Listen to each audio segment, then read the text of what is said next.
And that red boss lady of yours. She's here too.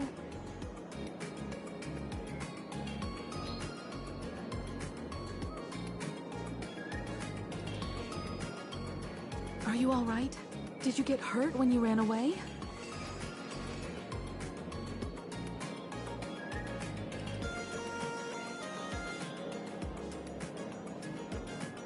So, March and Welt are both trapped in Graphia Academy now?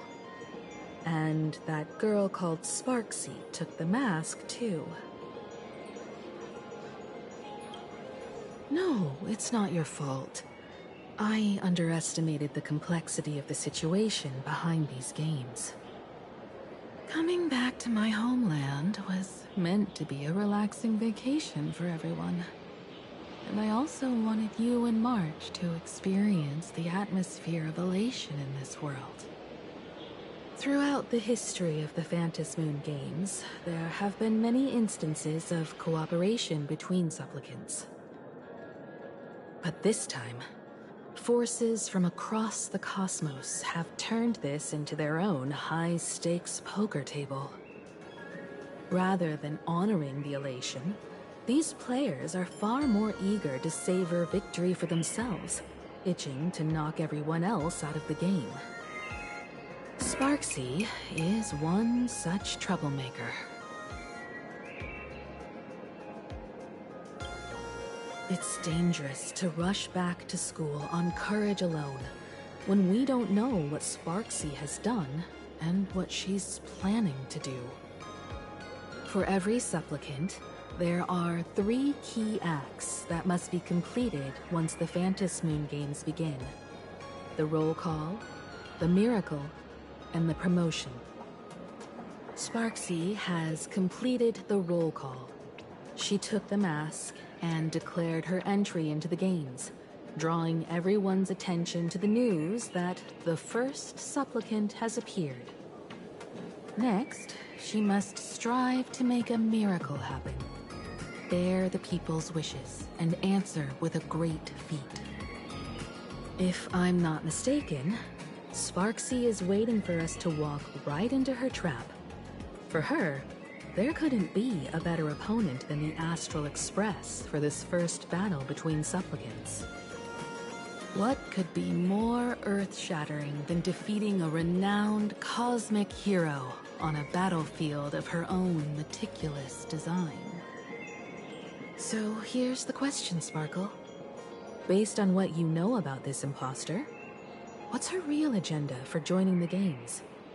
Simply toying with and defeating the Express crew alone won't be enough.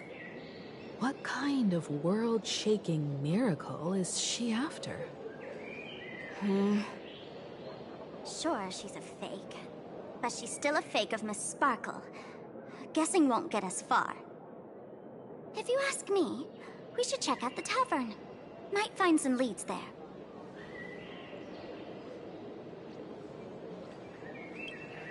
The Masked Fool's headquarters. The World's End Tavern. That's right. How could we pull off something this insane without Miss Sparkle's prized collection I've been hoarding all these years? That imposter must have known this well. Before this operation, she definitely went to the tavern, using my name. Most fools can't tell the difference between me and that imposter. Or maybe they just don't care. But if we can find out who I talked to, and which treasures I stole from my collection of items, we'll naturally figure out what that imposter is up to. That's a good plan, but I can't let you act alone. Can you take both of us into the tavern? Take this business card. The address of the tavern is printed on it. However, you'll have to find your own way to the tavern. That's been the rule since it was established, and there's nothing I can do about it. Since there's still time, I'll head out first. You two can come over when you're ready.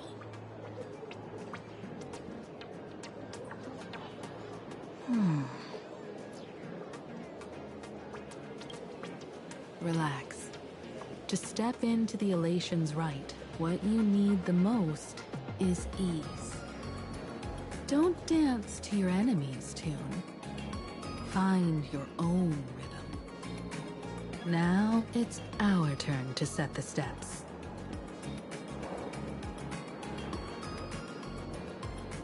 Dovebrook District. It's been a while since I've been home. Perfect timing. Don Hung and Sunday have made some new discoveries. I asked them to meet up with us later. Don't get your hopes up too high. Looks like this vacation trip has gone right back to our usual trouble magnet mode. Now this is the kind of vacation the Nameless just has to savor.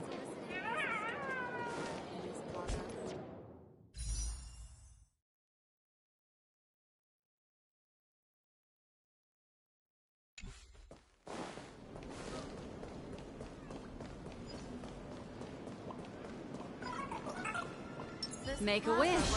A will of metal and stone. If I were the designer, I could definitely...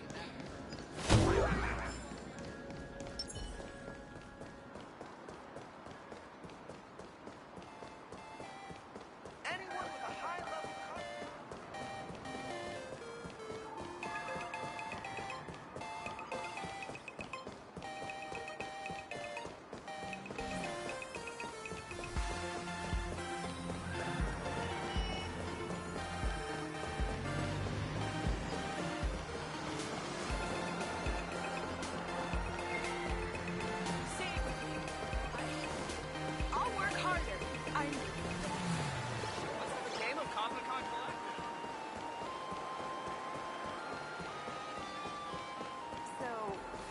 We're almost at Dovebrook District.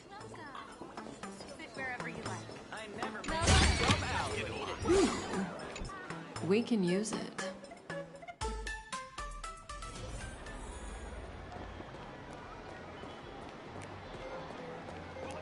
Quite a bustling district. Is this really where Himiko lived back then? It's been 15 years since I've been back. I wonder what's become of these houses now. If they're being rented out, or if they've been sold off already. Perhaps they've become like the Graffia family. Nothing but empty shells of their former glory. Let's go. Stay safe on the road.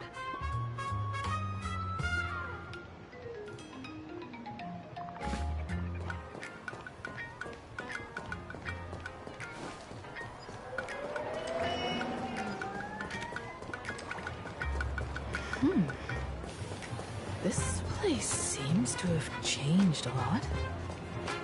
Holy for holy! Wait, Raccoon, you really came! There's a Furbo calling out to you. Why don't we go take a look? Rest assured, I haven't forgotten a single thing about the compensation. This Furbo was actually waiting outside the magazine's office just to make amends? Furbo absurdo. And you are?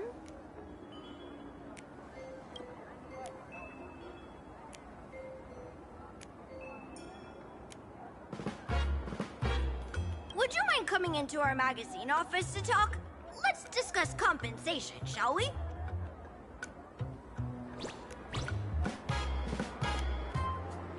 It looks like the magazine publisher has taken over this entire building.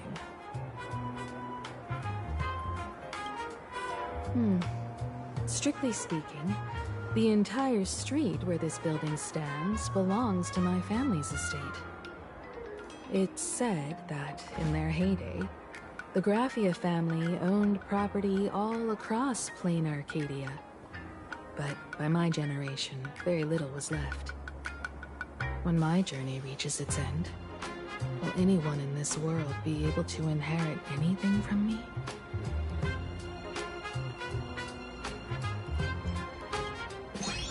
Silly child. What nonsense are you talking about? Come, let's go inside the magazine office and see what this little Furbo is up to.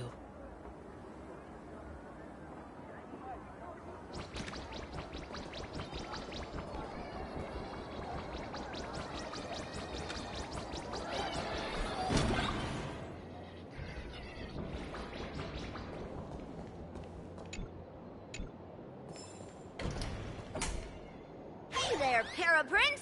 I brought quite an impressive creditor to visit you. Beep beep. Debt collector signal detected. I'm out of here. Don't run! It's the Great Raccoon from the Astral Express! Furbos and raccoons. We're all one big family. Beep boop. Family or not, you're all just here to collect debts, aren't you?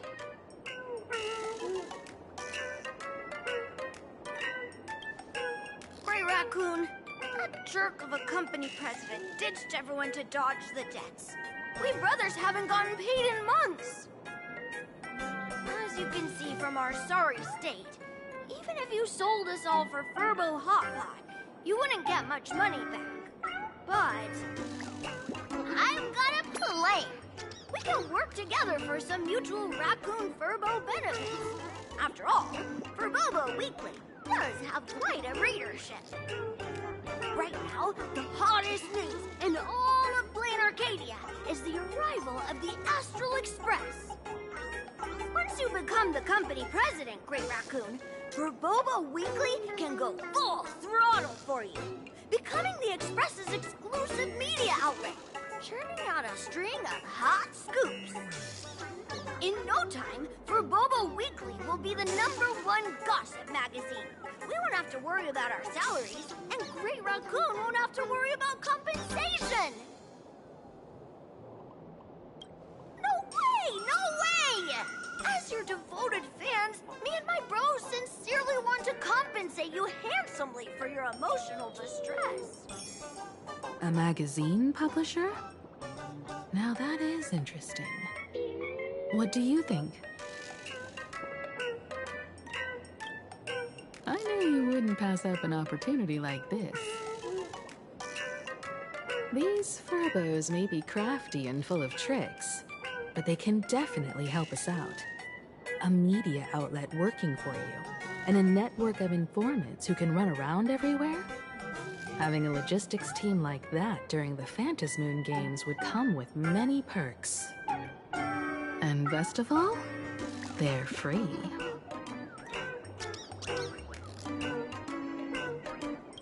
Being a company president is actually super easy. Just follow me.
takes? Okay, from now on, I'm your new company president. Woohoo! Green Raccoon is our new company president! Ha! Whatever mission you assign, we brothers will get it done for you. Anything else you'd like us to do? Boss, you don't like Verbobo gossip? What name would you prefer, then?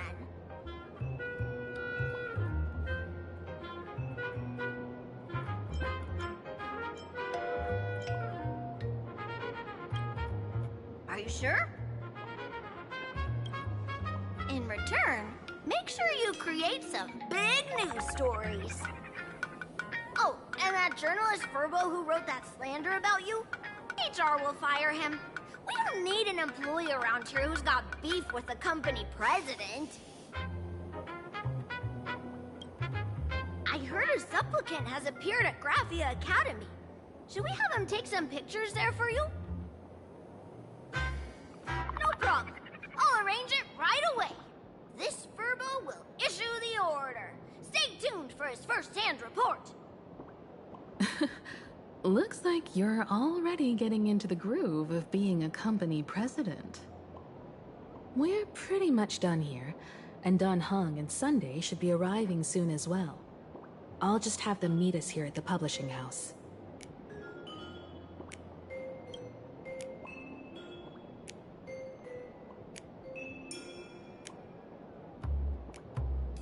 Miss Himiko, we're here. Slower than expected, huh? Looks like you had quite a harvest. That's, difficult to say. Ah, Miss Himiko. And Benefactor is here too. It's been a while. I've missed you all dearly. Miss Tingyun, are you representing the Xianzhou on this diplomatic mission to Plain Arcadia? This is a matter of great importance. A humble girl like me doesn't have that kind of standing. I'm just tagging along with General Yao Guang of the Yutui to help out with odd jobs. I happened to run into these two on the way. The seer strategist. What happened on this journey?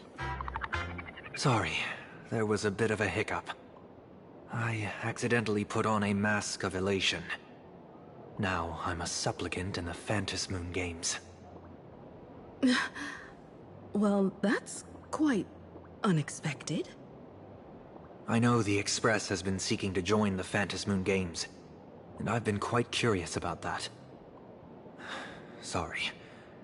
Did I make things more complicated than they needed to be? No need to apologize, Sunday.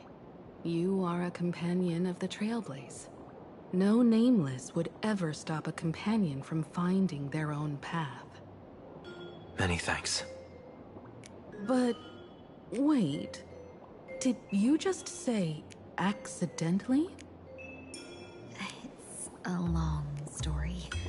I'm afraid we'll have to wait for General Yao Guang to explain it herself. She was with us just now, but somehow disappeared without a trace. Madame Yao is always like this. She probably disappeared suddenly to deal with something urgent. This seer strategist is just as elusive as the rumors say. Should we wait for her? No need. I wouldn't dare impose. The tides of fate shifted. I had to delay my steps to arrive at the proper time. I ask for your understanding. Oh my. Counting me, we make exactly 6. Let me do some calculations. Your fortune in the coming days looks grim. You'd better watch out. Wheel. Makes sense. You got what you wanted today. The fates spell danger. This matter is most likely connected to that blade. Ah, the little fox's misfortune has overflowed into good luck. She's blessed with constant good fortune, a true harbinger of prosperity. Huh. That's weird. I can't see yours. So, you're that trailblazer Fushuen mentioned. Your reputation precedes you, seer strategist. I'm Himiko, navigator of the Astral Express. Whatever's on your mind, you can discuss it with me. My sincerest apologies. When a diviner encounters someone whose fate is unfathomable, we can't help but feel 3 parts excited, 3 parts flustered, 3 parts curious, and 1 part awestruck. What do you mean by unfathomable? My eye of Ishvara can scan the aura of fortune surrounding each of you, manifesting as weal or woe signs above your foreheads. I'd like to divine your fortunes as a welcome gift. However, this person really surprised me. I can't see anything from her at all. Are you really free to try any choice? To do anything you want? Does an Ishvara like you actually exist in this world?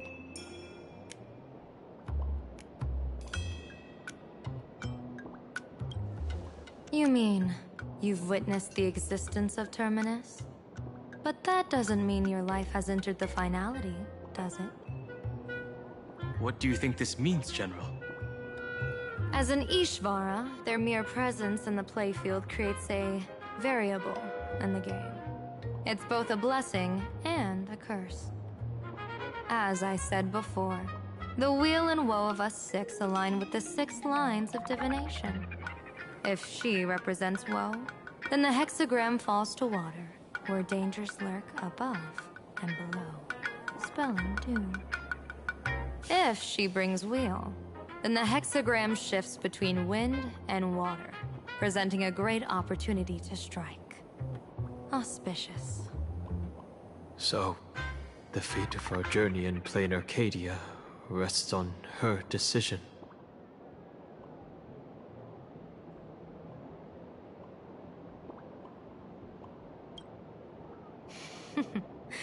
It's not as mystical as it sounds. While an Ishvara has far greater freedom of choice than ordinary people, they're still caught in the currents of fate. I just want to remind you to choose wisely. Back to business. I take it you're not just here to read our fortunes? I am here to greet everyone, to apologize to the Express Navigator for my previous indiscretions, and to borrow someone from you. Miss Himiko, now you understand how I ended up wearing this mask. I get it. She says she wants to borrow you for an operation. I want to hear your thoughts. If you're not comfortable refusing, I can speak up for you. Oh, you two. No need for whispers. I can hear you loud and clear. How did you... Well, since the General heard us, would you mind telling us your reasons for doing this? I'm collecting variables. During this journey, I'll be acting as unpredictably and irrationally as possible. Don't be surprised. Some Arbiter Generals excel in battle with their wit and valor. Others master the art of forging weapons, and some guard the Netherworld with their lives. I, however, fight for the Alliance by calculating and manipulating fate itself, peeking into the future. I'm here to discuss matters regarding the Anti-Destruction Alliance, and then I'll head to Astropolis for the vote. That's the real business. But according to the divination, this Arcadian world faces an extraordinary danger. When a bird's nest falls, no egg will remain unbroken. Are you saying we'll all perish along with plain Arcadia? What's going on here? Intel indicates that a serious Xianzhou criminal is attempting to join the Phantasmoon Games. This individual has been infected by the flesh of Shuhu, the emanator of the abundance, and is extremely dangerous. According to my interpretation, his long-suppressed violent nature will eventually become uncontrollable, bringing catastrophic disaster to everyone. There's no way he could do that. That's the divination's answer. Rather than asking whether he could, we should ask, how would he do it? My divination shows dragons clash in the wilderness. Their ichor dark and yellow. While the term dragon clash could simply mean fierce battle, could it be foreshadowing a great calamity from your conflict with Blade? Perhaps this prophecy has other interpretations. But with my limited intel right now, I have to prioritize Blade, this most volatile and dangerous factor. I've heard that different interpretations of prophecies can lead to completely opposite outcomes. Until things become clearer, it's better to reserve judgment. Let's put that aside for now. In any case, I've brought along a creation forged by Blade himself. If things get out of hand, it might temporarily restore his sanity, giving us a brief chance at victory. What is it? I'm sorry, but fate has shifted once again. I must take my leave. To put everyone on the Express at ease, I solemnly swear that Mr. Sunday won't be obligated to do anything for the Cienjo. On the contrary, our delegation will give him every ounce of aid within our power. What did you say, General? Aid within our power? She's gone. Whoa, that was quick. Madame Yao must be really busy. Has she vanished into thin air like this before? Yes. I don't know the details myself. With Madame Yao, it often happens and no one knows when she'll return. She doesn't do it on purpose. Allow me to apologize on her behalf. No worries. At least we know what the Cienjo is up to. Right now, 2 companions from the Express are still trapped somewhere. She and I must head to the tavern to uncover some clues. If Miss Himiko needs my help, please don't hesitate to ask. Are March and Mr. Yang in trouble? I'll go with you. No, you and Sunday will act together with the Seer strategist. We're not at the point where we need to call in reinforcements yet. The situation with Blade is unusual. That Seer strategist's concerns aren't just baseless worries. I don't want to see the Phantasmoon Games bring catastrophe to my homeland. So this is also my request. To put it in the General's words, please do your best to introduce new variables.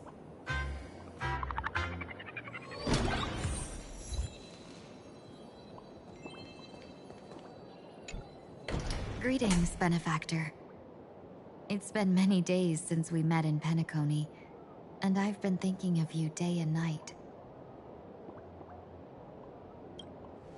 Though my skills are meager, Madame Yao praised my resolve to kill my enemies, saying that was just the variable she sought. That's why she assigned me to temporarily serve under her command for this expedition. And look at that. It's brought us back together again. What fortune. I wished I could travel with you longer back in Penacony, Benefactor. After all, I've yet to reclaim the opportunities Phantilia stole from me.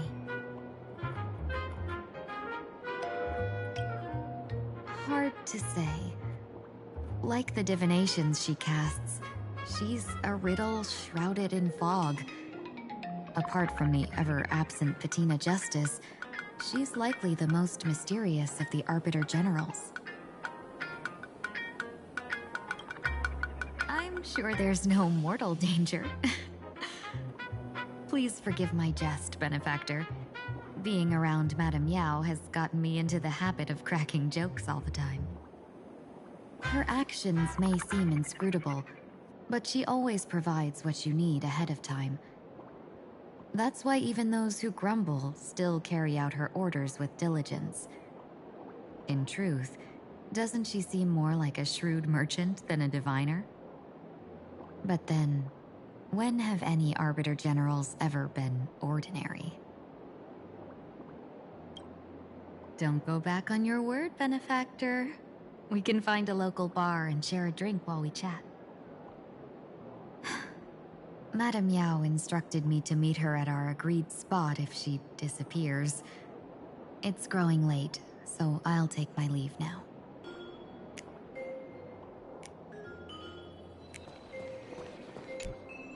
I understand Miss Himiko's intentions. I'll leave March and Mr. Yang in your care.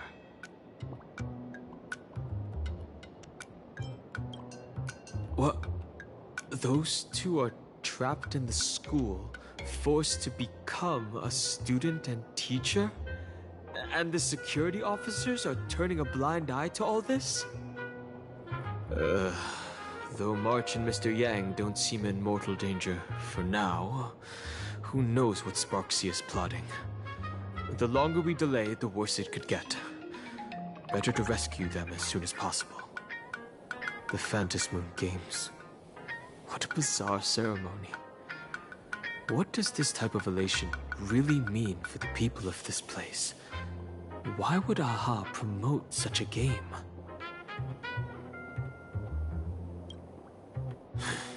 Blade's appearance means the Stellaron hunters are also on the move in this world. From everything we've seen, this mission to play in Arcadia is of the utmost importance. I will accompany General Yao Guang to uncover the Stellaron hunters' schemes. Whatever happens this time, I hope it won't put any of you in danger. I'll do my best to make sure of that.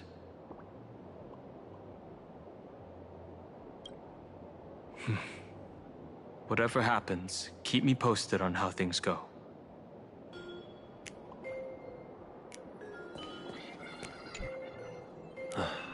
Mask of elation can reflect the shape of one's soul. Sure. In Penacony's decorative arts, ravens often symbolize the hidden desires and whispers of humans' dreamscapes. Don't worry, I once tried to ascend to godhood myself. I won't be dazzled by the honor of an audience with a deity. Taking part in this grand event is also about gaining a deeper understanding of this Arcadia. Just as one cannot miss the Charmony Festival when visiting Penacony.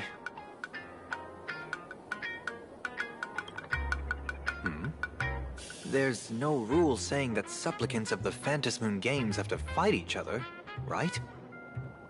On the contrary, for the elation, shouldn't laughter be a resonance that comes from within each other's hearts?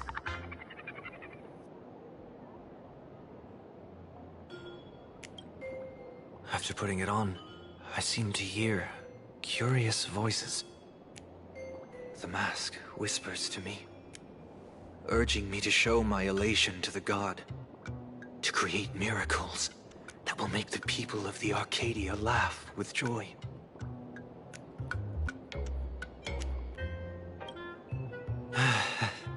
That's a good one. When that general, Yao Guang, shows up again, I should discuss our collaboration plans with her. Good luck.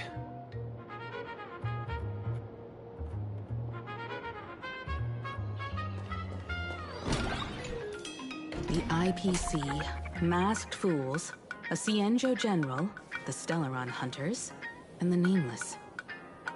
Some came for the Alliance. Some for the Eon's game. Whatever their reasons, a storm is brewing in the skies over this world.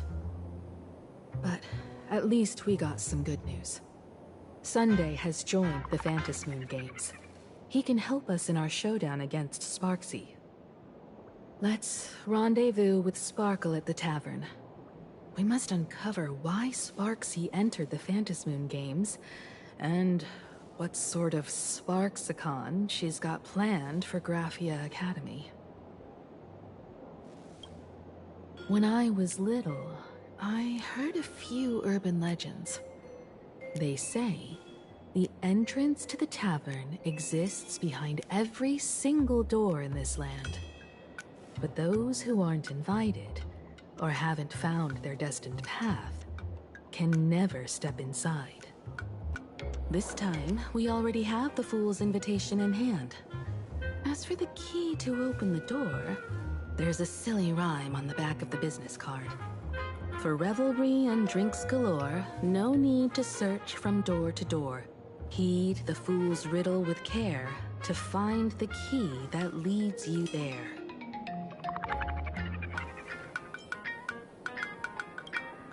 So, about the Fool's riddle, got any leads?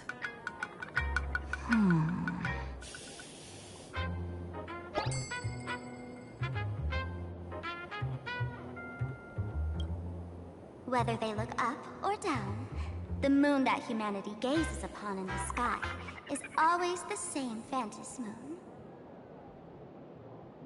Looking up makes sense, but looking down? How exactly do you gaze at the sky?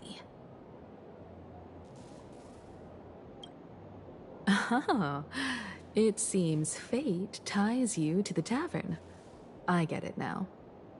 The answer is Dovebrook.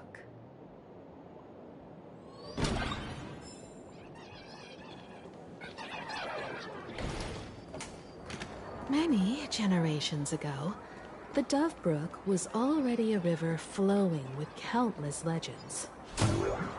It's no surprise the door to the tavern lies hidden among them.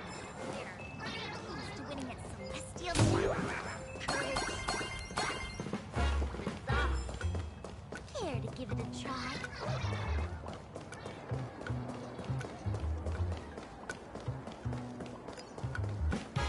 Legend has it that the master painter Graphia once drew water from the Dovebrook to wash her paintbrushes. Many later artists followed suit, hence its other name, the Painter's Stream. Looking at Dovebrook's scenery, memories from my student days just come flooding back. They're not exactly interesting memories. Back then, Dovebrook District was teeming with gangs. There were hooligans running around everywhere, and some really loved messing with the students. I was taller than my peers, and happened to be training in martial arts. To stand up for my juniors, I would occasionally get into scraps with the thugs on the streets. The people who fell into the Dovebrook River would cover the surface like bean sprouts in noodle soup. It all feels like it was just yesterday.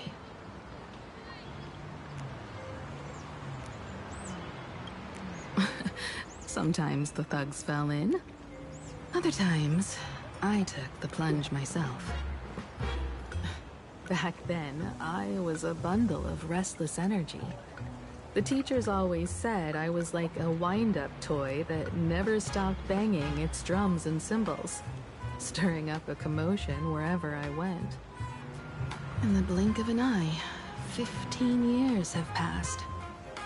Hard to believe someone as reckless and willful as me became the navigator of the Astral Express. Now's not the time to wax sentimental. We've reached the banks of the Dovebrook. So, where's the tavern entrance hidden?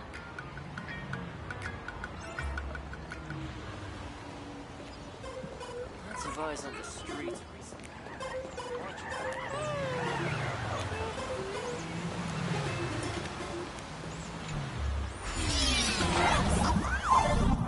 According to the business card, the tavern is near the Sinwish Syndicate headquarters. Let's check the other side of the river.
Hey, folks!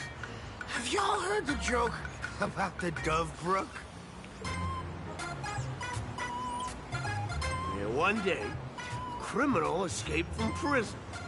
He ran for his life, but just when freedom seemed within reach, the Dove Brook blocked his path. With his pursuers closing in, the man prayed to the river. I am hammered by the law, stained with filth. Oh, pure flowing waters, please do not swallow me. A voice from the Dove Brook replied, there's a pedestal of light upon the water. Step on it and you can cross. Criminal wept. What pedestal of light? It's only the moon mirrored on the water, an image that shatters at a touch. If I step on it, I'll fall in and drown. Guess how the Dove Brook answered him. The Dove Brook said, you're not hammered at all. Otherwise, how could you still tell the moon from a pedestal?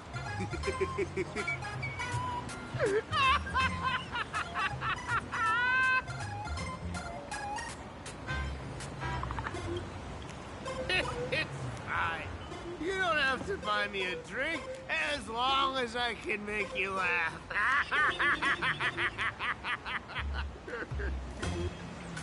That joke sounds like a hint. Could he be a fool from the tavern? Maybe if we find the fragile moon he mentioned, we'll find the way into the tavern. The moon's reflection. So fragile it shatters the touch.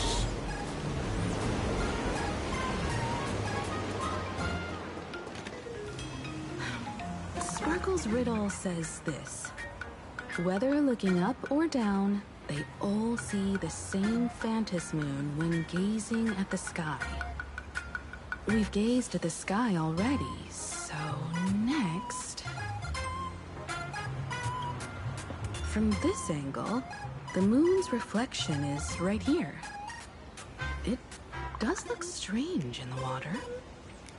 If what the card says is true, and the fool's riddle is the key to entering the tavern, then this moon must be the door lock.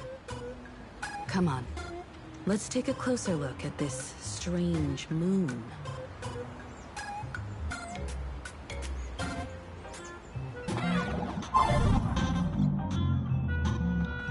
Keep going. Chase that moon's reflection.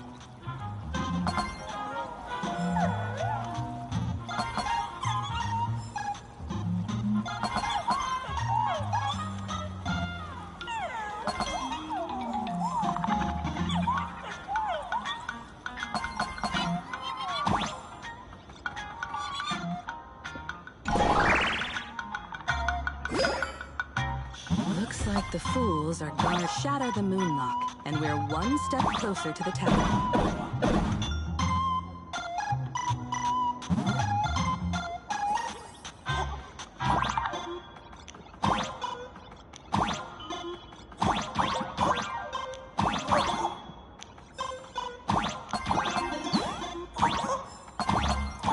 try again.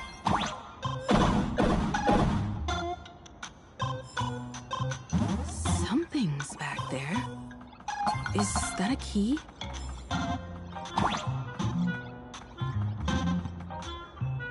The moon is about to break. Let's try again. The key has dissolved into the water. The water's surface is about to change. Look, the tavern's shadow has appeared.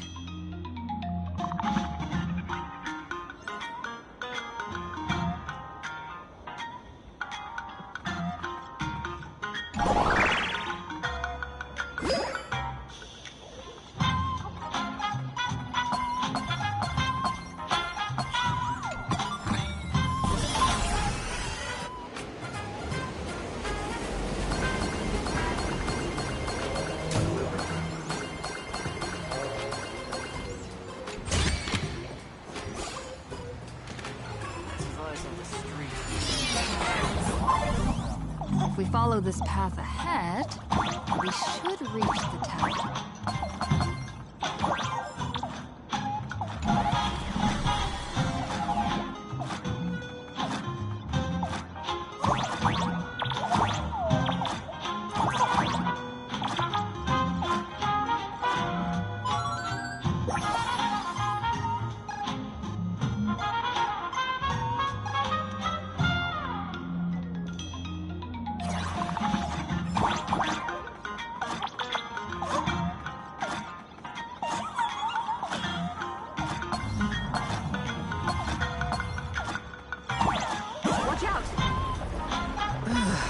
I almost forgot.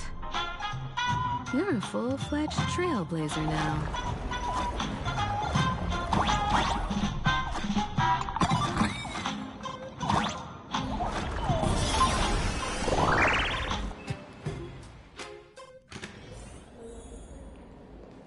Welcome.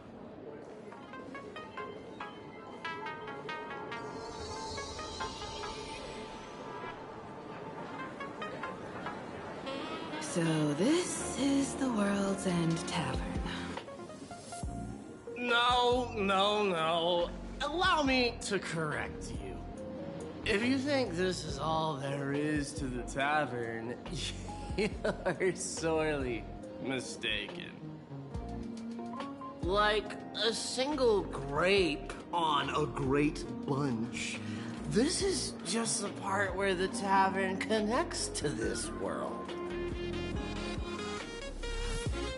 Sorry, but this looks like a regular lounge. The so-called plain Arcadia isn't really an Arcadia either, but who's complaining? Life goes on, doesn't it?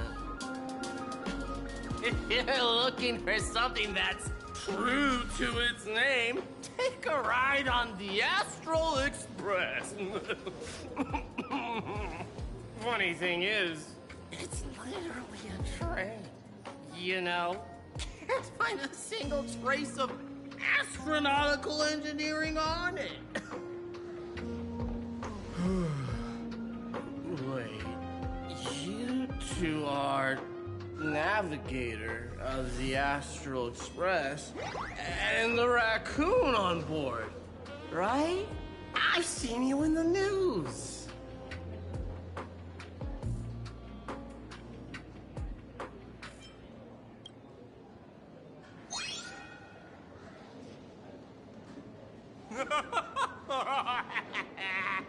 Friends, a big shot is here. A real knee slapper incoming.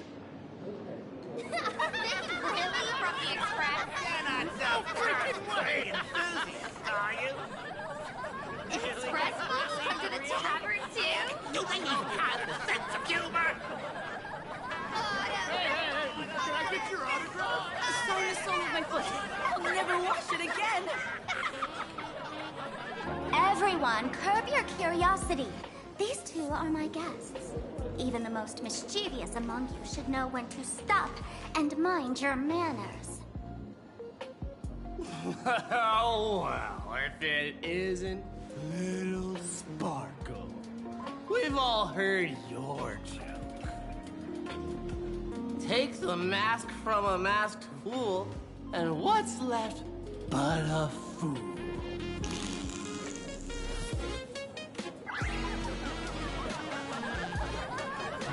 Oh my! Wouldn't a masked fool be better off without the fool? An empty mask sounds even better, no?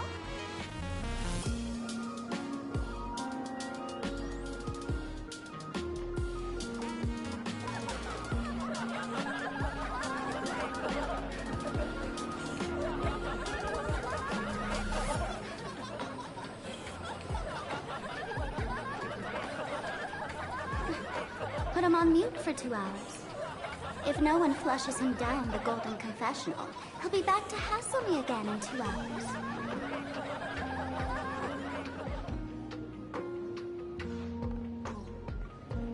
All right. Now I can finally entertain my guests without interruptions. You two, this way. Let's talk about the imposter.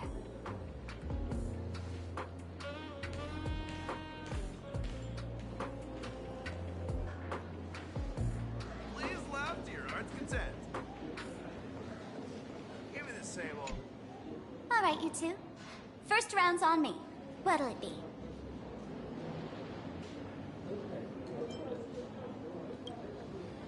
We're not here to drink. Time's ticking. Did you find anything on Sparksy? Don't pull a long face. You'll sour the vintage in the cask.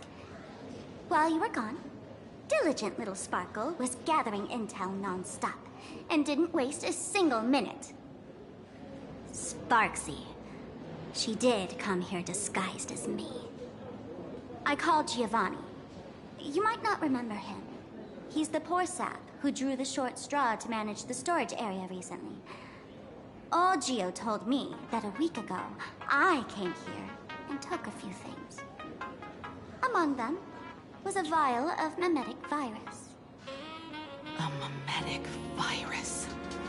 No wonder she could take over Graphia Academy and distort March and Weld's cognition, making them believe they're a student and teacher.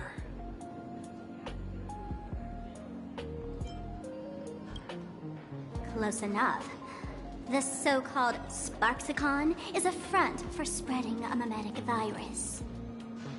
Knowing that isn't enough, what type of mimetic virus is she spreading? What are the symptoms?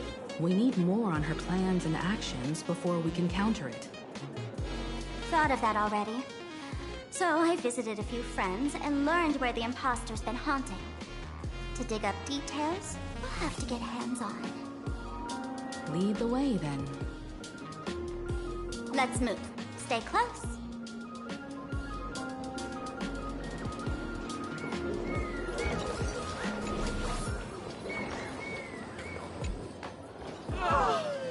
Abandon all despair, ye who enter. If you want to pass, then amuse me. By the way, hate to ask, you're not aha themselves, are you?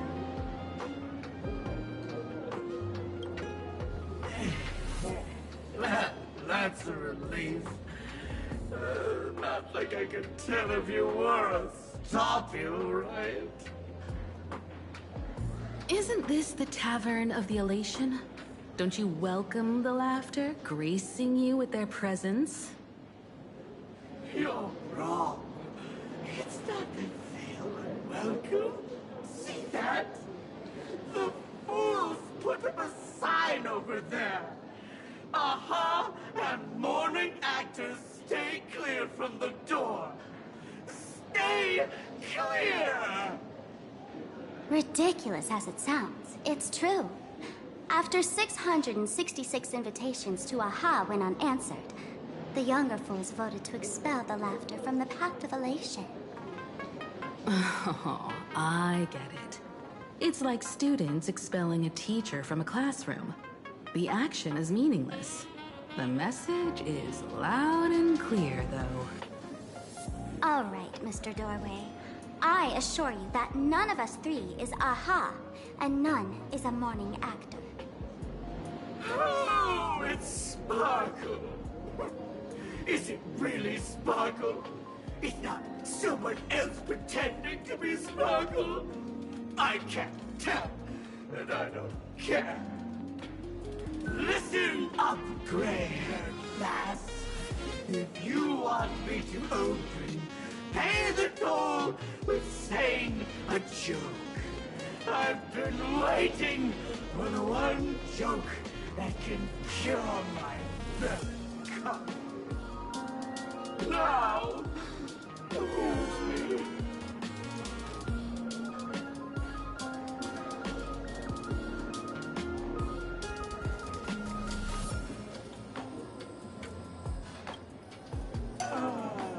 And then? I said it. A joke. Oh, poor child. A bad joke is more pitiful than melancholy.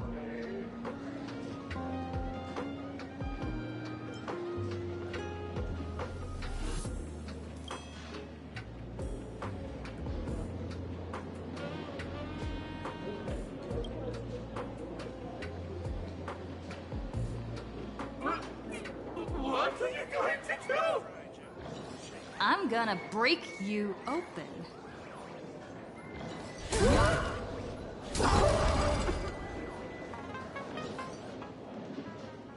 Didn't expect you to have the pull to get me into the tavern. As expected of a detective's assistant. Back when I still had a sense of humor, a fool gave me an invitation. You can thank him for that.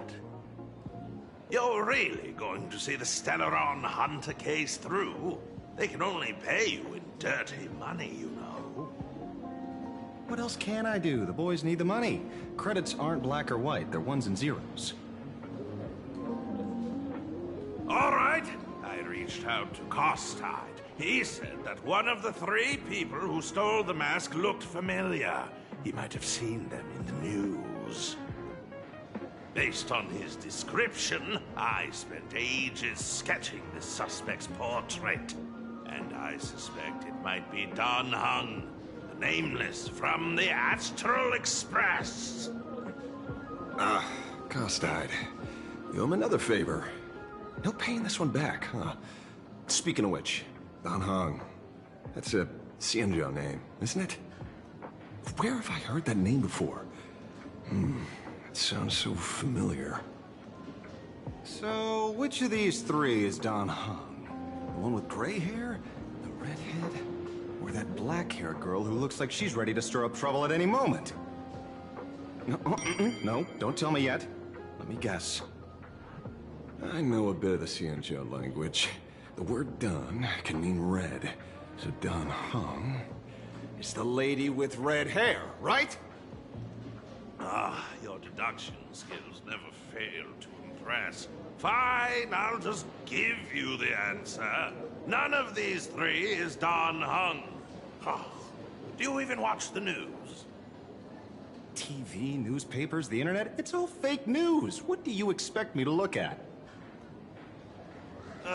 Let's get down to business. I couldn't find any trace of Don Hung's actions. It's like someone wiped them clean. So I decided to try a different approach. Keep tabs on the other members of the Express crew. Maybe following their trail will lead to clues about the mask. Nice work, Mr. Wren. They're heading deeper into the tavern. Follow me. I see, gray hair. The tavern not inviting you sooner was their loss. Come on in. Is the drink in these barrels really brewed from jokes? Yep. You know your stuff, man. Just heard some rumors, that's all. No surprise there. Where's this? Ta-da! Welcome to the dazzling lights of the Blistar. The heart of the tavern, Plain Arcadia's dazzling dance floor. There are some tasteless masked fools who consider this place the secret to keeping the laughter going. If life's cruel, don't beg for fairness. Dance! Shake away that sadness until it's all well mixed with the joy in your body. That huge light orb up there. For a tavern, it's as essential as the phantom moon in the sky. If we get the chance, I can take you inside for a real eye-opener. Speaking of which, 2 months ago, some idiot, after downing hundreds of drinks, had the bright idea to knock it down with a super overlord spinning top. So, we had to reinforce the Blistar with a steel frame around it, and seal it inside the world in canvas. You know how the masked fools are. Spiking drinks with hot sauce and tossing firecrackers down the toilet. Being a drinksmith is a tough gig. No one volunteers. Since Braji vanished, the fools have been drawing lots to take turns as temporary drinksmiths. This fool you're talking about, it wouldn't happen to be Sparksy, would it? If it were, I'd already be tied to that light orb as the scapegoat. Anyway, the next stop is the Golden Confessional. The eyewitness says Sparksy was there. The Golden Confessional? What kind of place is that? A place where you can let go of all your worries. Well, words won't do it justice. Let's go see it for yourself.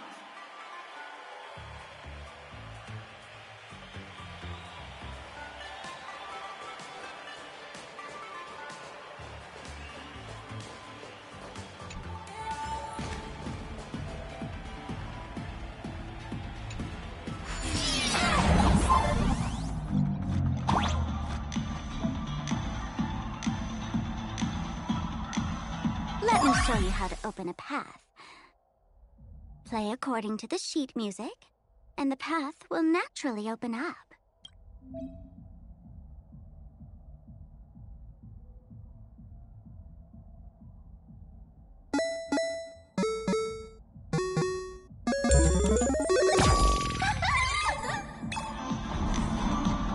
Steel frame actually opened.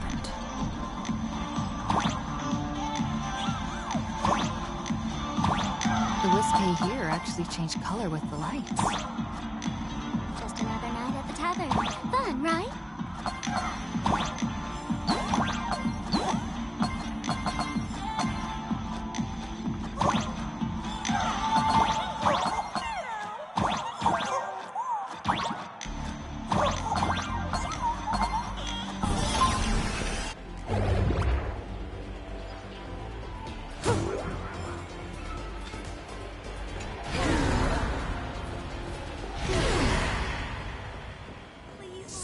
Many sinks? Why bring us here? Witnesses say a week ago, I came to the bar, knocked back a few shots of Bomb's first drop, then headed here. The Golden Confessional is an emergency shelter for fools who've had one drink too many. Here, we shed our excess baggage before marching light-footed into the next second.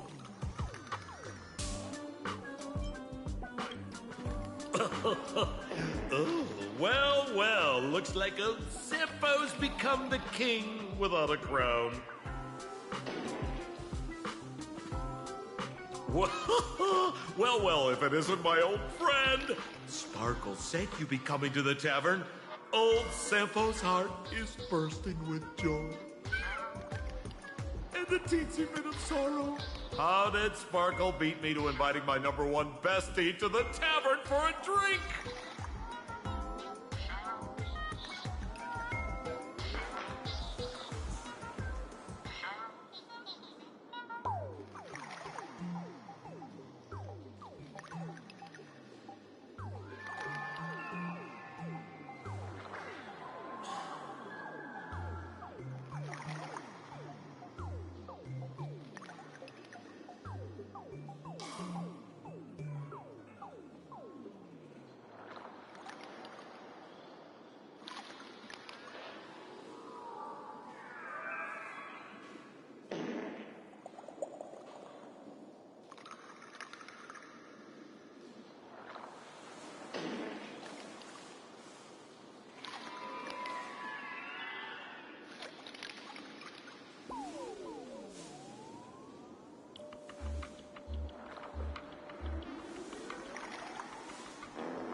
This me old friend. Hello, Miss Himiko. Long time no see. Mr. Sampo, hello. What business brings you here this time?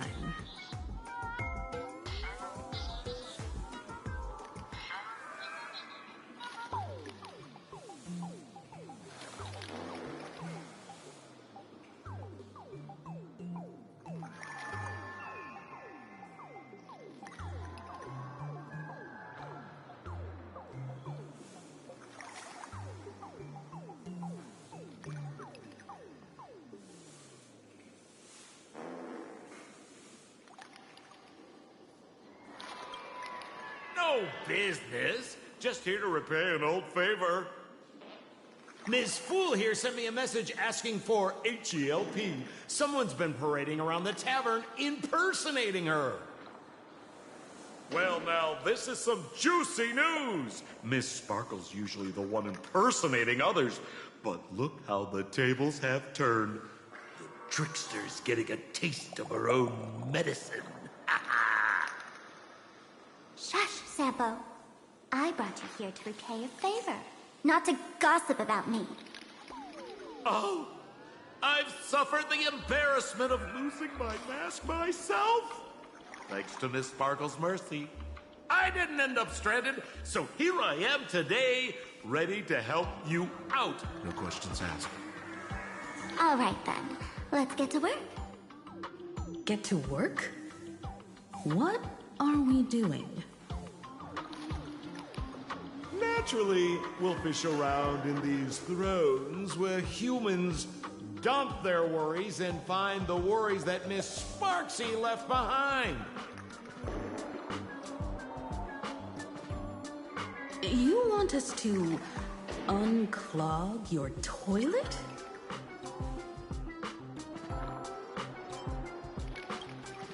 I'm not joking. Don't be too shocked, you two. Let me share a little secret about how we masked fools stay mentally healthy. Drink a mood lifter like Bomb's First Drop, and all the harmful memoria in your body, you know, the pain, the worries, gets purged in one go. That's how fools pull pranks and have a blast without a shred of guilt. So, all that memoria has settled under this bathroom. And you want to sift through it to find Sparksy's worries and catch her thoughts before she acts? If luck's on our side, maybe we'll even dig up the secret to beating her. What's wrong, ma'am? You don't look so hot.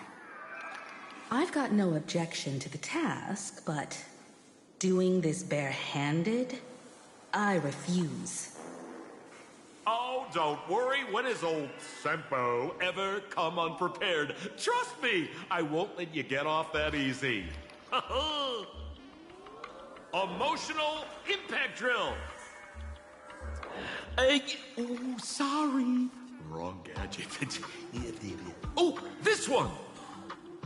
Hey, have you heard of a dowsing rod? Well, forget it. I'll spare you the theory.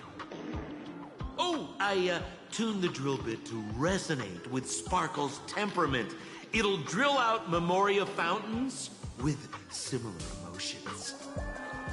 But fair warning, use it carefully. It's been a week since Sparksy was here. Keep your guard up in case something else comes bursting out. Well, if you ask me, leave it to luck. We don't have time for luck. My radar says that pompous imposter would pick the highest spot to vent. Exactly. The Golden Throne. Give it a try. Girl, pick a spot to drill and start mining that gold. Sampo, does this thing even work? Of course it works. Don't you trust your old pal, Sempo?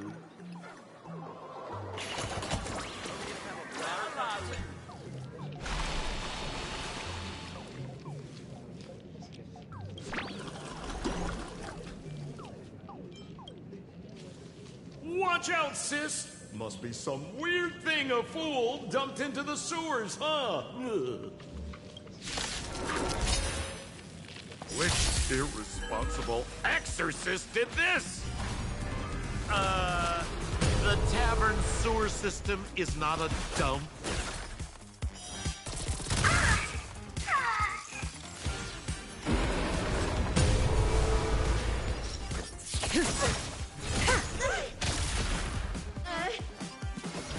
Feast be intoxicated. Relax. Destiny's here, all yours. Stand still.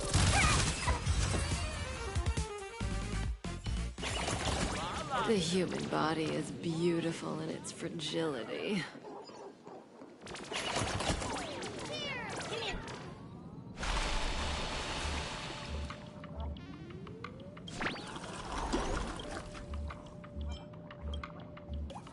What? That doesn't seem like something she'd be worried about.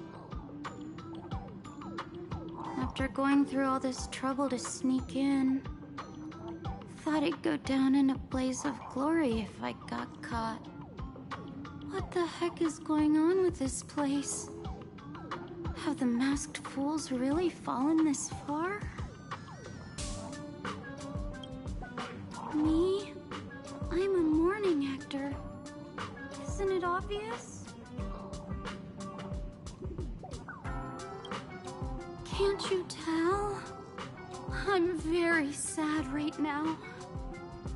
Let me tell you about my tragic mission. After the tavern issued a ban on morning actors, I painstakingly snuck in here to reveal to them the truth that destiny is eternally sorrowful.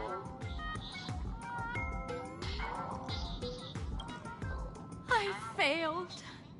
I smashed every obstacle during the infiltration, only for the outcome to smash me.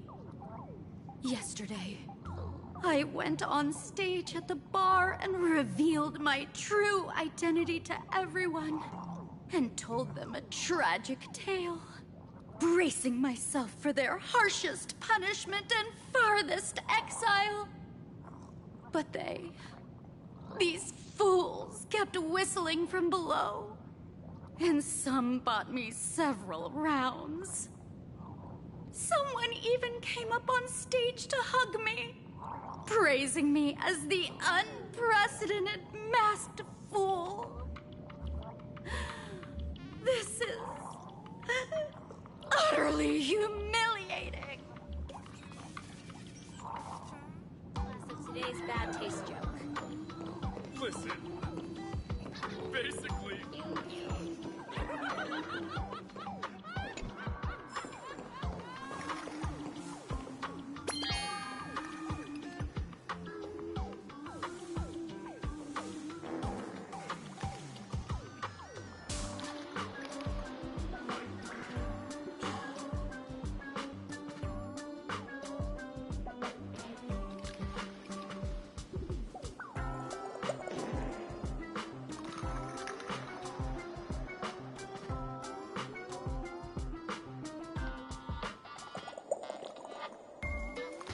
Sample, how did you get up there just now?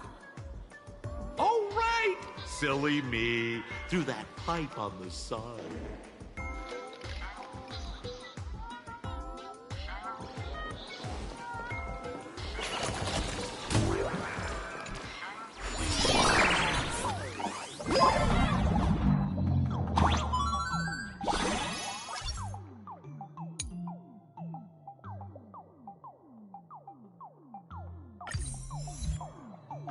What's this?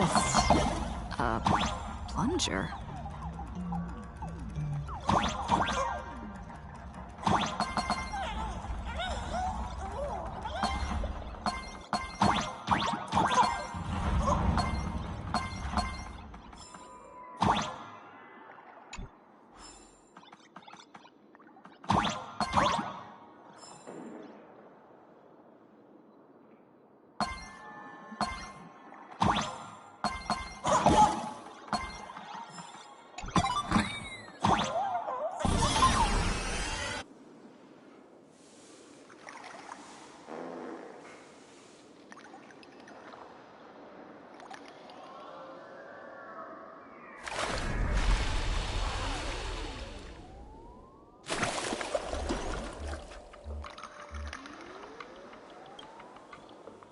See? What did I tell you?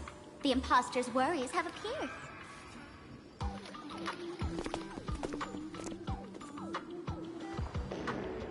What a rare sight. Sparksicle used to always connect with everyone online. But now, for the first time, she's meeting her fans through the sewer network. Sorry, but we're your haters. Come clean now. What are you planning to do with that mimetic virus you stole? Use Sparksicon as a front to turn everyone into mindless zombies or dancing monkeys? How could I ever harm my dearest, most beloved fans? You took an entire school of teachers and students hostage and turned them into your puppets to help you enter the Phantasmoon games. You're going to argue that you did it all for them? Of course I did. From the very first day I was created, I've been doing exactly what my creator asked of me. Listening to every fan's questions, empathizing with their pain and troubles. They feel insecure about being ordinary, cry when ignored by those they like, and...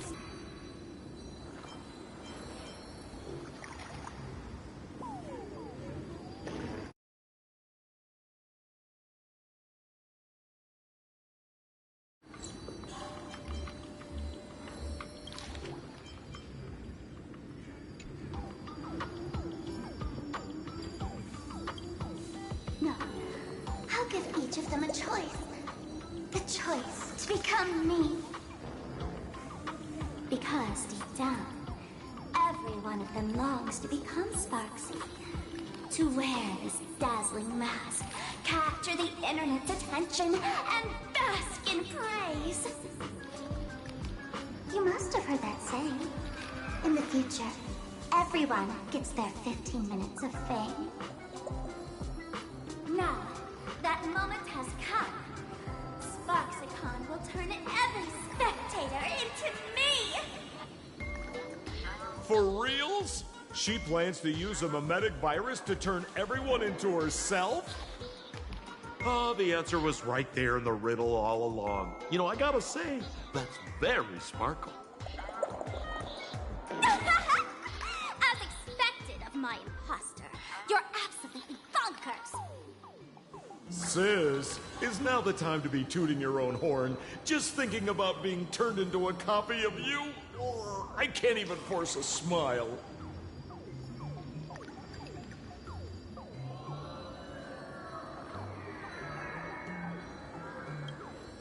Oh? And who gets to define elation? The laughter, the fools, the IPC, or every me seeking joy on the Arcadian internet? Contrary to popular belief, the masters of the Phantasmoon games were never us, the supplicants, but the spectators watching us. Sadly, the Interastral Peace Network showed people other worlds in the cosmos. Once horizons widen, expectations climb. Nothing they hear or see feels fresh, interesting, or thrilling enough. And everyone fears that they're outdated, uninteresting, or unexciting in others' eyes. So the world's like a derailed train, racing toward thrills and madness. Nameless of the Astral Express. Am I wrong?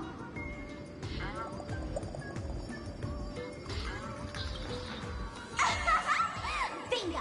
You got it. I'm a part of her. Wherever there's a screen, wherever my audience is, my eyes and ears will be there too. I want to see how far you in this outdated model can go. The harder you struggle, the more spectacular it'll be when I live stream the Astral Express crew's derailment at Sparksicon! I'm looking forward to your resistance, Nameless. Oh, heads up, everyone! She's getting serious.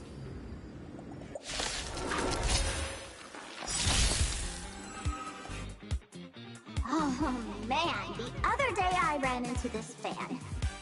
They insisted on showing me some gallows humor, jokes they found online, saying they were absolutely hilarious. But all he did was show me a video of someone being killed by the Antimatter Legion, then burst out laughing. Come, let's all enjoy this gallows humor together!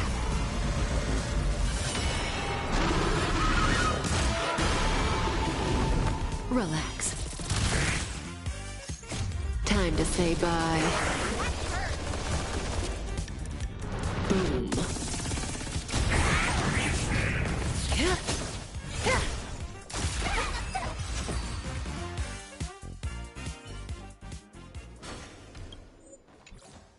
Listen, Sparkle. You only asked me to do your dirty work, but you never said anything about being your thug. You owe me compensation for emotional damage. Everyone's going to become me soon. Sampo, crawl out of your money pit for a moment, will you? To think, plain Arcadia's elation would end up like this. Back when I still lived in this place, the internet was just for sharing information.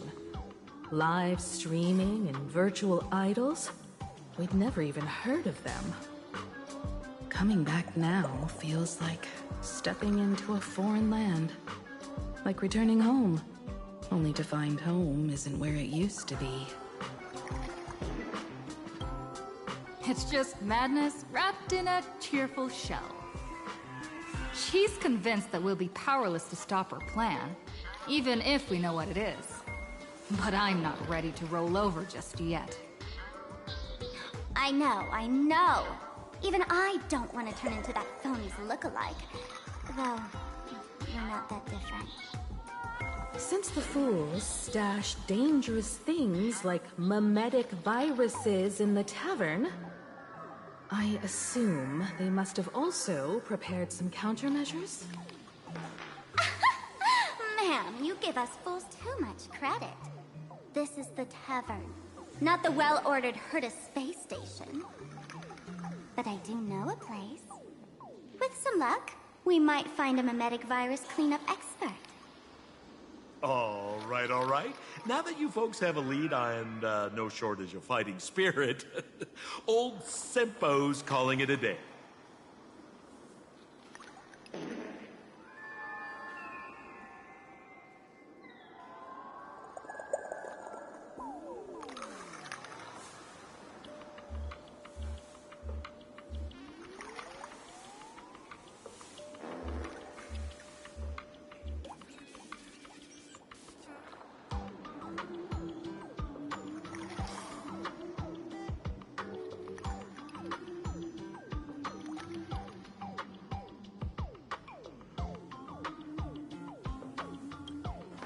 The Astral Express always has a way of handling crises, doesn't it?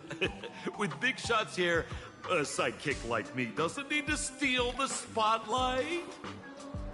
Oh, if you run into trouble, you can always ring old Sempo then. I'll even give you folks a special discount, sort of. Well then, farewell, everyone.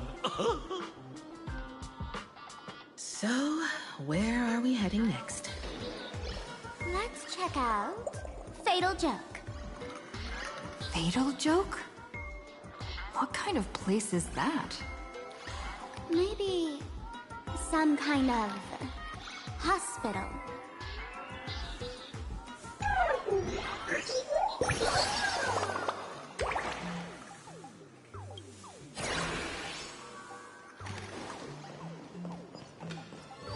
A will of metal. Make a wish. Uh-huh.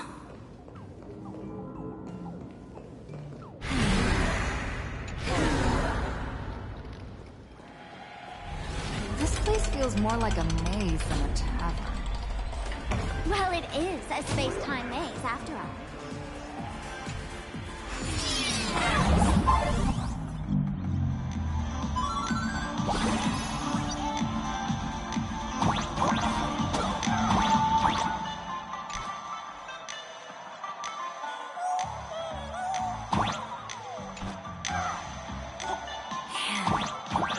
wish we had one of these light orbs on the Express.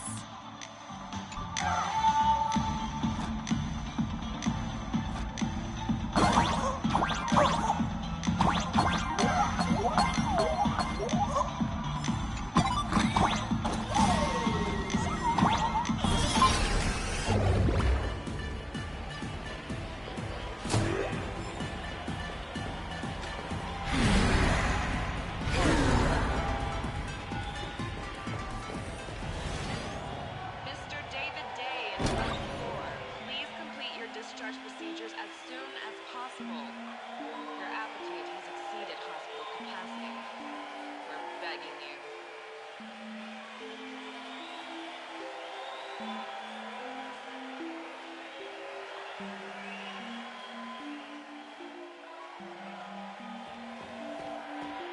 Why is there a hospital hidden inside the tavern?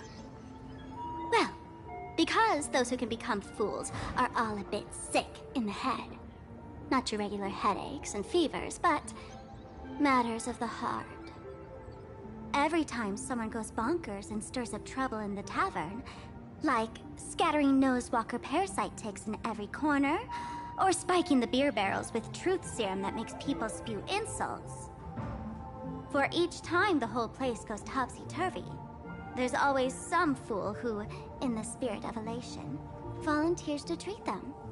Yep, they get sent right here to Fatal Joke. Strange. Why isn't there even a fake doctor around today?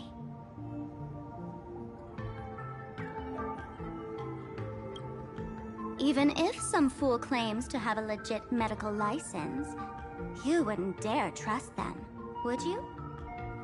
Attention patients. Please refrain from eating beef hot pot in the hallway. If you wish to dine, please invite the hospital director to join you. Thank you. Would Dr. Hartman from Plastic Surgery please report to the director's office immediately? This hospital doesn't even have a plastic surgery department. Who on earth are you? Dr. Zhongshan from Mental Health Care, please report to Exam Room 1. We're one player short for cards. Thank you. Is this a theater or a hospital? Alert. Patient detected ahead. Patient detected ahead. Please line up in an orderly fashion for registration and wait for the doctor to begin consultations. Patient number 01, Akavilli. Is there a Miss Akavilli? Miss Akavilli, diagnosed with Stellaron symptoms per the records. Are you present? Please proceed to exam room 1. They called you by name, Miss Akavilli. You might as well go take a look.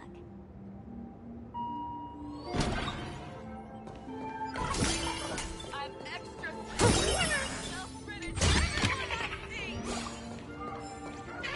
So funny if you were not all funny. doctors and patients. Do not believe any information from this. You're finally back, Akavilli. I've reviewed your clinical records. Your Stellaron symptoms are stable. Continued observation will suffice. I'm your presiding physician. Good news for you. You don't need to rush into treatment just yet. Though, I can't say the same for Miss Sparkle over there. Patient number 02, Miss Sparkle, please come in. Hello there, Miss Sparkle. You're one of the few who didn't mistake me for that imposter, Doctor. But, just a reminder, yours truly isn't sick. I'm perfectly healthy.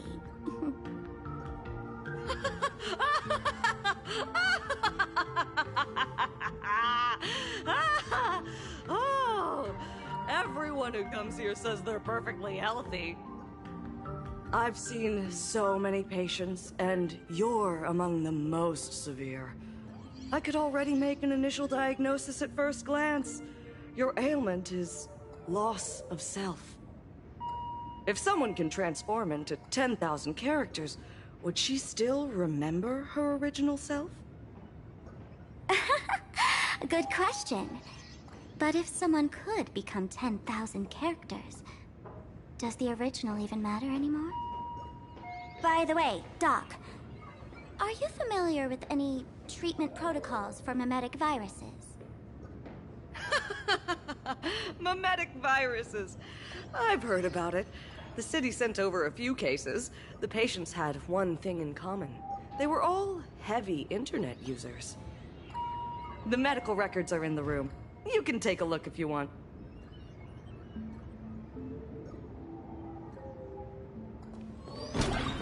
Would Dr. Hart... Is this Dual Mention City? How is that possible? The tavern's spatial structure is bizarre to begin with. It's not that strange to see Dual Mention City here.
No way. Are these General Yao Guang's medical records?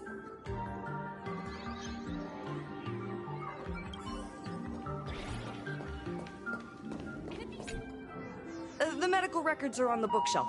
First file on the left.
Are there already victims in the city? To eliminate the mimetic virus, helping Patient Zero face reality is a crucial phase of the treatment.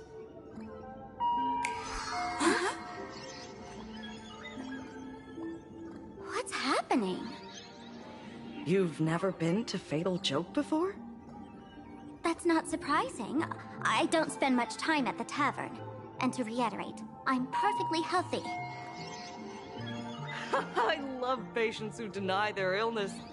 I'll personally shatter their self-confidence. Miss Sparkle, I'm going to write up a detailed diagnosis report for you. In the meantime, why don't you chat with your fellow patients who share your affliction? Gray hair, let's go. I don't want to waste any more time with this quack. Miss Sparkle, please wait in this room until the consultation is complete. Sparkle, you're back! You seem happy.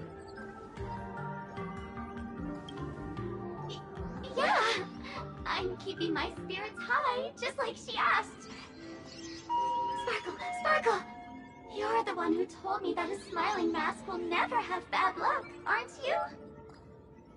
This world doesn't want to see too much sadness, cruelty, rage, or pain. You told me that I just need to smile, no matter what. I did everything you asked. But why did you abandon me? Right now, I just want to scream, to cry, to shout. I just want to devour you all. Just how many masks have you thrown away? Don't worry about it. Everyone sheds just as many versions of themselves in a lifetime.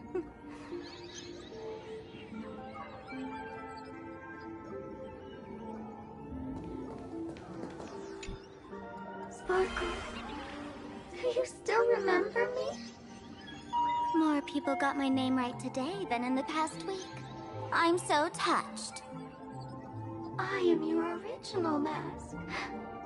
The Sparkle Roll mask. The archetype of a bright maiden doomed for a short life. The avenger who perishes with her nemesis. The lover who dies for love. The young artist driven to madness. You used me to win fame, applause, and countless eager gazes. So why would you cruelly cast me aside? Please, wear me once more. The worst thing an actor should do is be tied down to one type of role. Do yourself a favor and stay down. The diagnosis results are in, Miss Sparkle.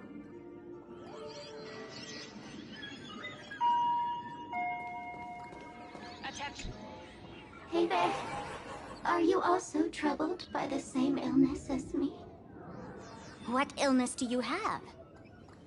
I once suffered from a disease called Fool.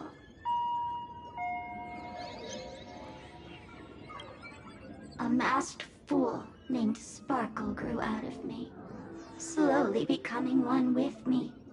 She used me to bear all the pain caused by her performances, left me battered and bruised, while she slipped away from everything. But I was lucky enough to find this tumor called Sparkle. And I expelled this malignant growth from my body. You're just a tool I discarded.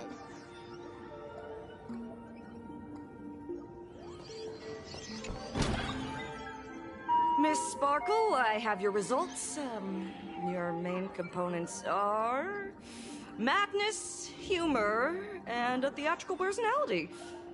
Unfortunately, the proportions are badly imbalanced. You're beyond saving. But the silver lining is your mask has fallen off. She's free at last. And that's where everyone's misfortune began. None of the masks I've cast off ever had such strong opinions or such a temper.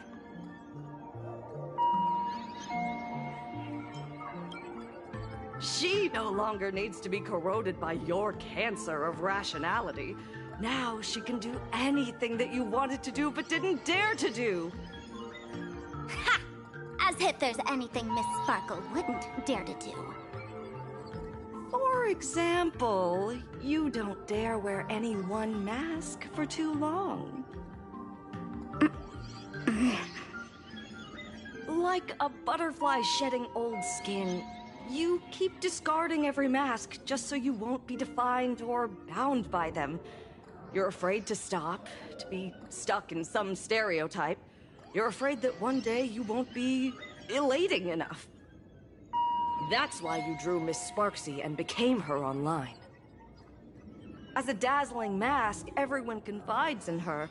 Everyone wants to be her. Everyone feeds her their clever ideas. You thought this would inject new life into your elation. But sadly, once the mask is on you, you become its accessory. People care only about the image the mask paints. No one cares about the you beneath. And that is why she came to life. Human recognition and desire will flow through the internet, providing nourishment for her to bloom. She'll become a bewitching flower, conforming to everyone's wishes, letting them wear her, become her, and blossom across all of plain Arcadia. What a beautiful sight. Stop? You mean treat? Yes? Cremate Sparkle. That's the best treatment I can prescribe. And here I thought you had something clever.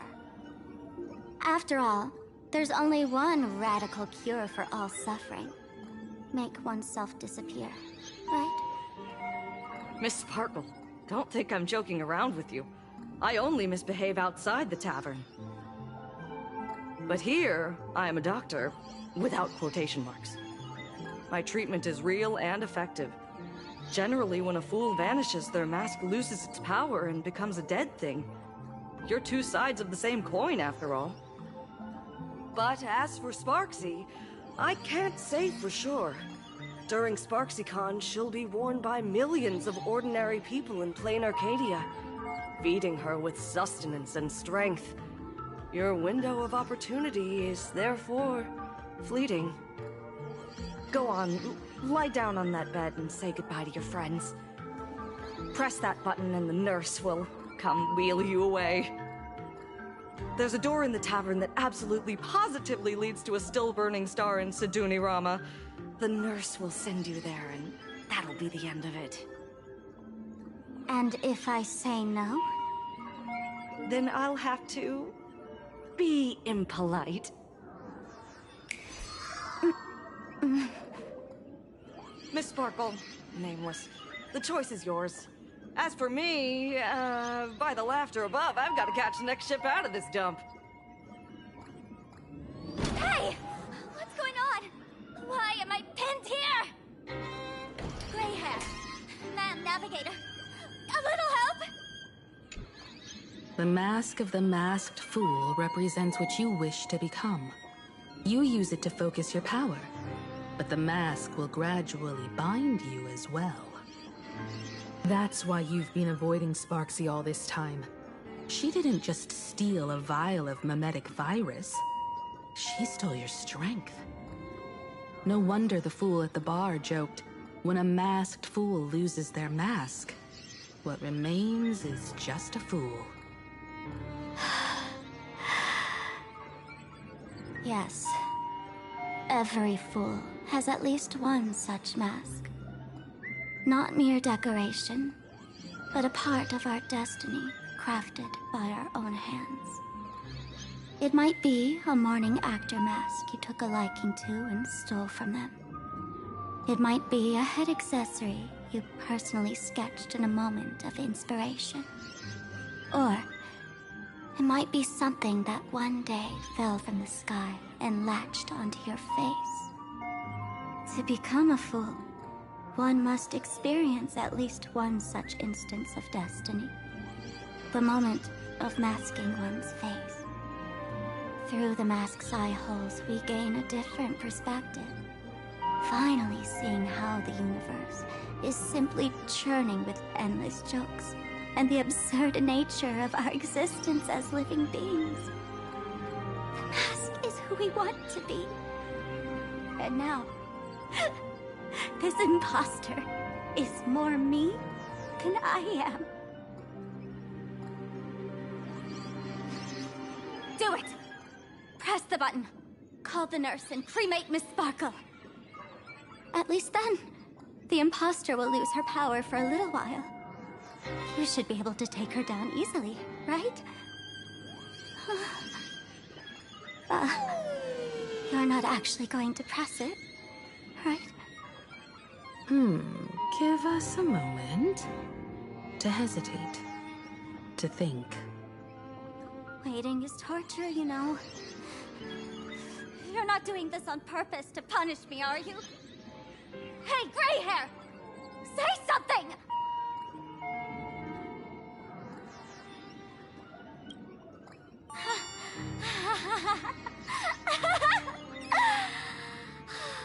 I knew it. Gray hair. You're still that same warm-hearted gray hair I know. Psst. Let me tell you something. While no one was looking, I already popped the battery out of the button. This was a test, and you passed. Since the fool made her choice, she must have a plan to reclaim the mask, right? If you dare say no, I'll press this button and let the orbital cannon cremate you for real. Your sticky little fingers aren't fast enough to steal this battery, are they? There's a way. There's always a way. Miss Sparkle will definitely take responsibility and work together with everyone to stop Sparksicon. What's with this applause? Have we been watched the whole time? Bravo! Do not believe any information from this broadcast. I repeat, do not believe.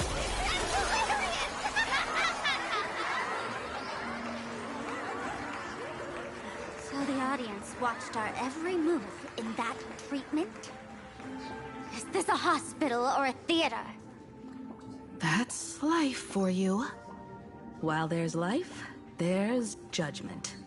In every unseen corner, countless judging eyes are watching, diagnosing, and writing their own prescriptions. I must admit, Fatal Joke is a fascinating place.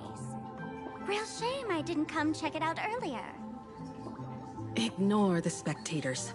They're just here for laughs. They won't help and couldn't if they tried. You said you had a way to stop Sparksy. Let's hear it. What's the plan? I've got a few anti-sparkle weapons in my collection. The name says it all. These are items Miss Sparkle collected in my past adventures, and weapons that my fierce rivals once used against me. On a trip, I met a girl who shared my tastes. She had quite the knack to be a fool. In our battle of wits, she nearly turned me into sparkle paste using the local tumbleweed specialty. She also had a massive mech with beam cannons up the wazoo, ready to blast away any time. I quietly replicated those powerful goodies from my travels. With these anti-sparkle weapons, that imposter won't know what hit her. I gotta say, I'm quite the visionary. You two, let's head to the storage area next. I've already contacted Giovanni. He's doing an inventory check of the lost items there.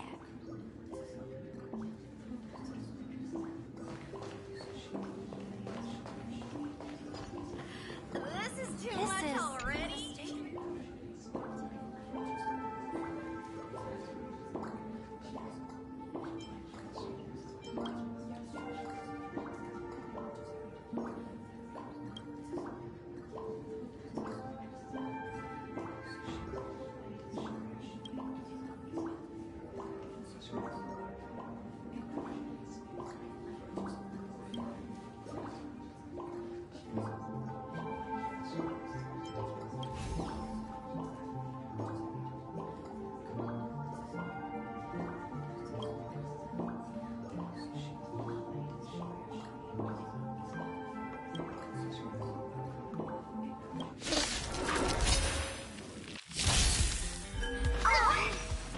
Earth shatters, heaven trembles!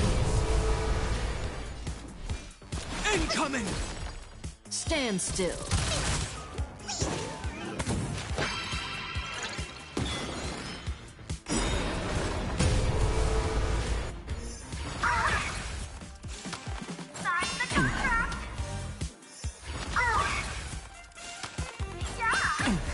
I'll endure.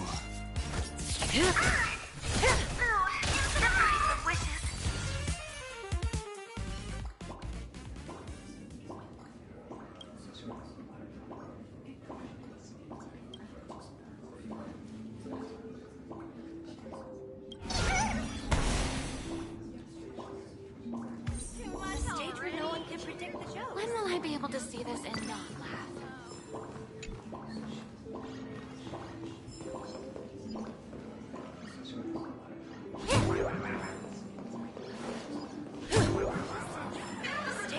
Too much already?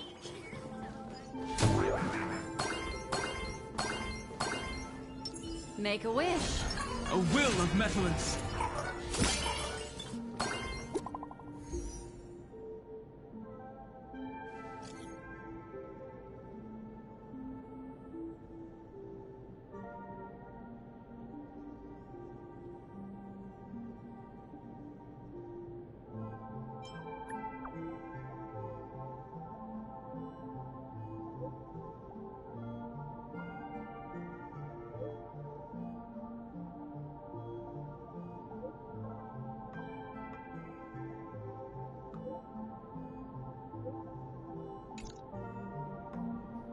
Intel from the school? The Furbo journalists couldn't find March or Mr. Yang, but they did spot Sparksy taking down the wave mural in the school courtyard. Oh? That's noteworthy. Looks like Sparksy's busy making preparations too. But why do all this? Never mind her for now. Let's check out the Fool's storage area.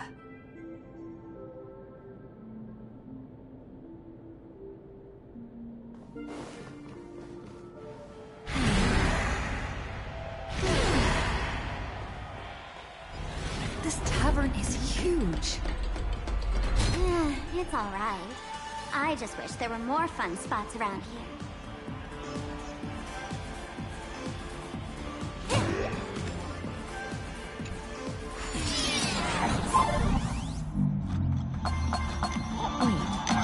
There are that many people under the dance floor?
What are you doing up there?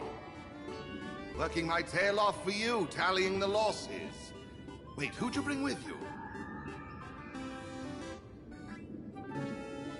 Oh, it's Miss Trailblazer.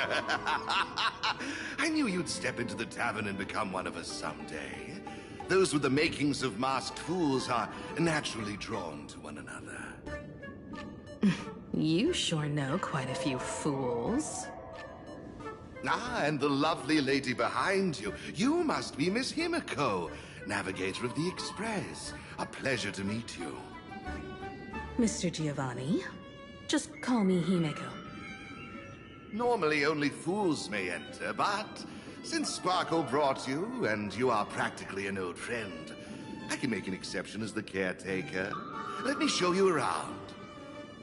Gio, cut the spiel. Sampo says you recite that intro so often he's grown calluses on his ears. Want the fool's treasures, souvenirs, and prank gear? Come to the Grand Treasury Storage. They've stashed everything here. You stole my line again.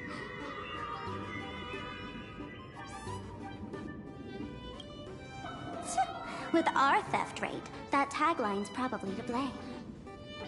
I'll admit it's catchy. That's why I used it as a slogan. Storage area visits went up by 26% after that. Business first. Did you see my pickup message I sent? Where's my stored anti-sparkle weapons? Well, your storage list is a total mess. You never leave any notes. If I hadn't been called to audit, who'd know how many surprises you got stashed away? As for the anti-sparkle weapons, oh, I'd love to know what on earth that's supposed to be. Why don't you go in and look for yourself? As requested, I've linked the vault entrance to your collection room. Gio, did the imposter leave this behind? How should I know? I've been doing inventory all this time. I only just now noticed something fishy about this thing. Huh? What's this? Whoa! That's one massive stellar jade. Let's go in and take a look.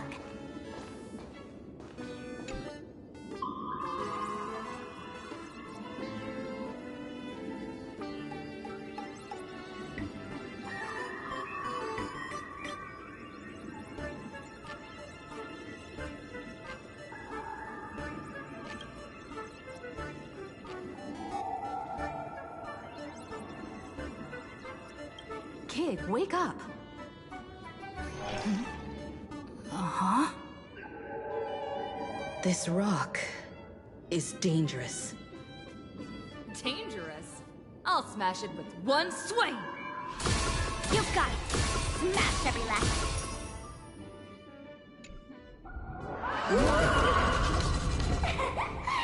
Stellar Jade is the perfect bait for catching the nameless. How generous of you. First time I've seen a thief steal something and leave something even more valuable in the vault. Isn't this exactly the type of phantom thief flair we masked fools adore? Remove a carefully curated piece and leave a gift in place to soothe the owner. The jumbo-sized Stellar Jade is surely worth a jar of mimetic virus and a few anti-sparkle weapons, wouldn't you say? And you stole my other prized pieces too? That worthless junk? Consider it a complimentary vault cleaning. Before SparkleCon begins, I'd like a little warm-up entertainment. Old model and the nameless. You should be able to break out of this room, right? Don't disappoint me now!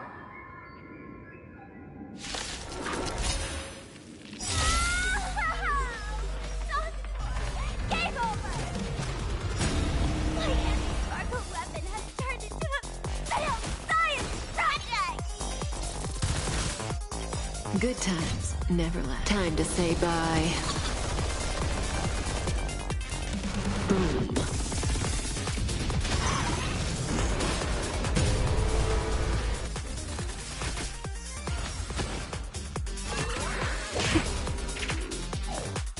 May as well kill them all.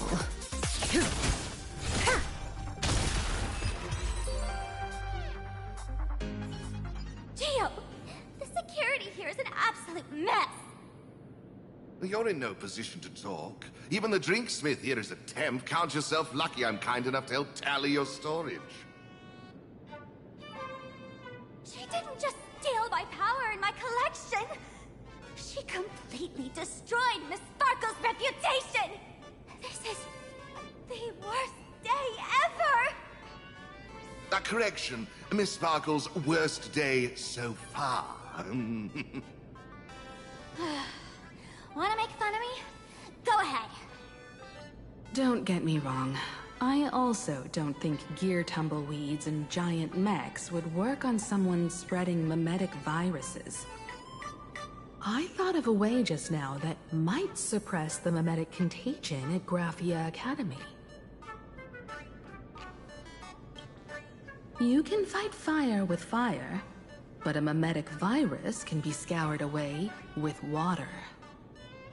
What do you mean?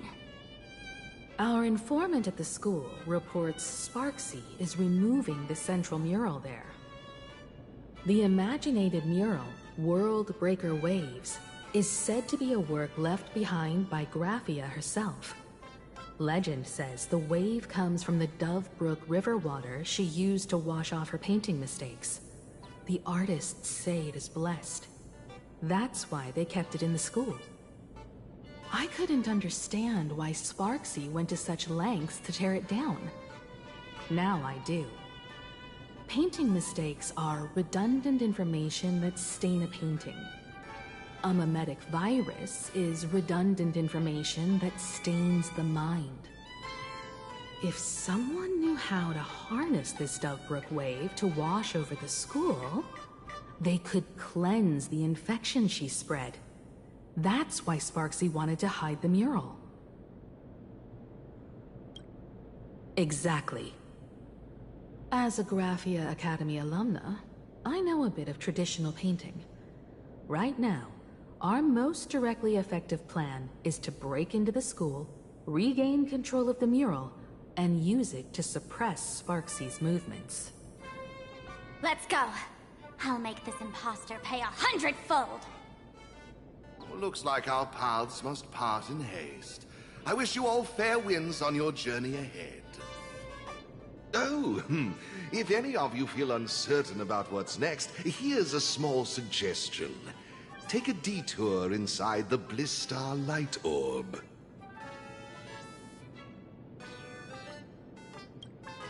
A quick prayer to the gods before battle hardly counts as wasting time, does it?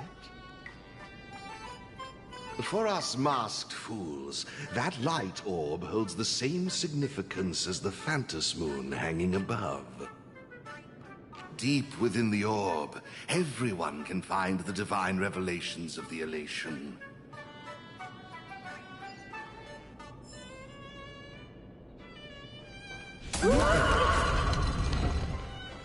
This doesn't look like where we came in. Don't worry. I had old Geo open a...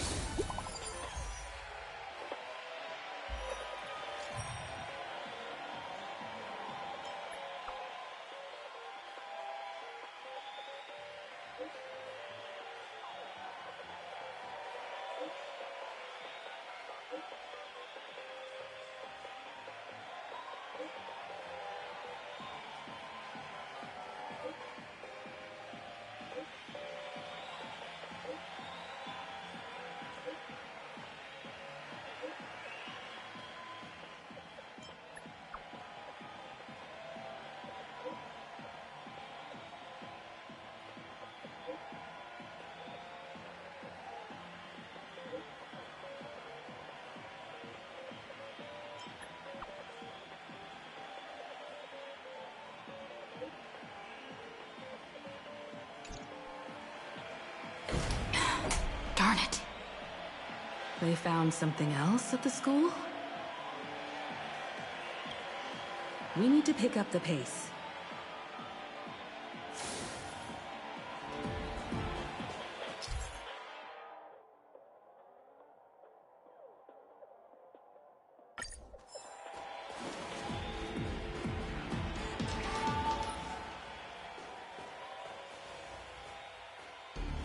Giovanni said we could find the divine revelations of the elation inside the light orb.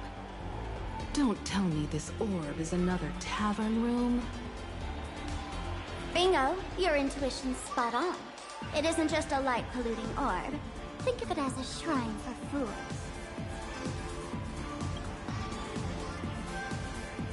The youngsters only revoked the Laughter's right to enter the tavern. They don't reject things associated with them. Inside this light orb is a miracle tied to Aha. It responds to any fool who approaches.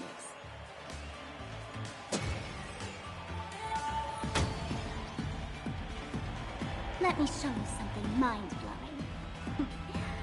Here we go. Open sesame!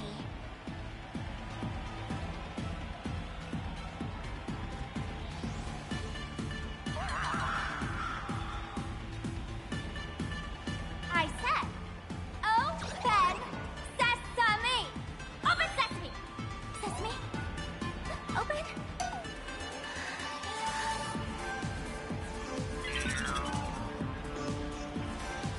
Hooray! So in their eyes, I don't even count as a masked fool anymore! What a wonderful surprise! The imposter stole my identity too!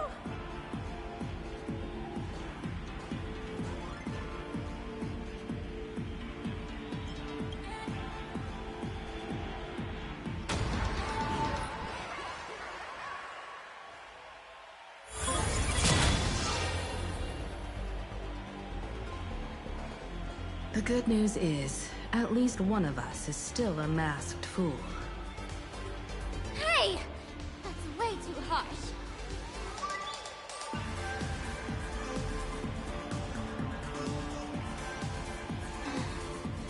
I hate to admit it, but gray hair, it's opened for you.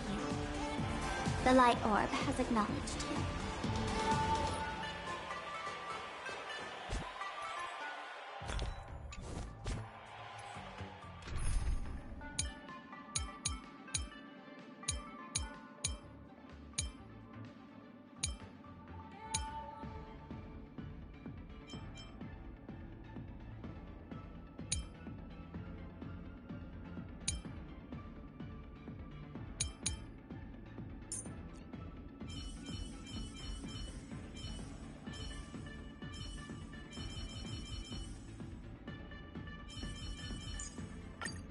The reliable Don Hung!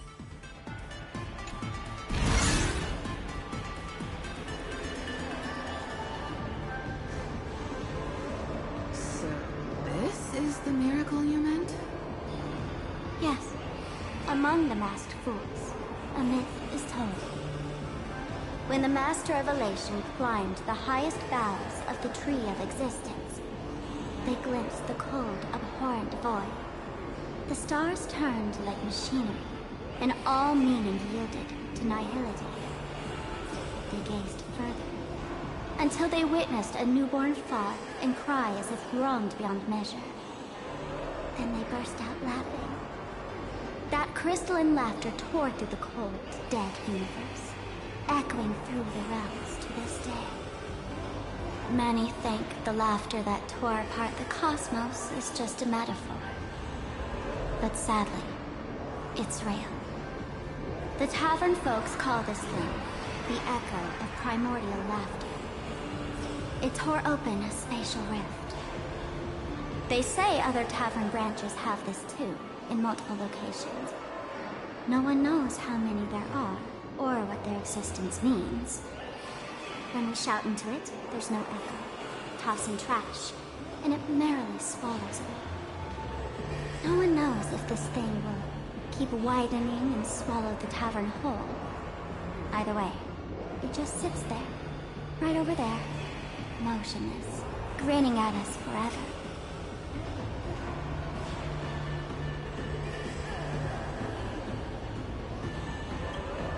Just stick your hand in there. It's said, at a turning point of destiny, a fool need only reach into the rift and grasp something. The tavern folks call it the laughter's gift. No one knows what this thing will bring to those who seek it, fortune or otherwise. But one thing's for sure. Your destiny's bound to get much more chaotic. Hey, gray hair. Wanna give it a try?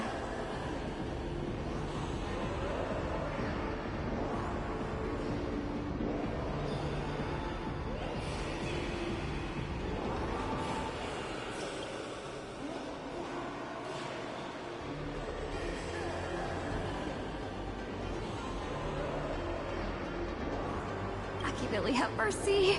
In Billy's name. Please don't hurt me. My hand doesn't taste good.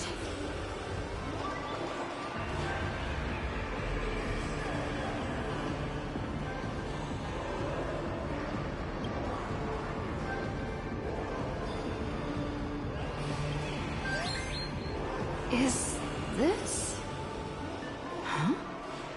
What's this?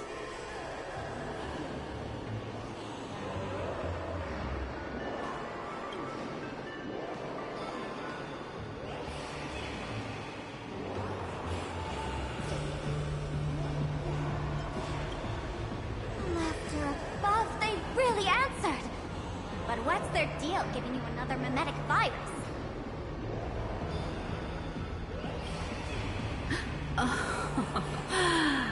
Now I get it. Audiences infected with the Sparksy virus naturally won't be able to resist Sparksy. We'd end up like that soon after breaking into the school. But if we're already infected with another mimetic virus, well, that changes things. And this banana serves exactly that purpose. To buy us some time to resist. The elation really has a twisted sense of humor, huh? All right, let's move.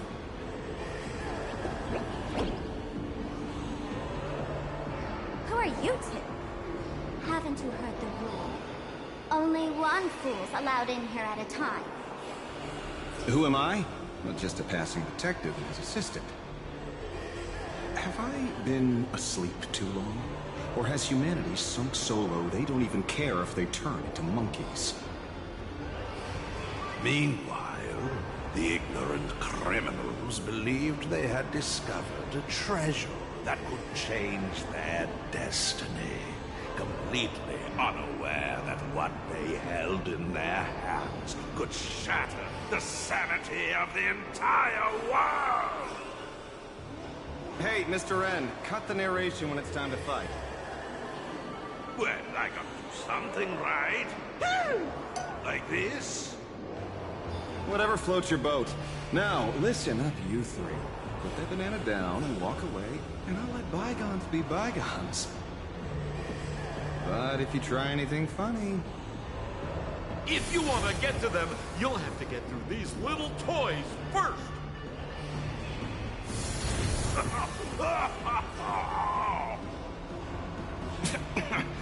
Are these folks really nameless? In all my years, I've never seen the nameless dealing with mimetic viruses. The real deal. Just some nameless person through. Mr. N, I've got to go after them. You won't be able to keep up with me. Just head home and wait for the news. I swear, I won't let the tragedy that happened to you repeat itself in this world.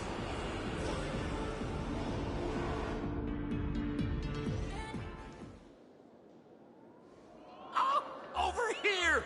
This way! Run faster! You don't want to get caught by that guy back there, do you? Yo, sis! Just how many troublemakers did you people manage to tick off when you landed?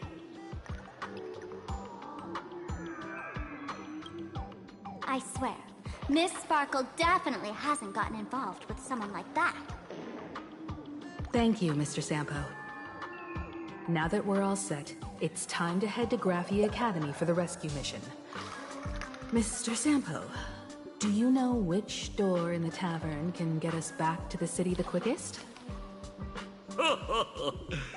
You don't even need to ask. When it comes to knowing all the secret passages and shortcuts in this tavern, you won't find anyone who can match old Sampo. Then lead the way.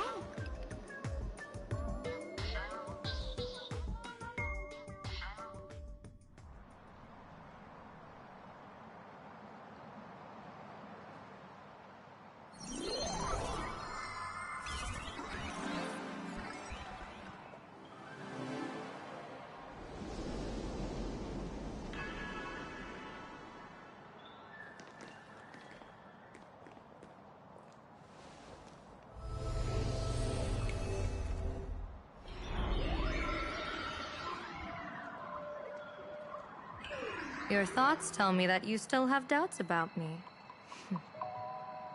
Did you ask to meet here so I could clear up some of your doubts? Greetings, Lady Yao Guang. Being able to hear others' thoughts anytime. This tuning ability sure comes in handy. Compared to the seer strategist's ability to come and go as she pleases, this is nothing but a parlor trick. I've heard that Xianzhou folks are big on etiquette, yet here I am, and you're still playing hide and seek, General. Isn't that a bit discourteous? Sorry. I have this old problem of suddenly disappearing. It's really something beyond my control. As for the reason, I'm afraid I can't disclose it. Please forgive my rudeness. Or, if you're truly that curious, why not use your tuning and find out? You know I won't do that. Besides, I couldn't even if I wanted to right now. Couldn't?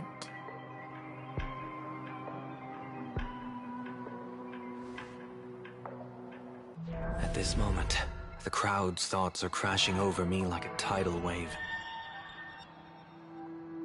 I can't block out all this mental noise.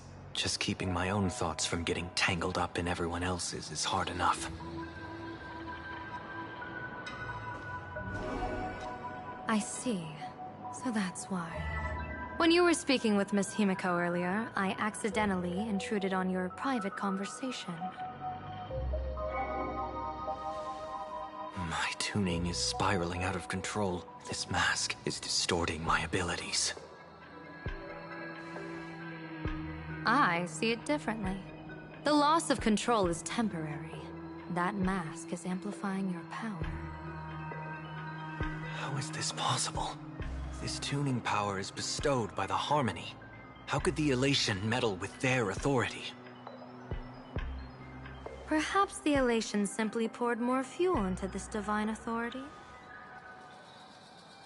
In my humble opinion, this mask binds the supplicant to all beings of plain Arcadia, drawing strength from those who share the same path here for your use.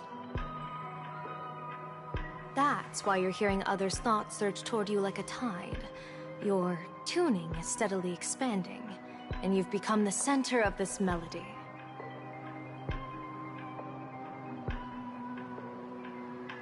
You sure gave me quite the gift, General. But why would such a precious gift be placed on my face? I need an honest answer. You want to know the reason? Didn't I explain it already? Your reasons about me make sense, but what I really want is your answer about yourself. General of the Yuchue, who sees into the future. Why not wear the mask yourself and personally step into the fray with its power?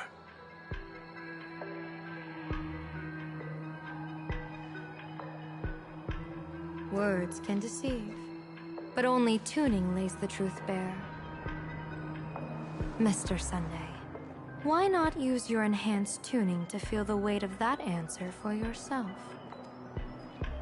Well then, pardon my intrusion, Lady Yao Guang.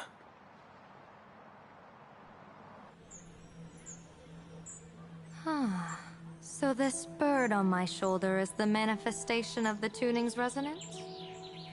Exactly. And these symbols I see floating above people's heads would be the wheel and woe signs you mentioned, General? That's right.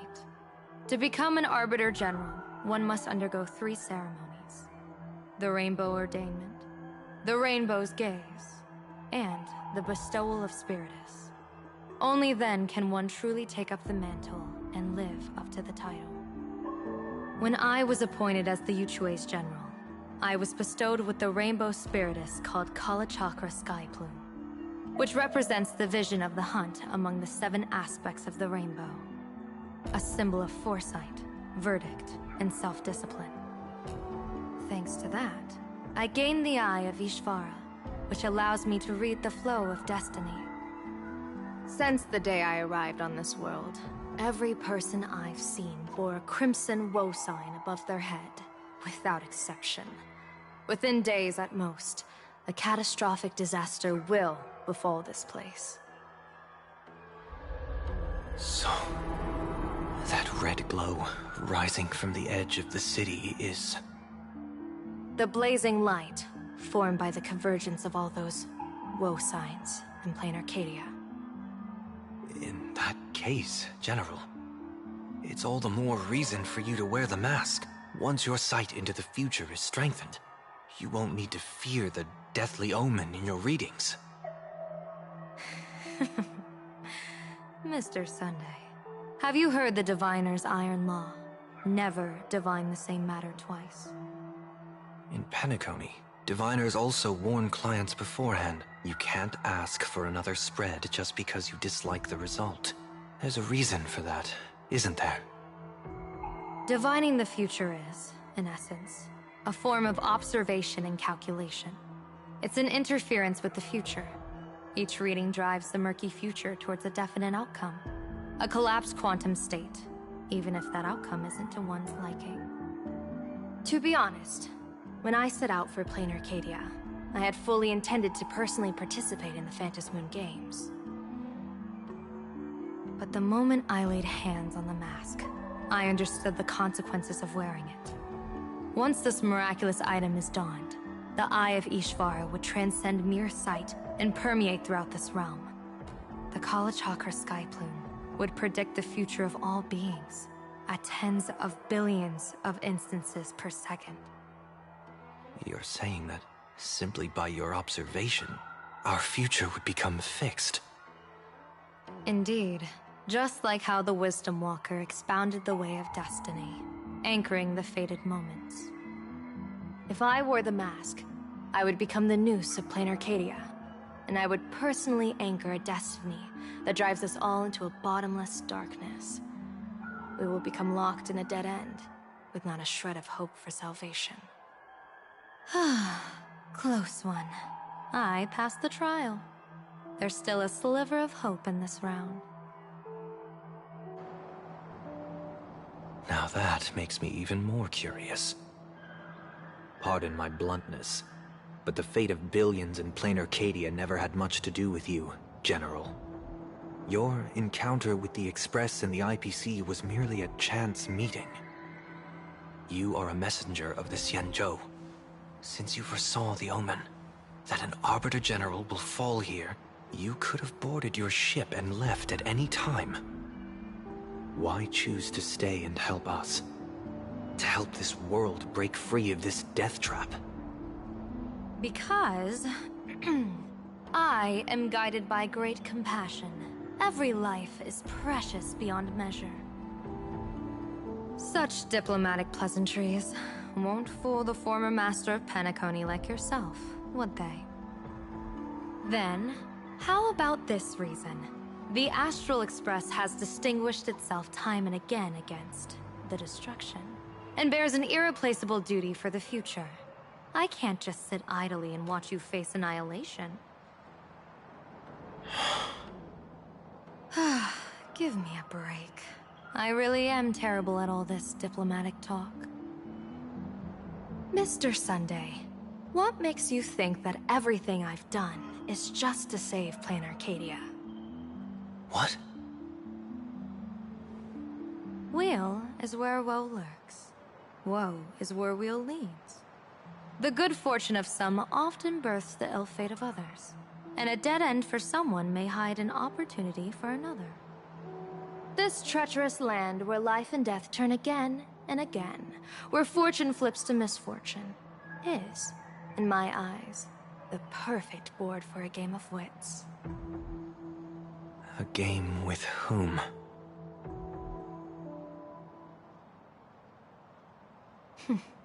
With the gods.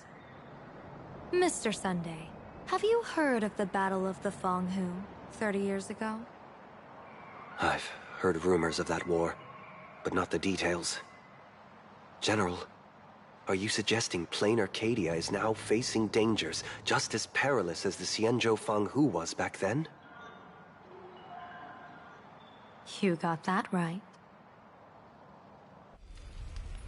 30 years ago, the Abundance Axis broke our lines and invaded the Fanghu homeland.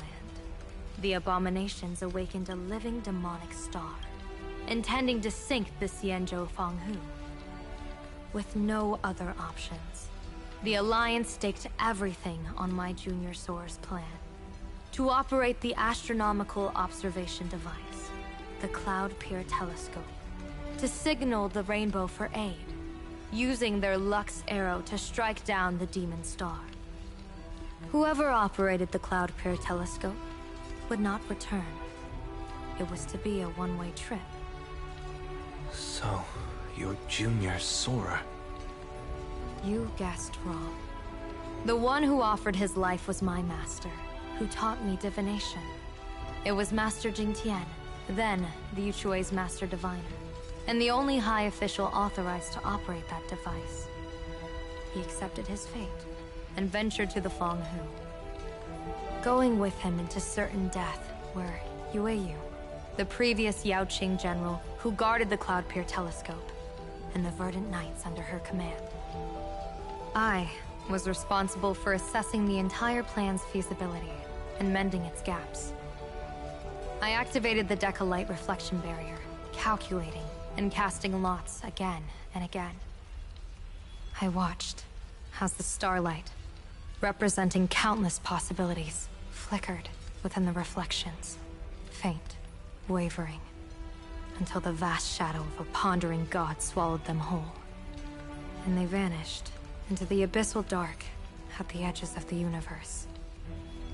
And in that moment, I understood that I had cemented my master and countless soldiers into an inescapable doom. When the Lux arrow fell, they would perish along with the enemy and that demonic star. All reduced to ashes. You sacrificed so many comrades just to ensure the enemy's fall? To Penaconians, that must seem incredibly cruel, right? As someone born in an era of peace, I have no right to judge. Perhaps the founders of Penacony could understand the necessity. Cruel or not, it was my duty. And so I had to witness and remember their sacrifice. When I saw the Lux arrow descend, I realized the Xianzhou Alliance had actually directed an Eon's actions. This realization illuminated the mission of my remaining years. In this cold, merciless cosmos, when you're trapped in despair, an Eon's intervention is often the only hope. We are not ants, helpless beneath the celestial spheres, as we simply watch the stars turn. Instead, their trails were forged by us, who offered up a portion of our insignificant destiny. Even beings as mighty as the Eons can be pulled by our will. Is this what you want to do in plain Arcadia? Indeed. I will seize those starlights of possibility I once buried with my own hands. Just like the Battle of the Fanghu 30 years ago. An Arbiter General will fall, and an Eon will descend. I will forge the destined death into wagers and game pieces, and invite the god who delights in meddling with destiny to sit at my table. This time, I will invite them into my calculations, to draw a great wheel for the cosmos' future. Mr. Sunday, surely you can understand this mad idea of mine, having once reached the divine throne of order yourself.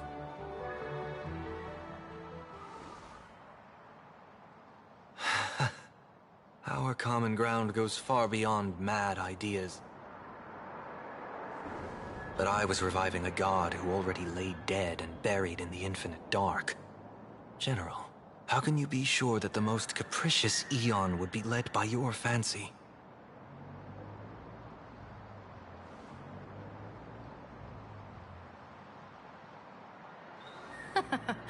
Have you heard this myth about the elation? They say Aha once climbed to the highest bough of the Tree of Existence. Gazing out, they saw stars turning coldly like machines, and the meaning of everything yielded to nihility. Only the cry of a newborn made them burst into laughter. Mr. Sunday, answer me. Why did Aha laugh?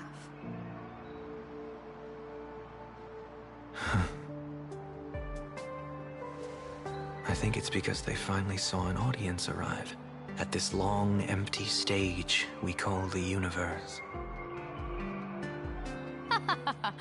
Oh, well said. You're way funnier than you look. As divination teaches, heaven creates 49 paths. Humans find the one unseen. We are the greatest variable this blind, mindless universe can produce. The universe and the gods set riddles for us, and we shall give them a surprise. An answer beyond the finality. Ah, looks like it's about time. Don't tell me you're disappearing without a goodbye again, General. No. This time, we will set our eyes on the same place and carve a sliver of possibility out of destiny with our own sight. Could you be talking about the school where Himiko and the others went?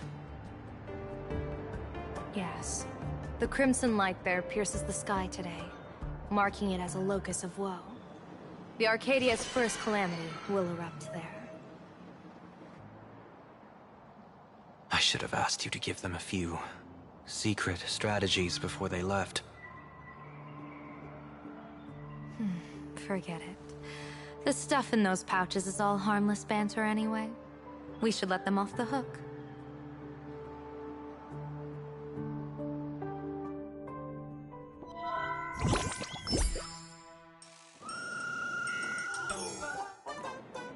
Hello, everyone. Welcome back to Full Wish TV's special news segment, Arcadian Morning Report. I'm your host, Poofy. Hi, everyone. I'm your host, Snowy. It's been 3 hours since our first supplicant, Miss Sparksy, announced her entry into the Phantom Moon Games. The performance she announced to all her fans, SparksyCon, is also about to begin. How curious! Plain Arcadia's day-night cycle was completely scrambled in ancient times. Graphia Academy's location just happens to be bathed in light. So, in broad daylight, what kind of fireworks show does Miss Sparksy have in store for us? Who knows? Maybe she'll blow the school sky high in a blaze of fireworks. After all, at the Phantom Moon Games 15 years ago, Graphia Academy also. Senior, you can't joke about that. Dear viewers, our apologies. Let's move on to news about other supplicants. According to the Department of Aberration Defense's staff, during a routine inspection of the Phantom Moon courtyard, 2 additional mask shapes manifested on the altar. In other words, 2 more supplicants have appeared! Although none of them have publicly announced entry into the games yet, the altar's masks mean someone, somewhere has quietly donned the masks of elation. As for the 2 masks, Department of Aberration Defense staff describe one as a raccoon and the other as some kind of bird. A raccoon mask, huh? Hard not to think of the Astro Express that just arrived in plain Arcadia. Will the nameless from the Astro Express join the Phantom Moon Games? I hear they've even invited them to SparksyCon as special guests! Will it be a miraculous show formed out of the collaboration between supplicants, or a head-to-head showcase between 2 famed contenders?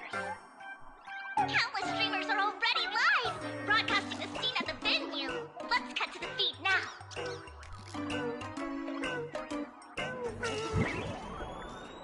Oh! Look, it's the nameless from the Astral Express!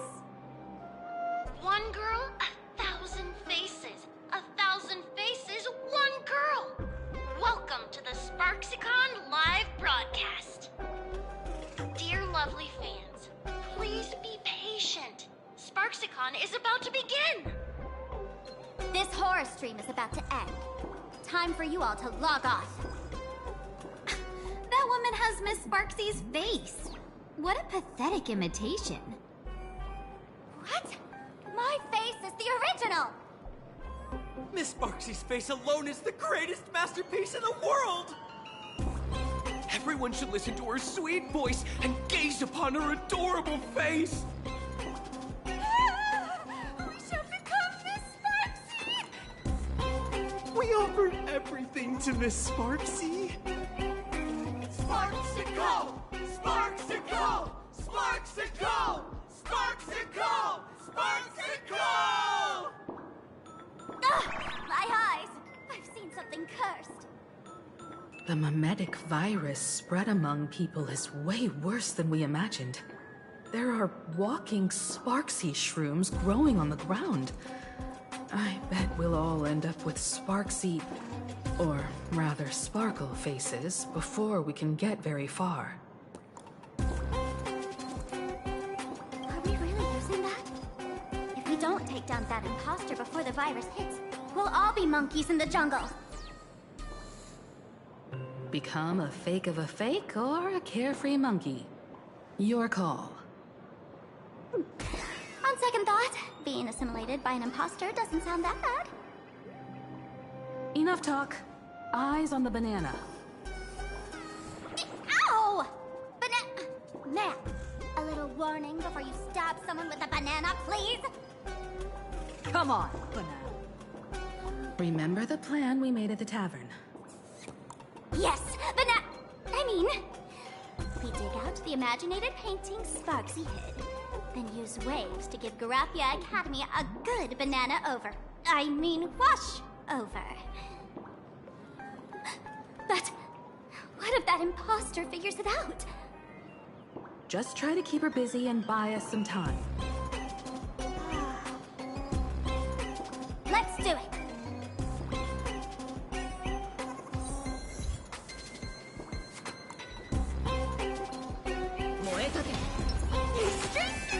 A day of peaceful. A will of metal.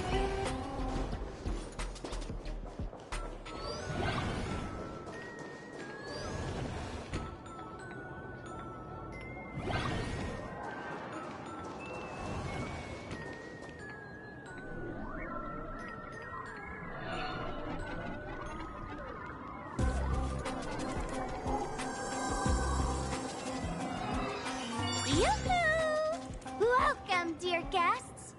I've been waiting so long, my phone's about to die. Drop the act, my dear Mask. I shouldn't have called you an imposter. That was harsh of me. Come back to Mama's arms. It's not too late. If the Astral Express crew gets involved, they won't be pulling any punches.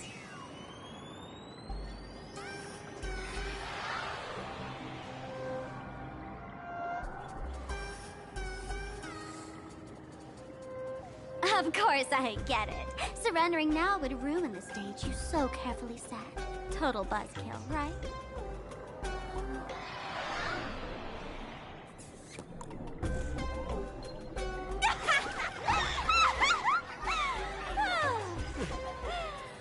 So you still don't get it? The worst thing an actor should do is be tied down to one type of role. Standing before you, the loyal friend who's been by your side all along. The masked fool who never played any tricks. She is actually the old mask I have shed.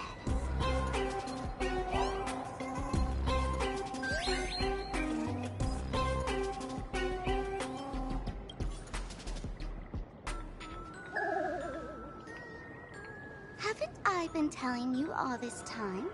She's just an old model. No wonder the light orb in the tavern didn't react to Sparkle.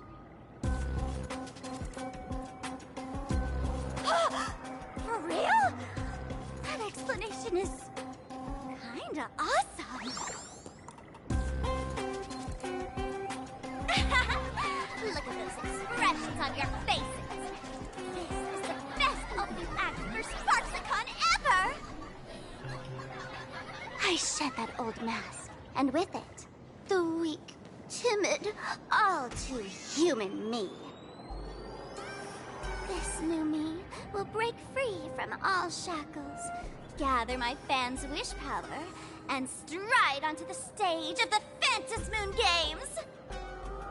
In return for the wish power offered by everyone in the Arcadia, every supplicant must show them what elation truly means. We will demonstrate the elation we desire!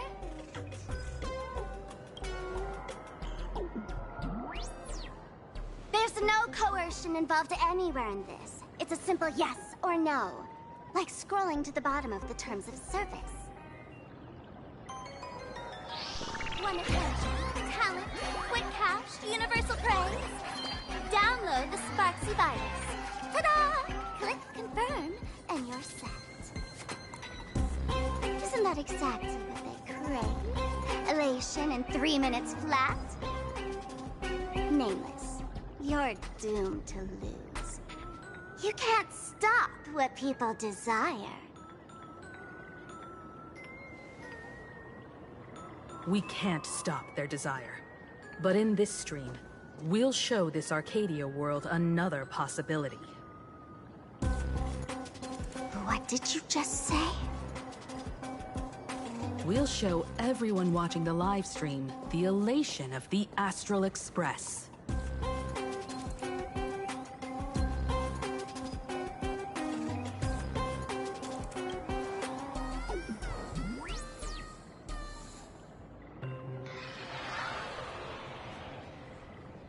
You got another mask? Before Sparksicon begins, the hero of the Express will defeat the villain who tried to spread the virus. And soon, the world will watch it happen live. In their hearts, they'll long for the Trailblaze too. You were never the only option for the audience, Sparksy.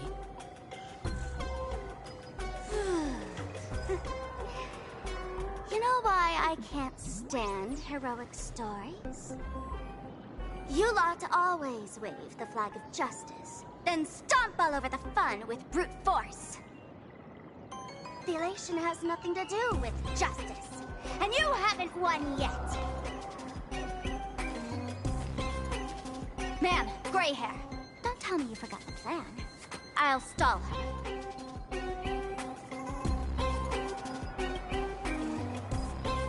We don't have much time left, do we? I'm trying to give us better odds of winning here. There's one thing I've always wondered. Who's the real Sparkle, and who's just a mask? Shouldn't the last one standing decide that? Then let's settle it, right now! I'll make you the opening firework of Sparksicon!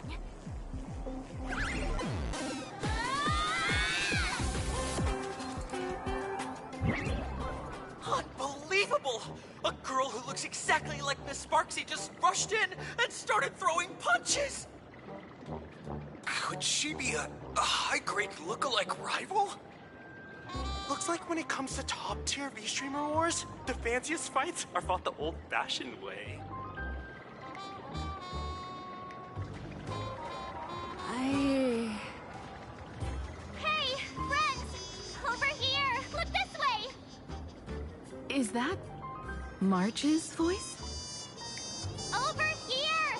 Mr. Yang and I are in the art classroom! While Sparkle keeps her busy, let's regroup with March first.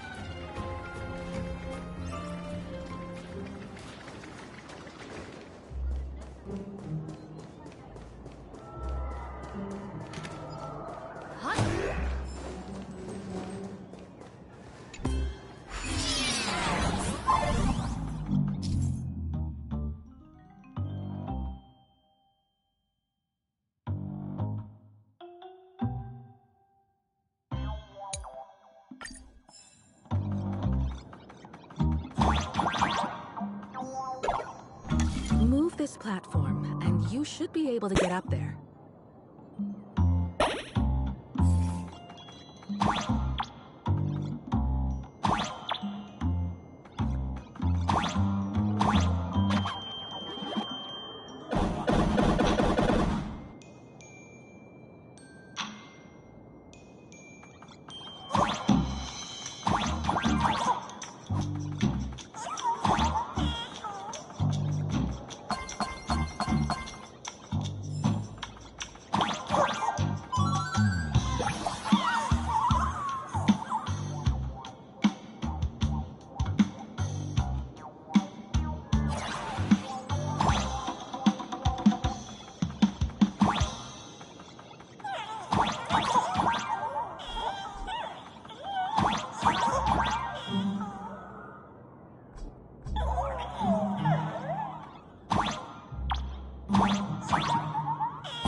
March. I'm just so happy you're safe, Bana. After she escaped the school, I figured she'd bring you back. So while Sparksy was away, I found a classroom to hide in. The students around here have been acting weirder and weirder. Good thing my heart is pure and untouched, so her tricks don't work on me. Hold up. Were you two just talking with some weird verbal tick? What about Welt? Is he all right? Mr. Yang, it's our friends. Come on out. You look perfectly normal, though. So that Professor Welt she saw in the news... Just a bit of acting on my part.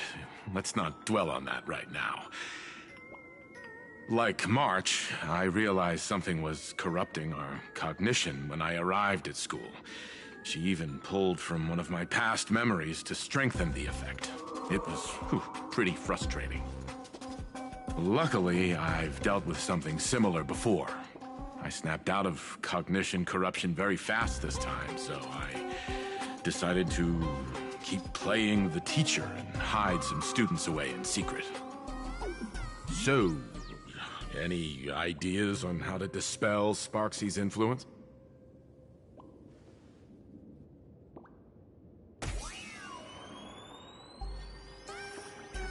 No wonder these students took down the seascape painting from the central courtyard. Sparksy had them break it into 3 parts. The waves, the wooden boat, and the moon. I don't know where they hid the waves and the moon, but I managed to retrieve the wooden boat that was stored in the archive room from the students. As expected from Teacher Yang. We might have a lead on the other 2 painting pieces. Have you seen... Furbo, Nana? You mean... a Furbo? We sent a local reporter into the school, but his luck turned sour, Nana. Sparksy caught him red-handed. Before he was taken away, he managed to take a photo of the library. I want to check it out with her. What about me and Mr. Yang? Now that we have a lead, no way we'll just sit here doing nothing. March and I will go track down that Furbo reporter. We might even find out where the last piece of the painting was hidden. That's the plan. Let us know right away if you find any leads.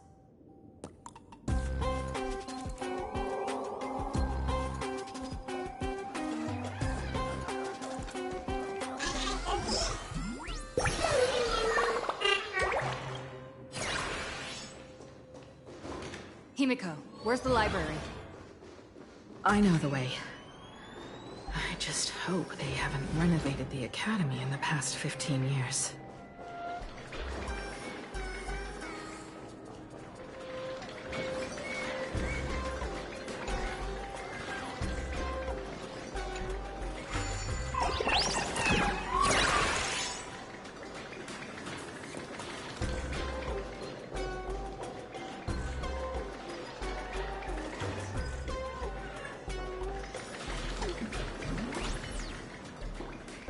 Give it up, shush! Eat my hammer! Ow! What? Darn it!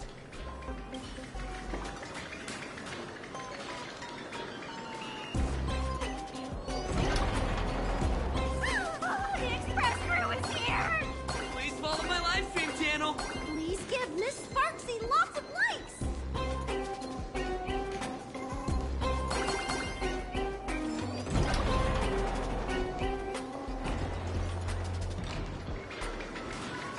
Let go! You're pulling my hair! That's the whole point. Surrender to Miss Sparkle like a good girl!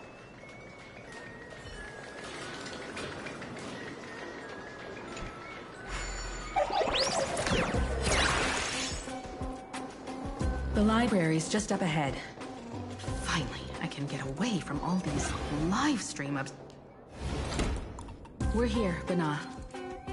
But I don't see any waves or moon. Where could it be? Like I'd ever tell you. Miss Sparksy herself ordered us to guard this place with our lives. Hey, get that stream running. Ugh, kids these days. They ignore their studies just to focus on the internet. As an alum of Graphia Academy, it's my duty, as tradition dictates, to give you all a proper extracurricular lesson. Hey, juniors, ready to roll? Mountains roll, dragons rise! My purpose has always been...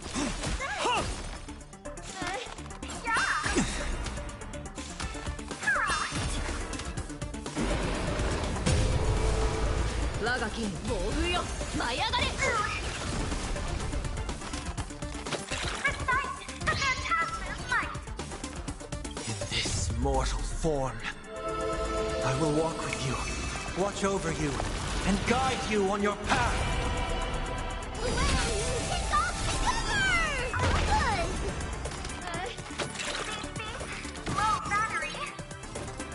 Serenity stands clear before me.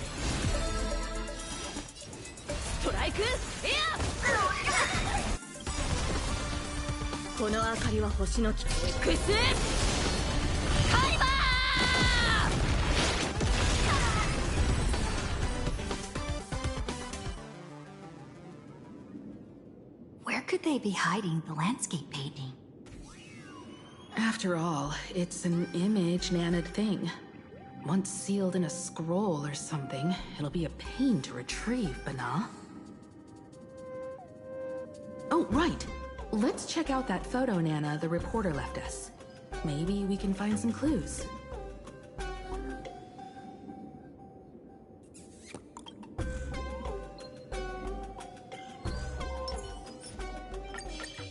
There's strength enough!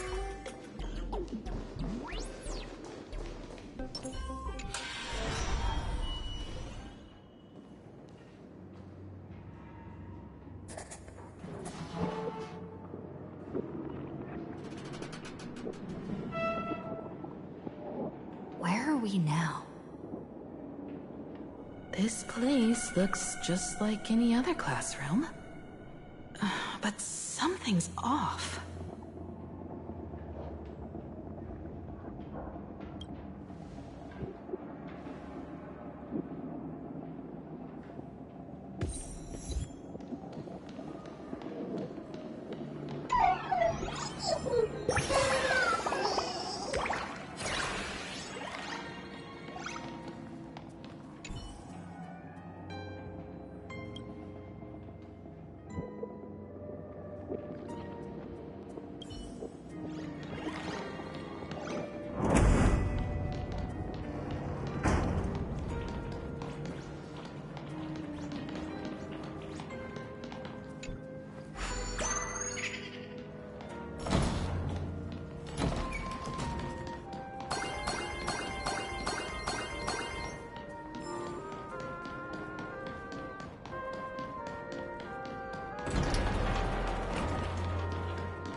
So this is where they stashed the wave. Did you hear something? I think I heard someone laughing. Something's not right. Is there something hidden here?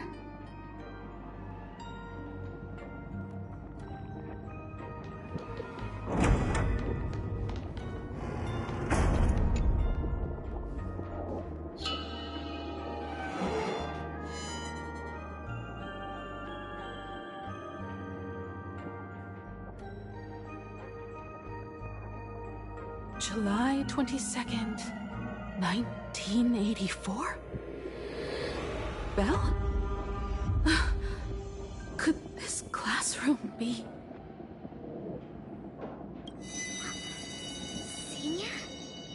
You're back!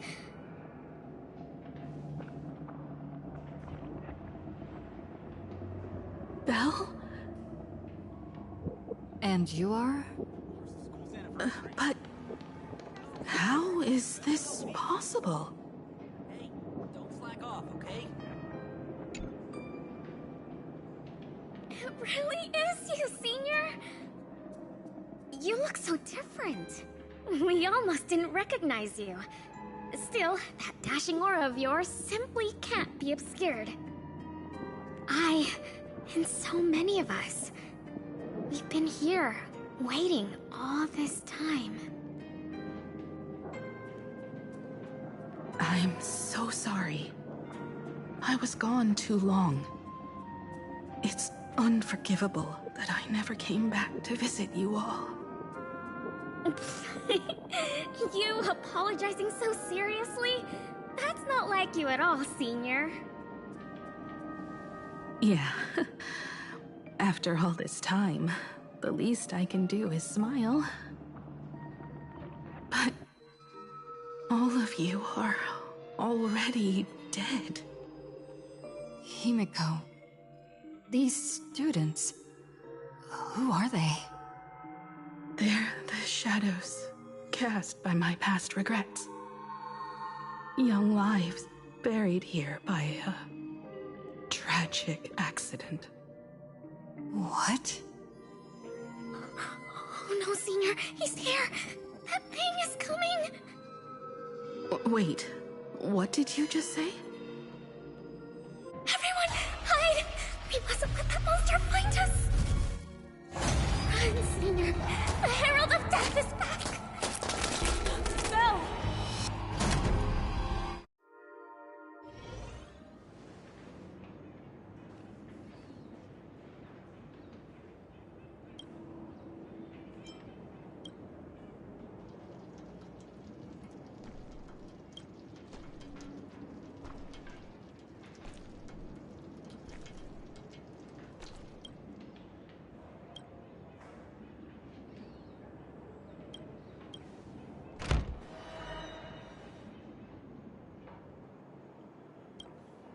We've got the wave now.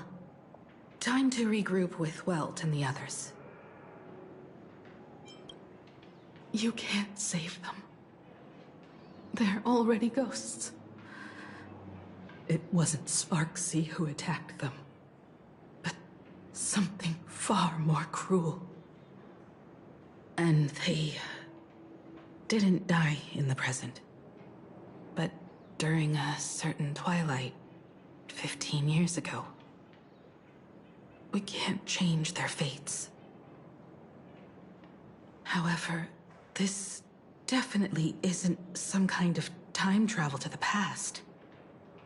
Someone created this space for unknown reasons, only to reenact before an eyewitness the bloodbath at Graphia Academy from the Phantasmoon games 15 years ago.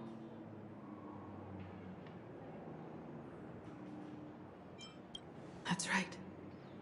But that has nothing to do with the enemy we're facing right now. I know you have a lot of questions now. But we'll have time to talk about all this in detail after we deal with Sparksy. Come on. It's time for us to meet up with Welt. He just messaged and said he and March found the missing Furbonana reporter, Bana, and the final landscape painting piece.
You okay, Mr. Furbo?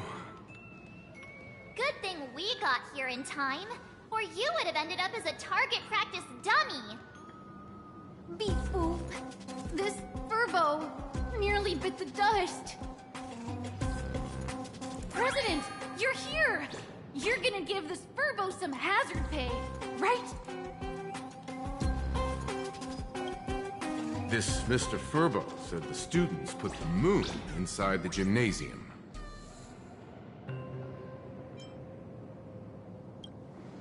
Sparksy must have given the moon to one of the emotis to look after. She really went all out, didn't she? The whole gym's full of moons. Now what? Be it Sparkle or Sparksy, both are equally just as headache-inducing. All right, everyone. Let's round up these emotis and take a look.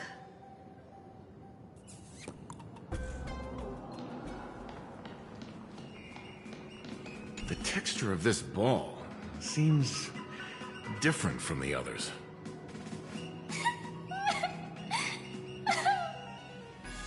Okay, okay. Don't cry. No one's going to hurt you.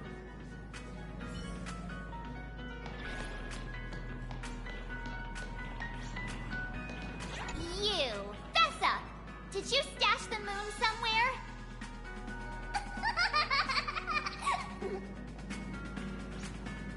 I pried open its mouth to take a look.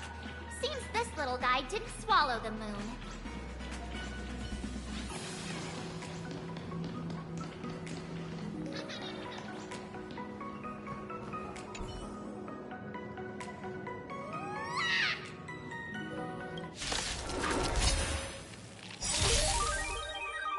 My purpose. Earth shatters. Heaven trembles. Dragons, oh calamity undone, soaring above the lands. This is permanence.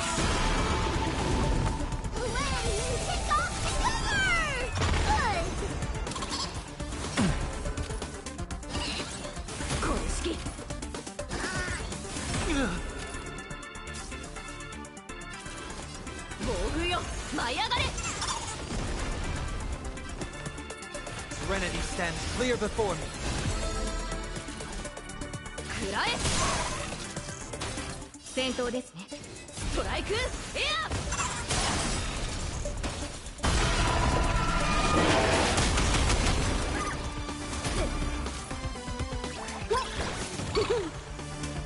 Incoming!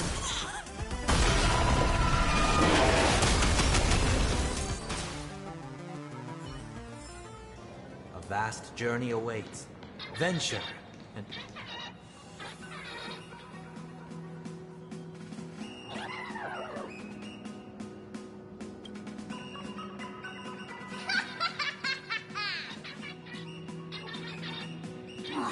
Sneaky laugh. It probably does know where the moon is hiding. But how are we meant to even reach the thing?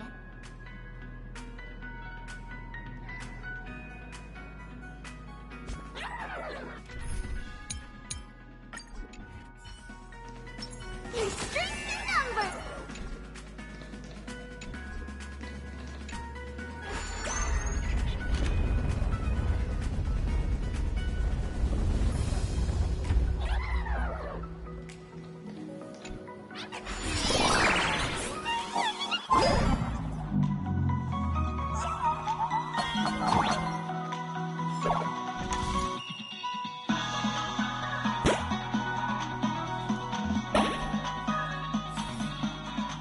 The gym. I've missed this. There was a time when I really envied those classmates who could sprint across the field, giving it their all.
graduated by the time I started feeling this way. Due to some circumstances, I went back to my father's school to work.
One good jump, and we should be able to reach that emoji.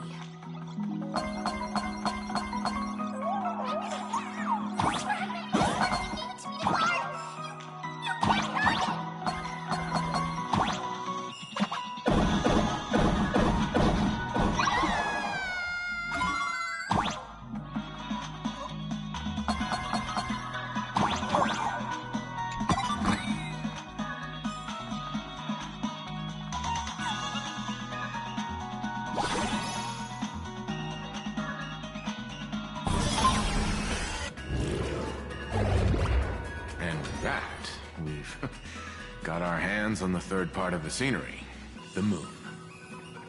All right. Time to settle the score with Sparksy. Since Sparksy dared to target the Astral Express, treating us like stepping nanostones in the Phantasmoon games, she had better be ready to become a spoil of war herself. She and I will head to the atrium next, piece the imaginated landscape back together, and help Sparkle take down Sparksy. Welt, March, I'm counting on you to protect the students at the Academy. Dovebrook's waves should suppress the mimetic contamination they're experiencing, but they might panic and run into the combat area. This time, I truly hope no innocent people get hurt during the Phantasmoon games. Don't worry, Miss Himeko. Mr. Yang and I have got this. You better give that girl a taste of her own medicine for messing with us like some comedy act.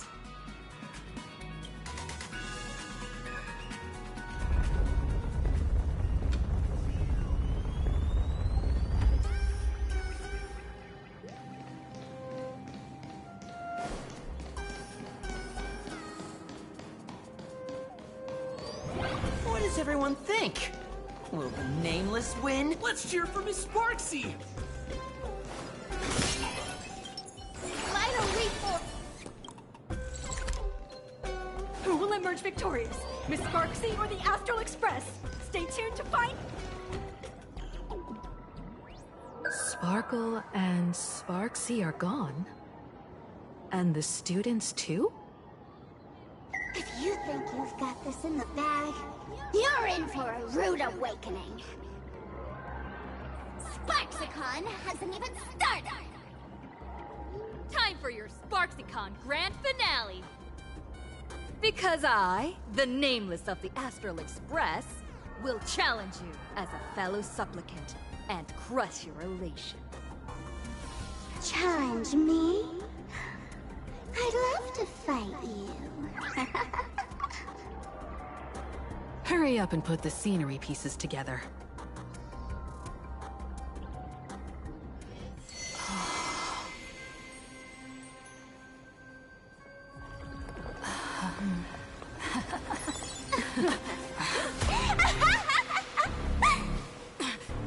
That annoying old model has already fallen asleep. Soon, there will only be one sparkle in the world. Or maybe everyone will be one.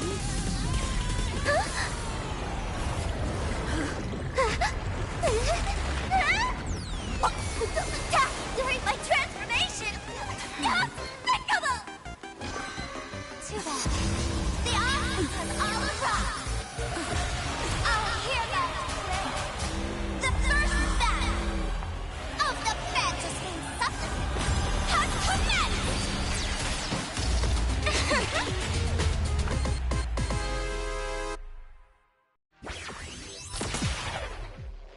Starting.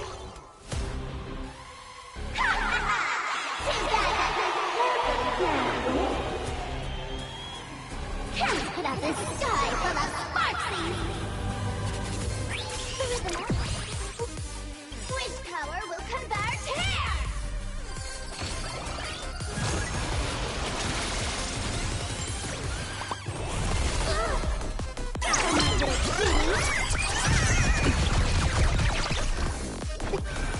We do need some sunshine. Like you. The time is now. Lend me your strength.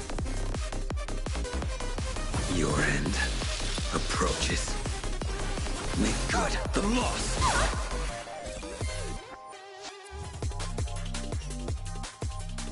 The future. Please calm down. Fail to send you.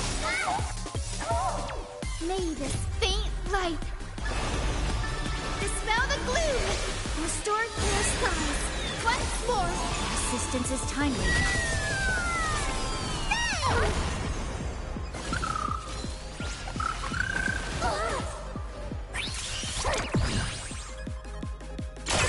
That's okay.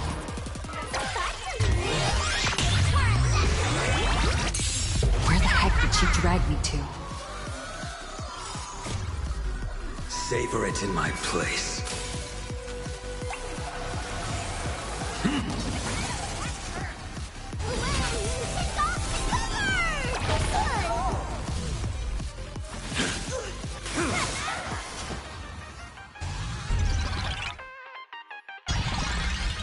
Underestimating us will cost you.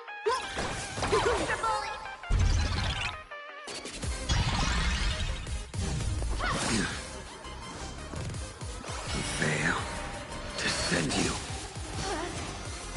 Still hanging on? Did everyone really take good care of Sparksicle? Unnecessary. The time is now. Lend me your strength. Make good the loss. That paradise may be unreachable for me. Savor it in my place.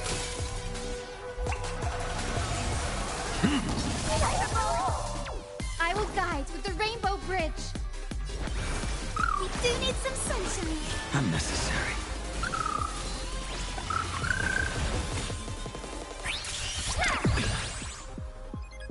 Fail to send you.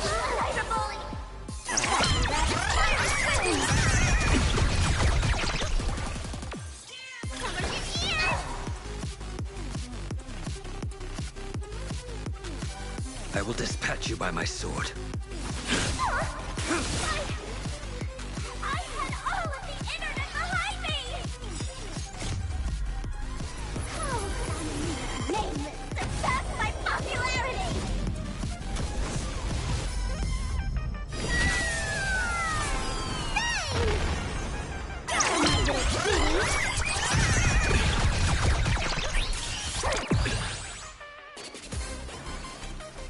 The time is now.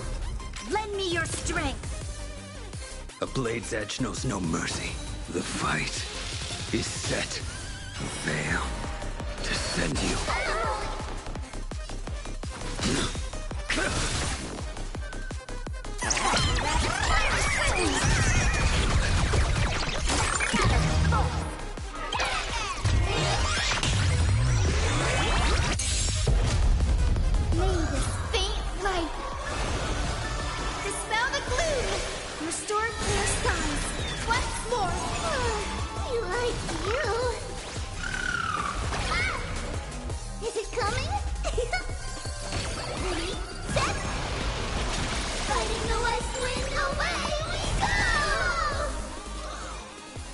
Make good the loss. That hurt. The future will... Everyone's been waiting for us. Veil. Descend you.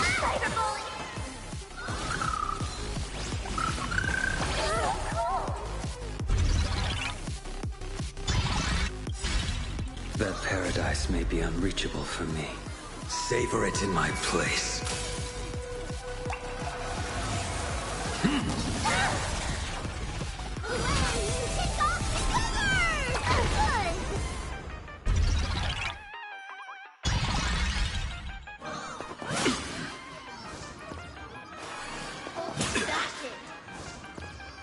I will guide. We do need some sunshine.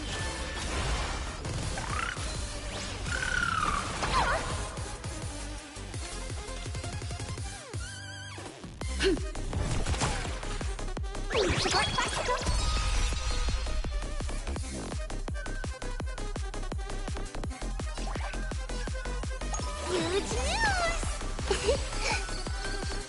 I will dispatch you by my sword. Veil. Descend you. The future.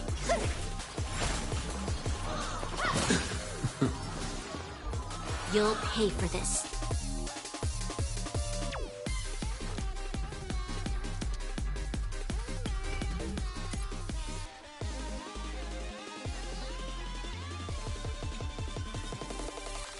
Evildoer. Everyone, let's drown her in our spit. Defend me, Sparky. Oh, my little fiend.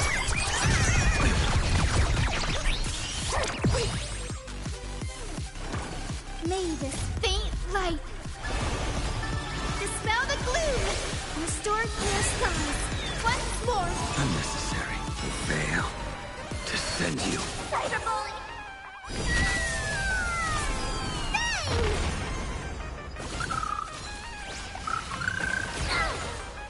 Not everyone wants to be you. I'll show them my elation.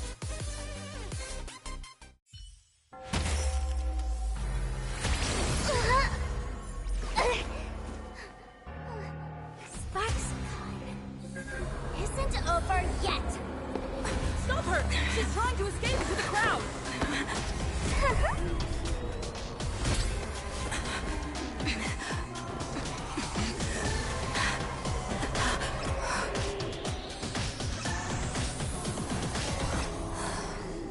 No need to panic, you two. Sunday will share my vision with you.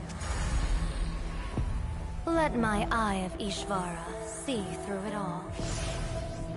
Weal and woe, clear as day.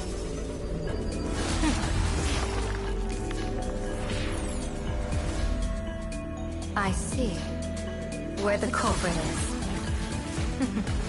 Not you.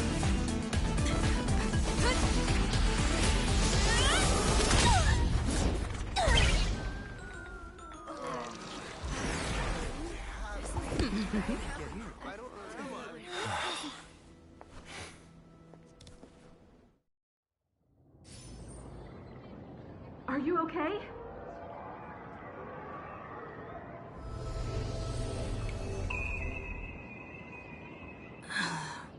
Where did everyone go? Look over here. General Yao Guang? Am I seeing things? We're just attuned to each other, that's all. Oh, feeling dizzy? Don't worry, it's just a minor side effect. When I first opened my eyes, I couldn't even conduct basic self-care for nearly a month. Don't worry, though. With my reinforcement, you'll be back to normal in a moment. Thank you, General. By the way, above your head... Can you see the sign above my head? So, whether it brings weal or woe, whether it changes or not, please keep this secret safe from me. Don't let me know, and don't let anyone else, okay?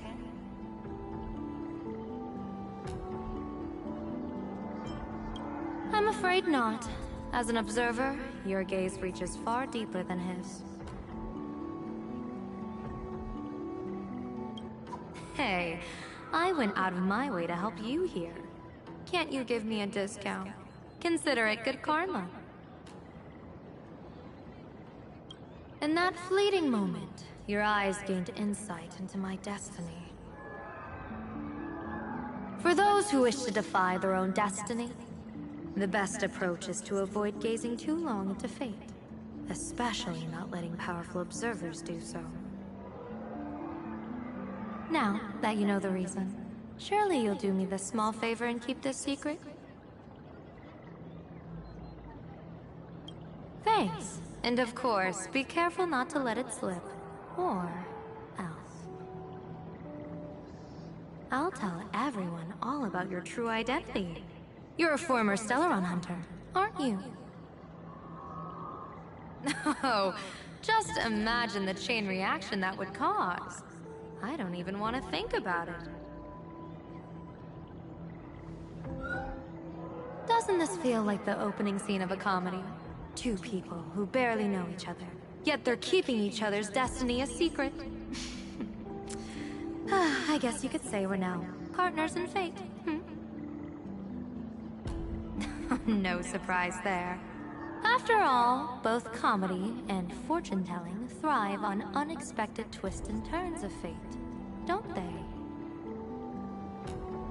All right, looks like the side effects have worn off. Time for us to say goodbye. And you? Are you okay?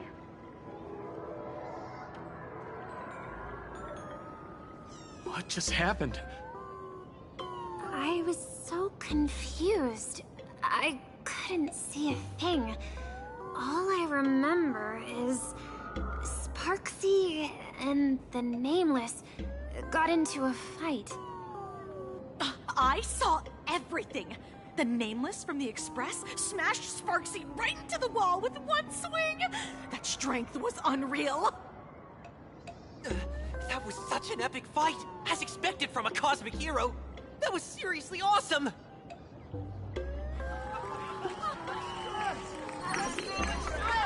Astral Express! Astral Express! Astral Express! Looks like the students have all recovered from the contamination. Did they recover?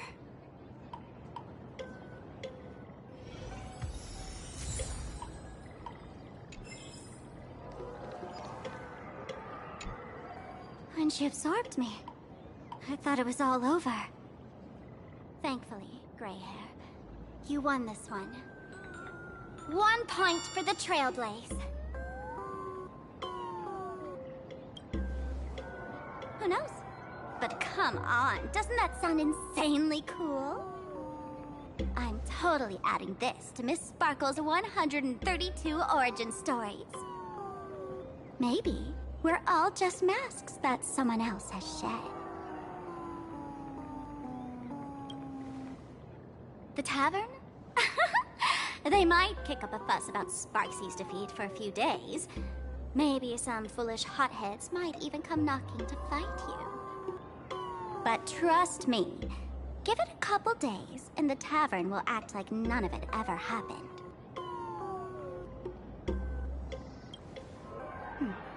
If I really am a mask, then naturally I should return to my wearer's face. But if I'm not, then maybe I need to reclaim the mask I've lost. I understand.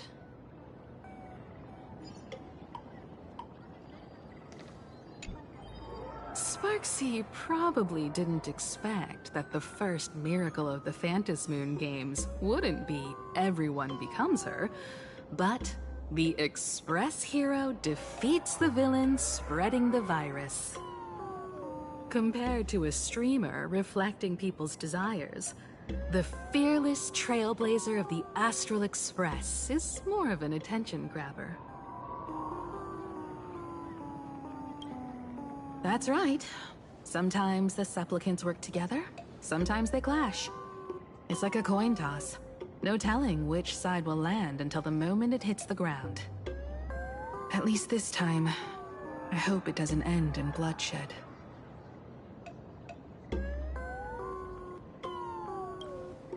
You're one step closer to an audience with Aha. Right now, all of Plain Arcadia is watching you, and all of their attention's flooding over you. And the mask you wear. Make the most of that attention. From now on, you'll represent the Trailblaze to show this world of elation what elation is. Show mercy. Or don't. No, I'm just kidding. Lower your bat. The audience in this Arcadia doesn't go easy on losers at the games. She'll lose her wish power soon enough, and the Sparksy virus will fizzle out. You can hand her over to the Department of Aberration Defense for imprisonment, or set her free. As a supplicant who's become the focus of all, I'm sure you've already made your decision, right?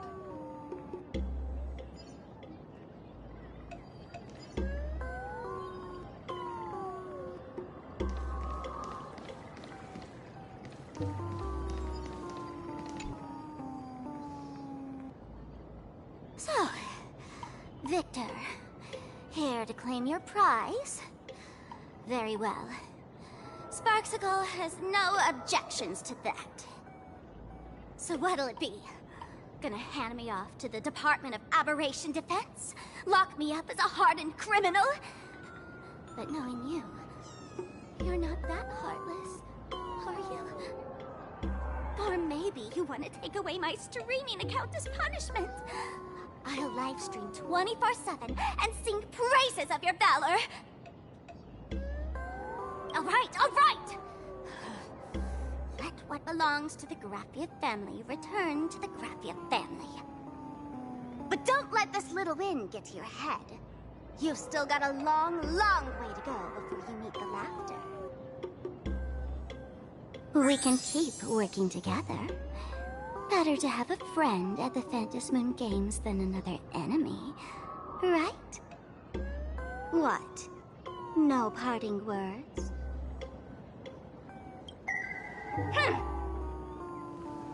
How do you like this ending, Sparksicle? Old model. You and your powerful supporters won this one. I've got no comeback. As a mask, what do you plan to do with your original self? Who's the mask and who's the original? Shouldn't that be decided by the one left standing? Your plan is finished. Your elation has been eliminated. You're the one who should be called the old model. That elation isn't mine. It's the elation everyone chose. And besides, wasn't it your idea in the first place? What?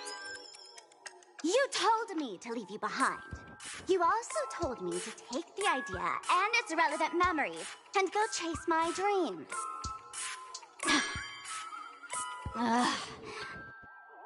That's totally something Miss Sparkle would do. How do you like this ending, Sparkle? How does that joke go again? Take the mask from a masked fool, and what's left but a fool? But take the fool out of a masked fool, and all that's left is the mask. Come on, Sparkle. Time to end this little charade. No show is complete without a curtain call. Shall we become one at last? Bang! Ladies and gentlemen, are you having fun?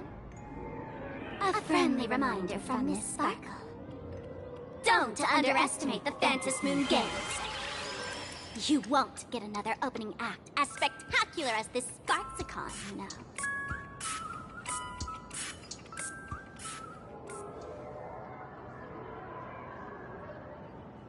Sparksy! No. Sparkle? Which one is which?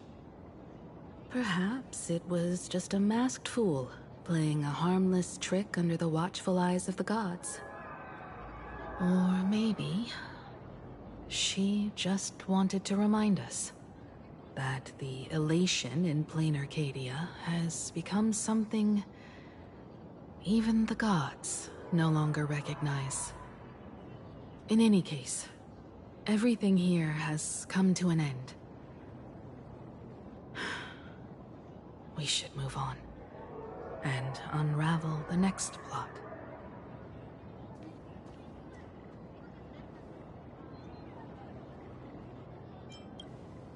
Indeed. I want to investigate and find out who exactly created that place and why. Let me know when you're ready to head out.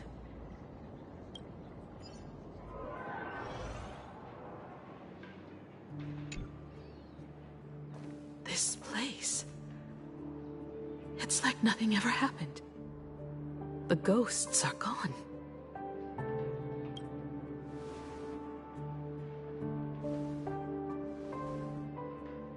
"15 years ago, during the last Phantasmoon Games, I participated as a supplicant.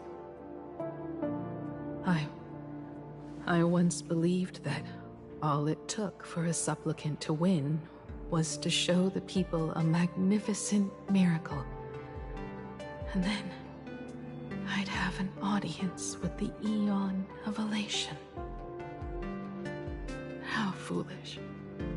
How naive I was. Not everyone wants to obtain everyone's wish power in a positive way. On July 22nd, year 1984 of the Arcadian calendar, a supplicant harboring immense malice stepped into Graphia Academy. He slaughtered 22 students who had stayed behind after school. Then went on to Dovebrook District, where 146 innocent civilians were either killed or wounded. That killer moved like a deranged artist, leaving corpses, imprinting his signature mark. The Bloody Bloom. The media dubbed him the Herald of Death.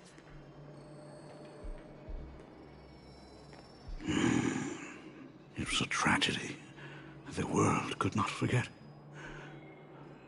The Phantasmoon Games of that year came to be remembered as the Blood-Stained Games.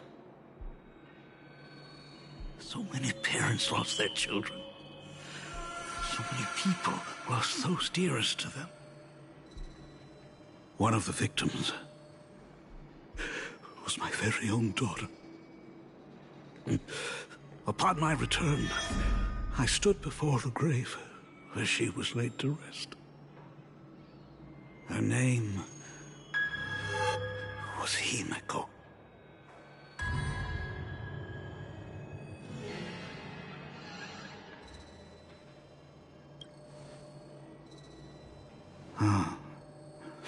Forgive me. Allow me to introduce myself. I am Ryusuke, the current dean of Graphia Academy. So, this lady who bears her name, who exactly are you?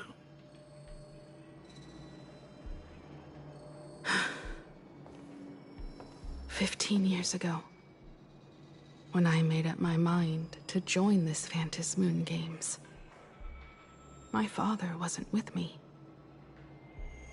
Even as I fought for my life against the Herald of Death, my father was still off somewhere, wandering the cosmos. Strictly speaking, ever since I can remember, his presence in my life has been as thin as the air in space.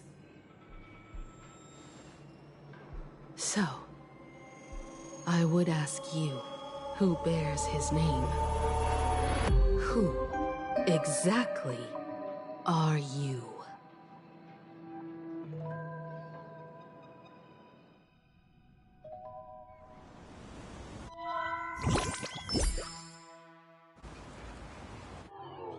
Welcome back to the Arcadian Morning Report Special Edition.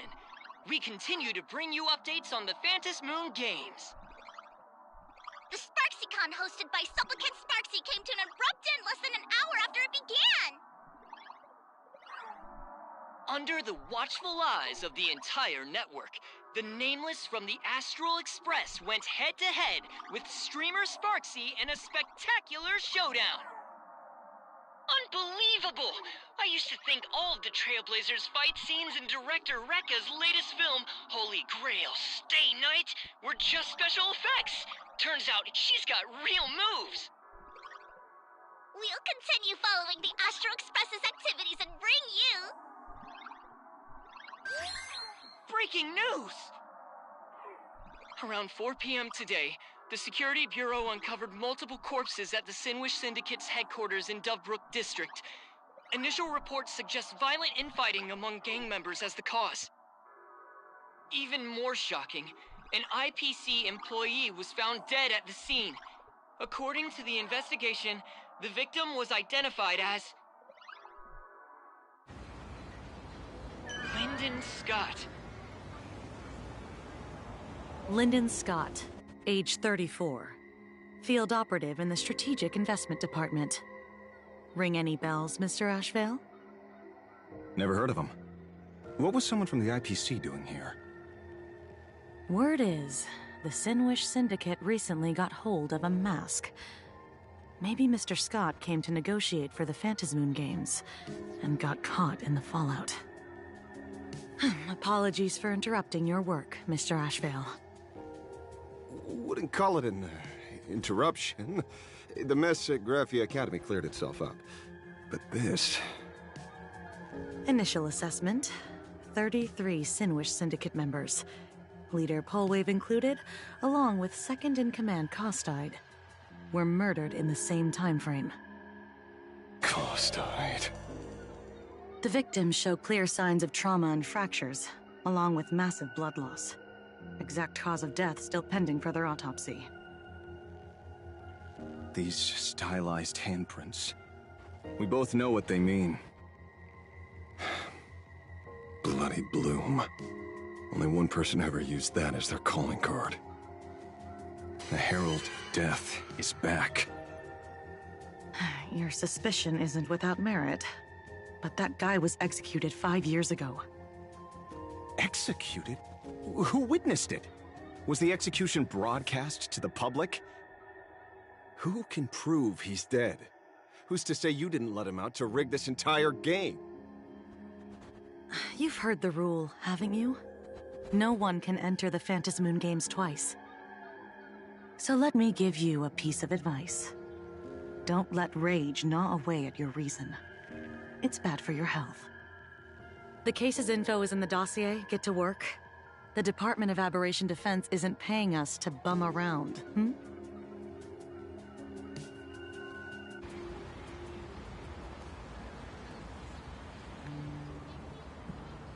Rage sparked quietly in the detective's chest, and not even the wind from Dovebrook could dispel the metallic tang of blood clinging to his nose. When he first heard the Sinwish Syndicate had obtained the mask, a grim premonition stirred within him, but he never expected it to be the omen of a friend's death. Mr. N, he's no longer with us. Now he's just a body, another nameless casualty buried beneath a headline.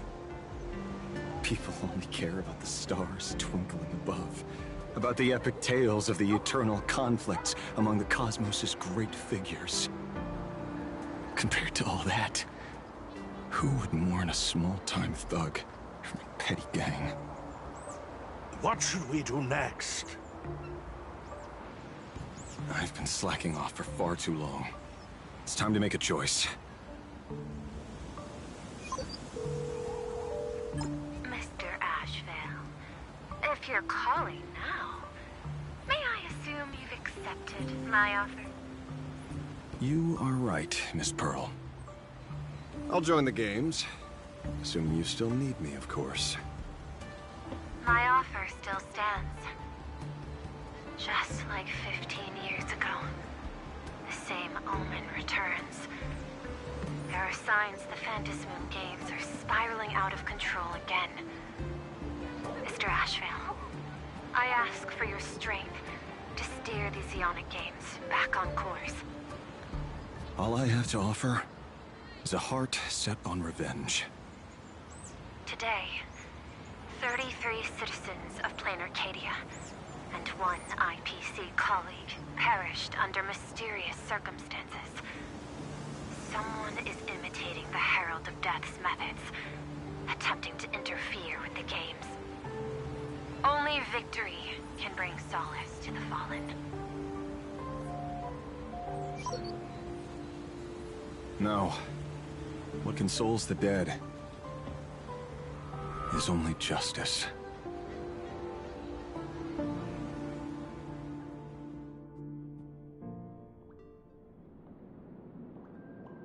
What's the matter? Found a better candidate? Don't I even make the short list? This is a game shaped by the most capricious Eon. Surprises and twists are its very nature. It's only right I choose the strongest players. Even so, I have to ask, what makes you so sure that I'd hire a wanted criminal to fight in the Phantasmoon Games, instead of tossing you into an IPC cell? Throw me in prison?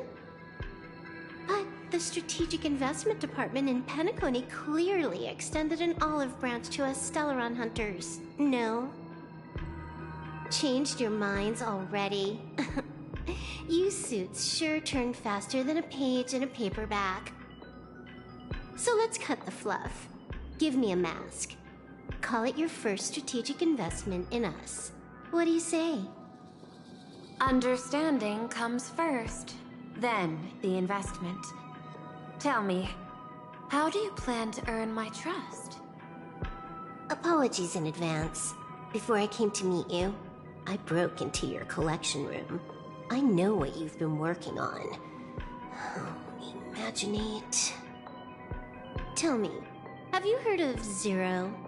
Greatest hacker and most feared player in all of Punk Lord? Some say she's an emanator of elation, while others say she enters the dark zone created by Mythos, as if it were her own backyard. She caused Punk Lord's data meltdown and infected IPC branches in 28 segmenta, isolating them from each other. Most information about Zero is half true, half false, much like the rumors surrounding you Stellaron hunters. But one thing is certain. Zero suffered a major downfall, and is now a prisoner of the IPC. It's obvious she left a deep impression on you. Traumatic, even. In that case, you should also know that ether editing and imagenesis stem from the same technological source. Or aren't. I know. I've studied it. Huh. How could I forget? You stole Zero's tech to make that lousy cash grab game Ethereum Wars. Of course, you know all this. But you corporate moneybags will never comprehend it. The fleeting, ever-changing power of the elation. Zero once tampered with a parameter of reality, creating an independent realm that belonged solely to her, just like that other one. Just like Graphia. Are you willing to trade the secrets of imagenesis? I can think about it. Deduction. You may be lying. I've heard that those who join the Stellaron Hunters have long since abandoned the path they once walked. Who knows? You're in the Arcadia of Elation. Wouldn't it be a waste not to test your luck? Deal, Ether Hacker. And to seal it with confidence, let me show you a little trick of the trade. A hacking trick?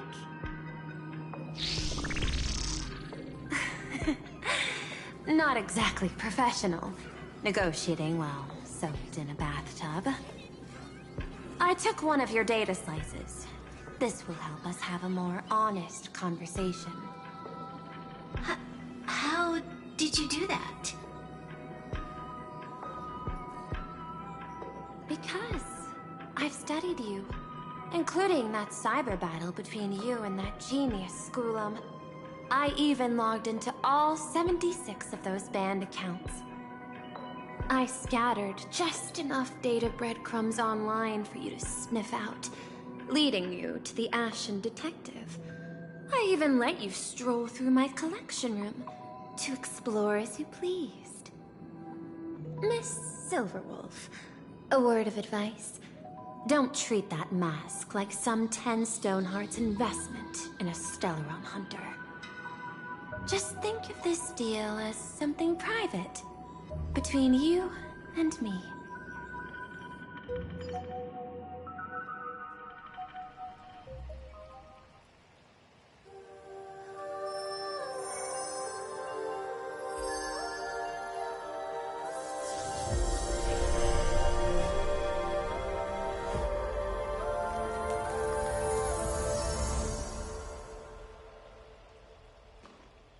What the heck? I just blinked and suddenly half the supplicants are wearing masks? I was hoping the show would get better. Streamers clashing with cosmic heroes. A flashy brawl without anyone getting hurt. Wouldn't that have been nice? But now we've got a crow, a shell, a cat, a wolf? How many more mystery guests are crashing the stage? And this thing? When did it sneak in?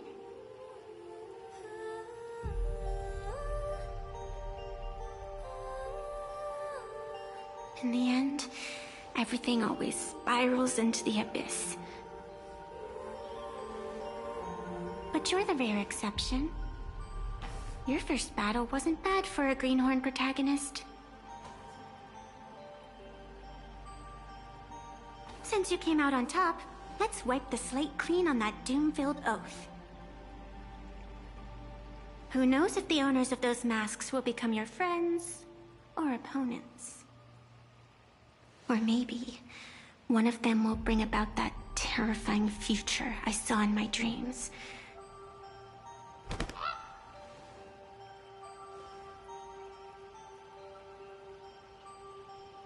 Little one, how'd you find your way here?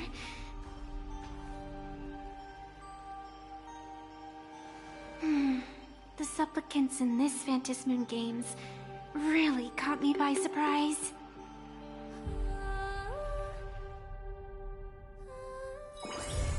Why don't those people in the Go Home Club...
String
the numbers!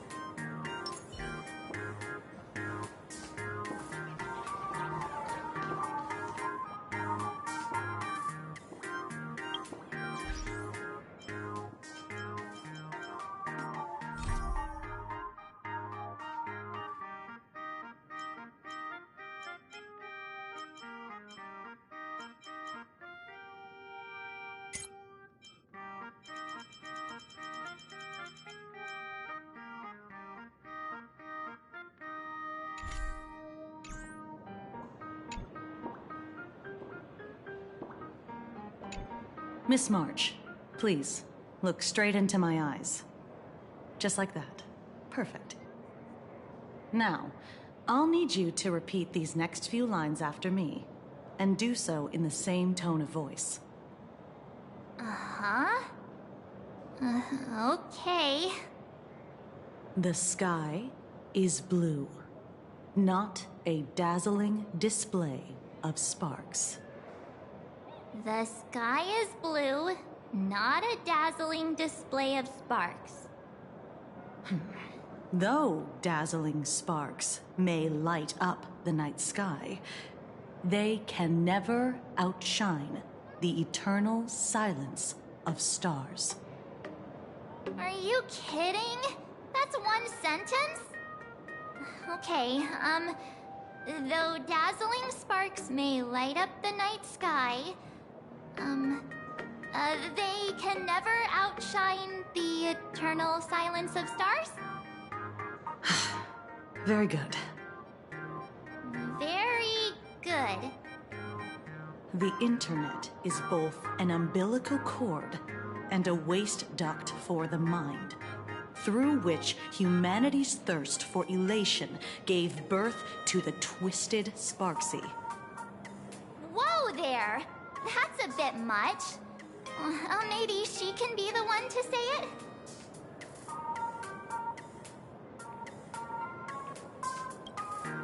These are the test sentences I improvised according to the guidelines from the Human and Intellitron Emotional Baseline Test.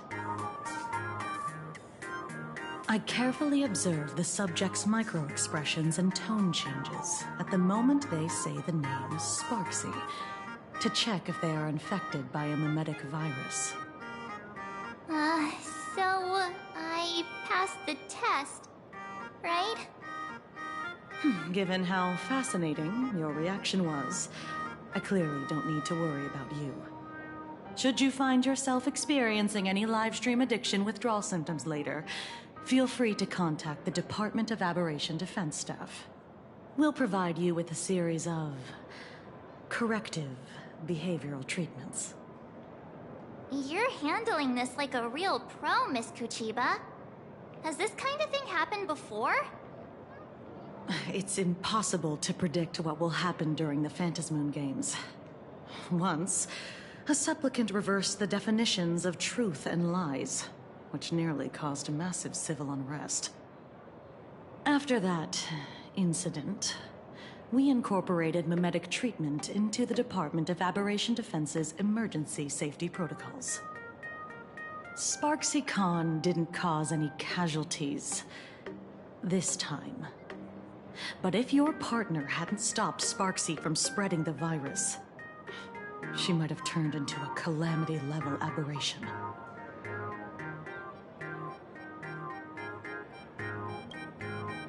Without proper containment measures, a calamity-level aberration can destroy dozens of cities as it spreads. That's the scale we're talking about. That's the Department of Aberration Defense's term for them. It usually refers to Imaginae infused with wish power who have lost control and begun to run amok. Over time, though, it's become a label that gets slapped onto any hazardous entity. You? An aberration? What are you talking about? Though, I gotta say, you do look pretty weird with that mask on. Don't tell me you're a Cosmicon collective player. The Department of Aberration Defense's hazard ratings are nothing like the power ratings in some card game. Right then, that's all for the required checkup. If you're interested in aberration calamity threat levels and how they're classified, you might want to take a look at this document. However, do bear in mind that causing damage of the aforementioned scale during the Phantasmoon Games will cause you to be classified as an aberration and dealt with accordingly.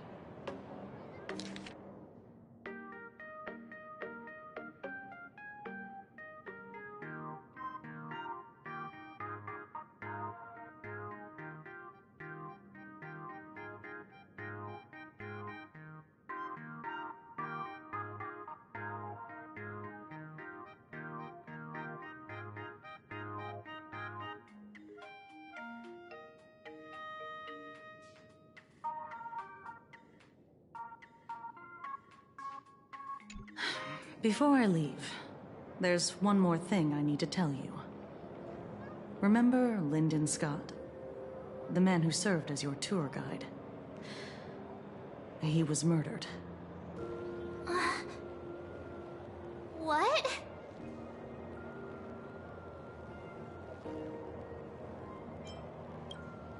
Though, given how he's behaved, he's definitely rubbed a lot of people the wrong way. But I doubt any of it was serious enough to get him killed. Right? Oh, seems like you are quite familiar with him. You don't suspect us, do you? I wouldn't exactly call Scott a friend, but we'd never do anything like that to him. Easy there, young lady. I haven't even started asking questions yet. Of course, there's no way the renowned heroes of the Express would harm some lowly IPC employee simply because they had a problem with him. More importantly, both of you have solid alibis. The initial results of our investigation suggest his murder might be connected to the Phantasmoon Games. I'm informing you both of this to warn you to be extremely careful. The Phantasmoon Games are far from a simple game intended for passing the time or relaxation. Anyway, I wish you success. Farewell. Scott... could he actually... I just can't believe it! But it was Miss Kuchiba who told us, so... it must be true. So, the Phantasmoon Games. Pretty frightening, huh? What's your take? Yeah. Even though Scott pops up now and then to give us a bit of trouble, I still feel bad about him dying so suddenly during the Phantasmoon Games like this. And without even knowing why. If the killer is here for the Phantasmoon Games, they might become our enemies soon. The Phantasmoon Games.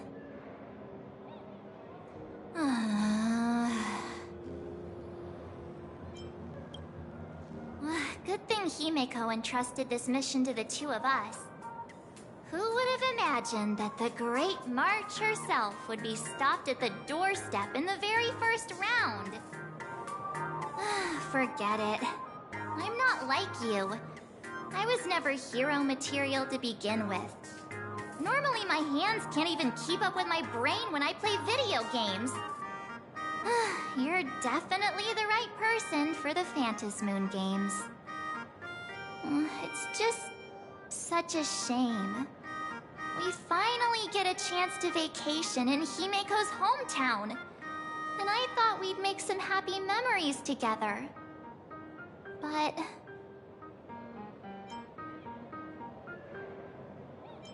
I'll triumph in the Phantasmoon Games in your stead. Alright. But, look. Don't push yourself too hard, okay, you? Remember that we've got your back. Oh, right. Where are Himeko and Mr. Yang? They must be getting examined and interrogated too, right? Why don't you send Mr. Yang a message?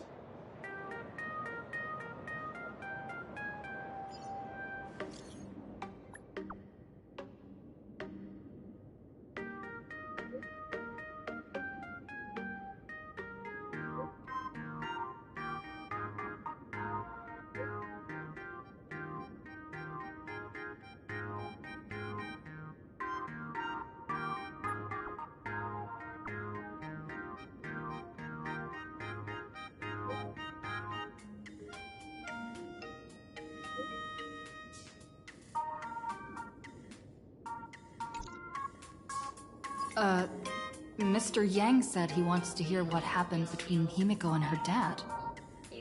I can't blame him for being curious. I really want to know too.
You're here. Himiko hasn't mentioned her father at all in the time since I've boarded. So, what is going on between them? As you were the only one with her at the time, you're the only one I can ask. Yeah, it really threw me for a sec when you said Himiko's father. But when you think about it, it's only natural that Himiko has a father, right? Not everyone's like me, thawed out of an ice block.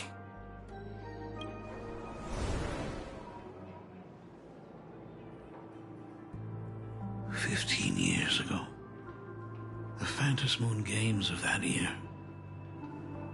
came to be remembered as the Blood-Stained Games. So many parents lost their children. So many people lost those dearest to them. One of the victims was my very own daughter. Upon my return, I stood before the grave where she was laid to rest. Her name was Himiko. So, this lady who bears her name, who exactly are you? 15 years ago, when I made up my mind to join this Phantom Moon Games, my father wasn't with me. Even as I fought for my life against the Herald of Death, my father was still off somewhere, wandering the cosmos. Strictly speaking, ever since I can remember, his presence in my life has been as thin as the air in space. So, I would ask you, who bears his name, who exactly are you? Well, look at you. What are you getting so worked up over? Just a joke. A joke. It's been 15 years after all, and you've grown into such a fine young lady. How could you expect your old man to recognize you right off the bat? So, what's with that gravestone I saw with your name on it then? When you don't know if you'll live to see tomorrow, there's nothing strange about getting your affairs in order in advance, is there, Mr. Ryusuke? Mr. Ryusuke? How could you be so formal with your own father? At least call me Dad like you used to, okay? Hold it. And you are... Don't tell me. Himiko, is this your child? Oh, could you please stop making things worse? I haven't seen you in 15 years, and now I'm a grandfather. Wait. Who's the father? That's enough! You are looking at my colleague. A new generation of Trailblazer. My friend and my companion on the Astral Express. Do you understand now, Father? You hear that? She called me father. Hello there, my friend. Sorry about that. I thought you were Himiko's daughter for a second there.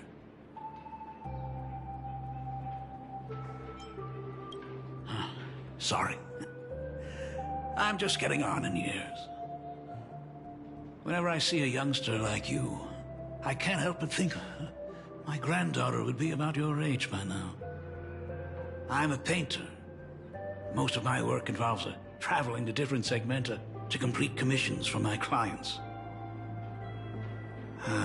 Himiko.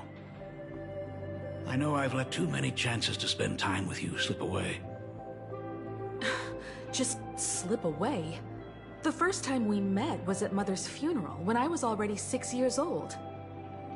Let's put that aside for now. Were you also too busy with work when I was suffering from a weathering curse? You might not believe me, but I've been running around for your sake all this time. All these years, I've been trapped in this room that represents the past that I imaginated. And I've never left it. You didn't know about me becoming the Express's navigator either? 15 years. The Express never stopped here once. You didn't even leave behind so much as a single word to indicate you were still alive. And the Department of Aberration Defense completely sealed off all records of what happened during those Phantasmoon games. I did hear many rumors about the Astral Express, though. I even saw the navigator's name. At first, I thought it was just someone else with the same name. And even when curiosity drove me to look up your picture, I still didn't dare believe that the woman so full of poise and grace was my daughter. She'd grown up safe, becoming a living legend in her own right. I thought about contacting the Express, but what if their navigator was just someone who happened to share the same name? I've been clinging to an absurd notion that if I never sought the answer, there was still a 50-50 chance my daughter was still alive. But if I found the answer, and it was no, then she would truly be dead. So, Himiko, how did you... I'd rather not tarry here too long. I'll be taking my leave now, Dean. The Express has defeated the supplicant that occupied this school and prevented another tragedy like the one 15 years ago. Now it's time for you to fulfill the duties you failed in back then. Go comfort those students, and see if you can't figure out how to deal with the media bombardment while you're at it.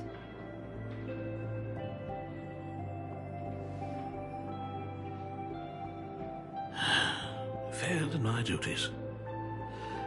So, still mad at me. Can we talk?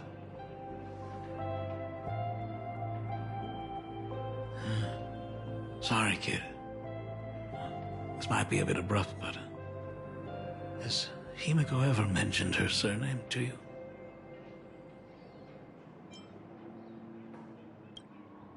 I'm a failure of a father. I broke her heart. But what exactly happened 15 years ago? I can't believe it. She actually survived the weathering curse. Have you heard the tale of the legendary painter Graphia, who hid everything on this planet's surface within a scroll? It is said that to achieve such a monumental feat, she made a forbidden exchange, sacrificing both her own life and that of her descendants, resulting in the weathering curse. Few descendants carrying the Graphia bloodline have lived past 30. Most of them wither like flowers while they're still young, skin cracking and peeling like dried paint. Himiko was no exception. She was tormented by the curse for years.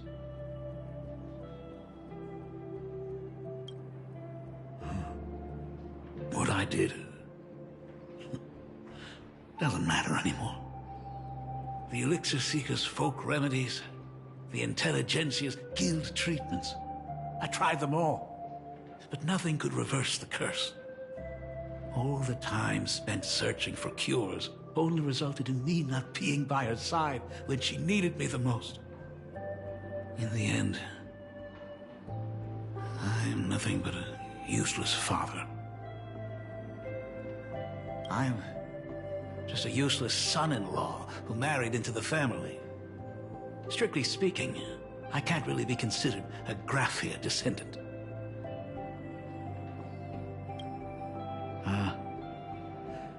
You're right. I just didn't realize it quickly enough. How she got through it, how she survived, none of that's important. What matters is that my daughter is back. That's all I need. If I may ask a small favor, would you mind showing me where my daughter works? I want to make up for all the care I failed to give her all those years. I want to get to know my daughter better.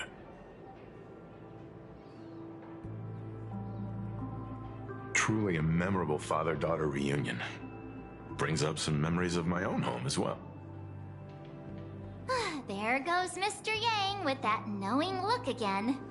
Just what kind of parent-child relationship are we talking about anyway? When I was a child, my parents were also always busy with work and were unable to spare a moment for me. As a child, I couldn't help but feel resentful.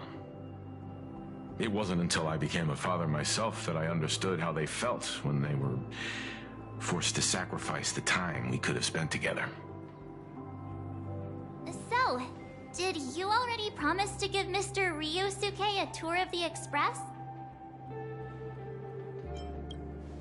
Thought as much. After all, it's Himeko's dad.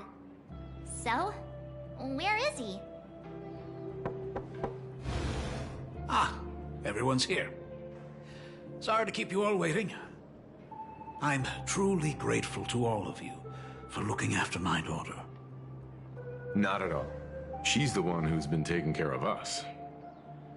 Would you all be so kind as to show me around?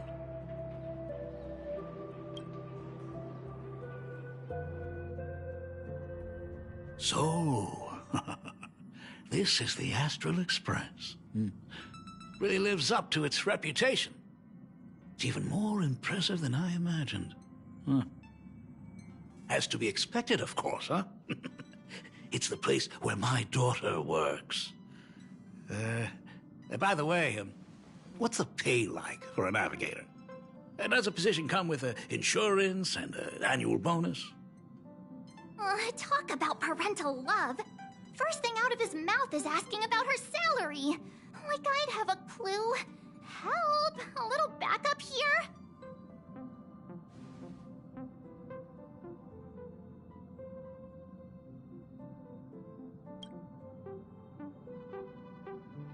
Hey, that's not totally true.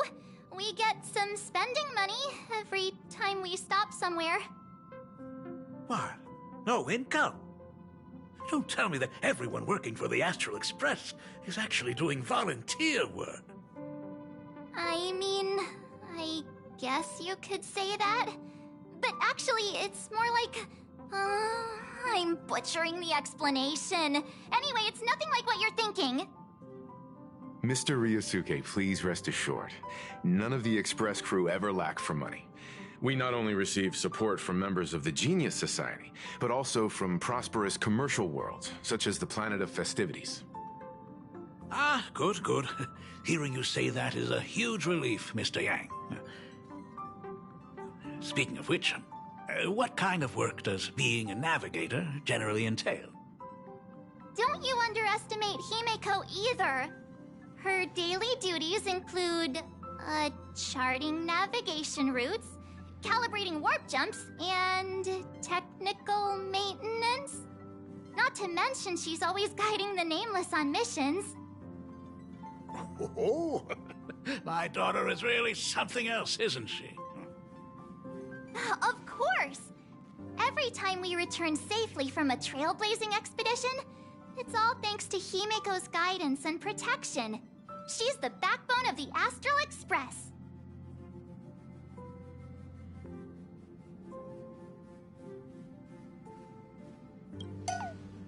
Hey, come on! You're just trying to stir up trouble. If Himeko's the backbone of the Express, then our conductor is the absolute cutest and hardest working of all. Right, Pom Pom? Oh? We got a new passenger? This gentleman does look kind of familiar.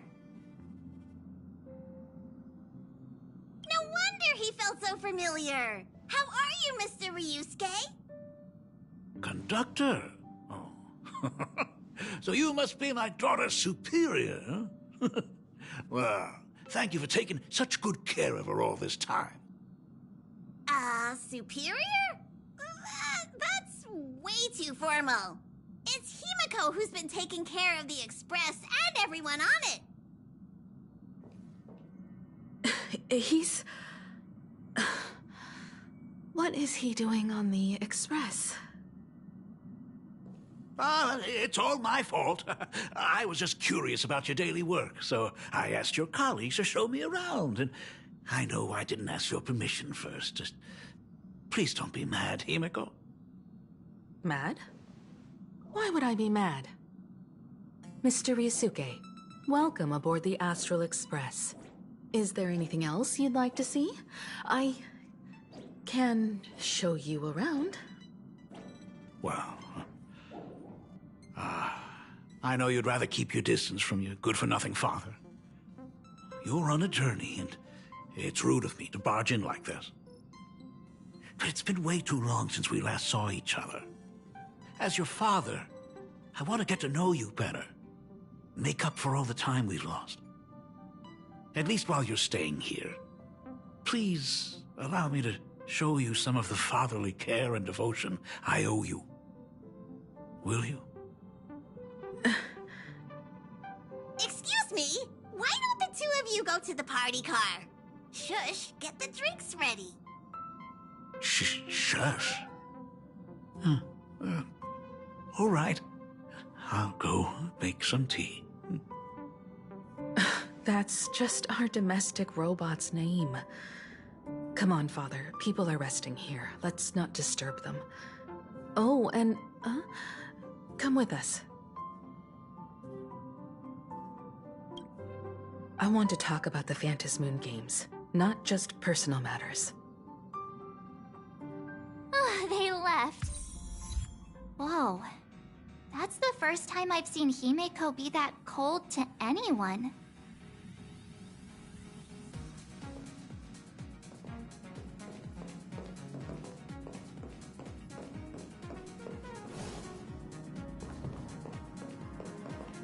Oh, what are you still doing here? Himiko asked you to go to the party car.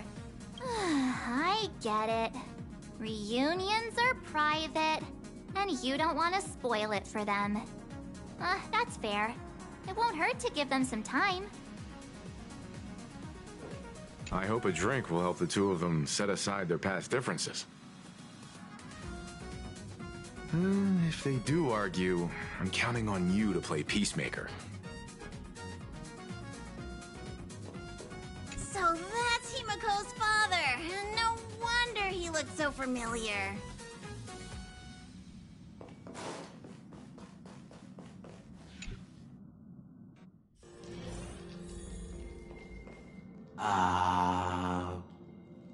When it comes to breaking the icy silence between a father and daughter, nothing's better than a cup of hot water. The person who drinks it will yelp, "Hot!" and be immediately met with a concerned, "How could you be so careless?" from the other party.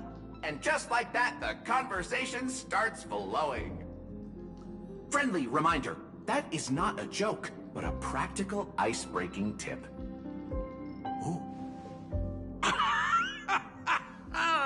Your robot is hilarious. I'm surprised how relaxing and comfy the work environment is here. Got it. I'll make myself scarce.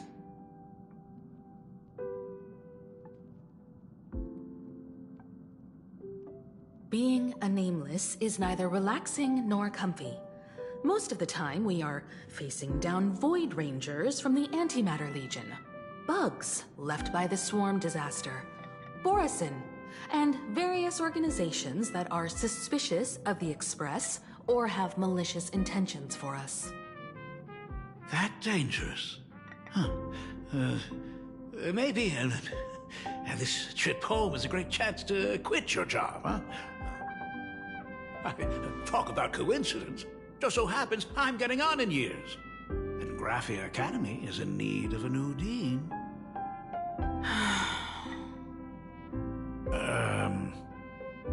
You know that's not what I meant.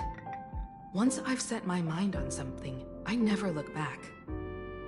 Ever since I was 6, when you told me those stories about traveling through the cosmos, I knew that someday I would walk among the stars. Actually, I was just kidding. I'm not completely clueless about what the Express and what you do.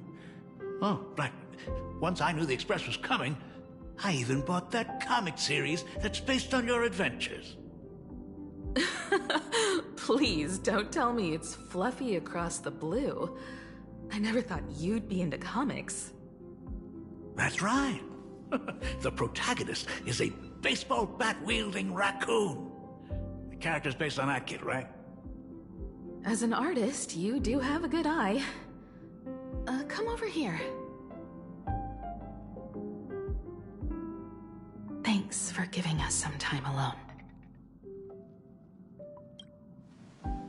Hey, Miko. That's the first time I've seen you smile since I've seen you this time. So, what brought you back home this time? What's the story behind our lucky meeting? Like I said before, we're here for the Phantasmoon Games. So, the Phantasmoon Games 15 years ago were the reason you were able to overcome the Weathering Curse? Indeed. I see.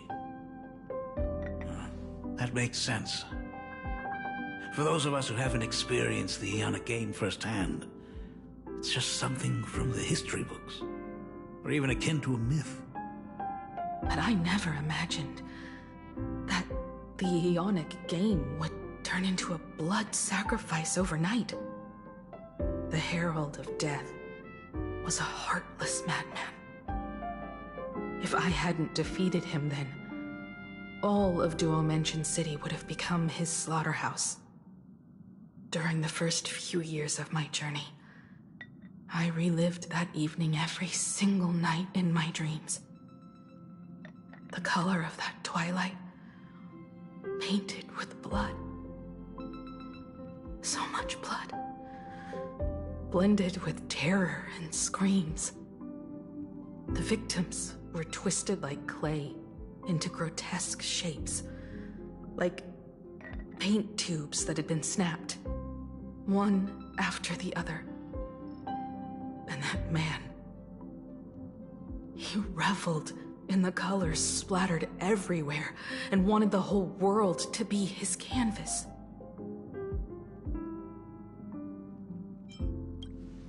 Even if I could avenge his victims, in the end, it won't bring them back to life.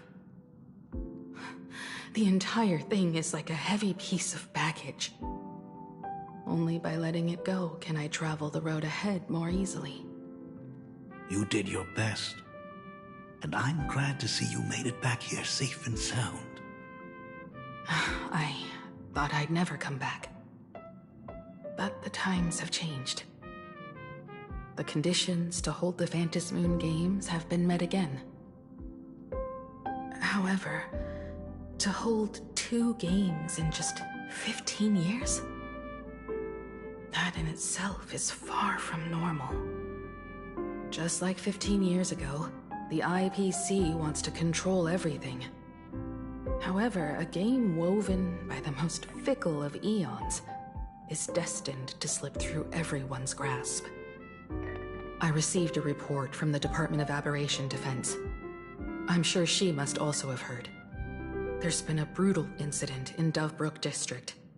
Someone massacred everyone at the headquarters of the Sinwish Syndicate, leaving a signature that only the Herald of Death would use. The Bloody Bloom.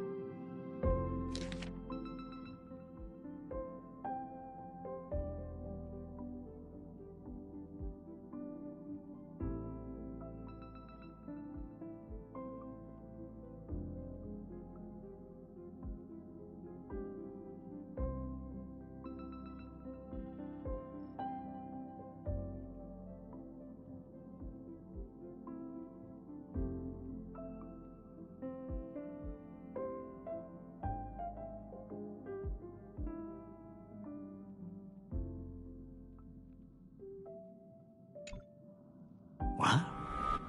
The Herald of Death is still alive? People at the Department of Aberration Defense told me that the Herald of Death was executed after his verdict was passed. Even were he to be resurrected, the rules dictate that the same person cannot become a supplicant twice. Are you saying we've got a copycat? That's right. The Herald of Death has a copycat. But what I find even more worrying is that this Phantasmoon Games has caught the attention of something even more terrifying than the Herald of Death. I believe that whether or not this Herald of Death copycat has a connection to the Phantasmoon Games, defeating him presents an excellent opportunity for you to demonstrate the resolve of the Nameless to the whole of plain Arcadia.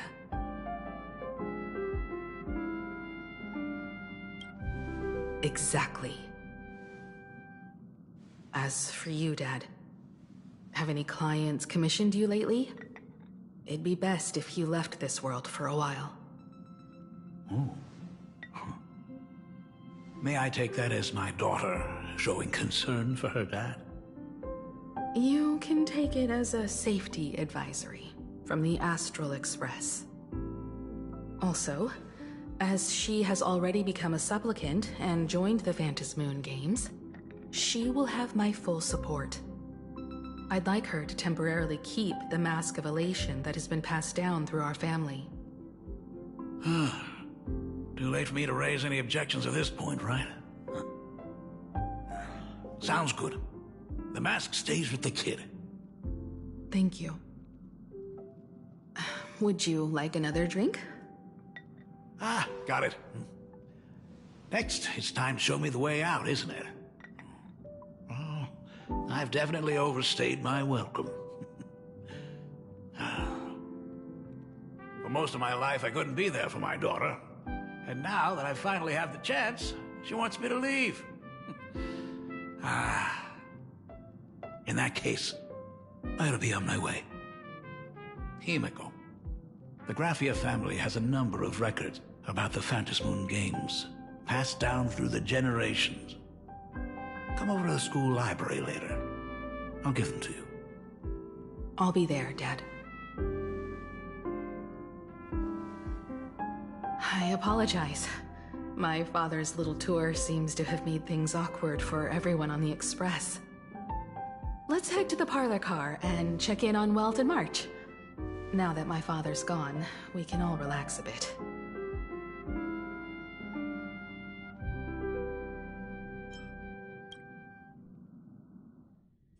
Has Mr. Ryosuke left? Yes. I told him to head home for now. After all, what is going on with the Phantasmoon Games has nothing to do with him. I'm really sorry, everyone, for bringing my personal family matters onto the Express. Not at all. Mr. Ryusuke is your family. And that makes him part of our family too. And the most important thing for family is to be together. So he's welcome to drop by anytime. Madame Pearl sent a message to the Express just now, inviting our supplicant to a meeting. She'll have a private car waiting for us.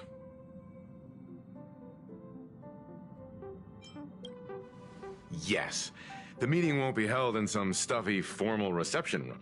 She would like us to visit and tour the headquarters of a company under her name instead. Himiko, you know about Perlux Corp, right? Of course. It's the biggest entertainment conglomerate in plain Arcadia. Entertainment company? That's right. Perlux Corp is a titan, dominating the entertainment consumer market, including cartoons, comics, games, toys, and the like. They've cornered half the market. Oh, so that's where the Pearl in Perlux comes from. It's a play on her name. Did Pearl mention what she wanted to talk about? She didn't say much, but she specifically mentioned wanting to discuss the developments regarding the Phantasmoon Games, and that she could provide us with a bit of help. Helping her opponents in the Ionic game? Oh, looks like she realizes we are all in the same boat. Perhaps she has also realized that the Phantasmoon games cannot be artificially manipulated. We may be able to get a clearer picture of Pearl's intentions after we meet with her.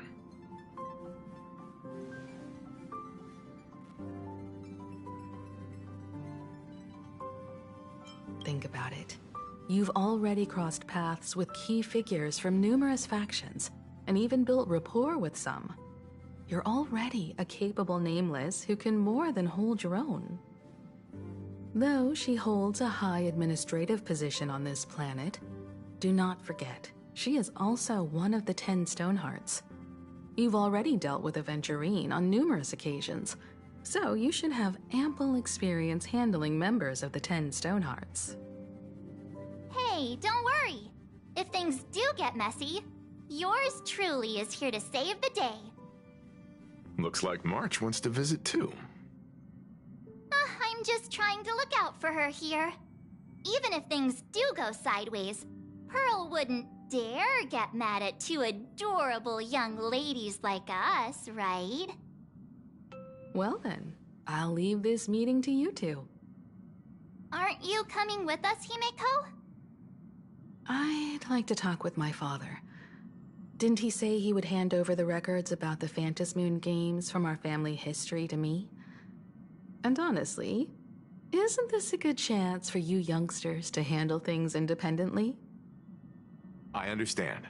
In that case, she, March, and I will be heading out now. Oh, score! A private car! So, where are we getting picked up? You should be familiar with it. It's just under the giant gate next to the AT Plaza. Isn't that where we first met Sparksy? Since we're getting chauffeured there, why not just come straight to us?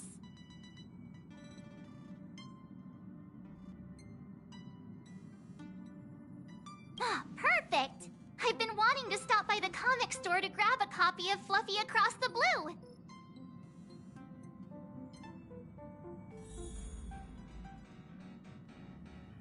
Destination Perlux headquarters. And let's grab a copy of the Fluffy while we're at it. Aw, this is just perfect. We'll head out when you're ready. There may be some information in the family records that could help us. It's just that whenever I think about talking with my father, I can't help feeling uneasy. Even someone like me, who's always putting on a composed front, can end up giving everyone a laugh. When you think about it like that, the meeting with Pearl doesn't seem so scary, now does it?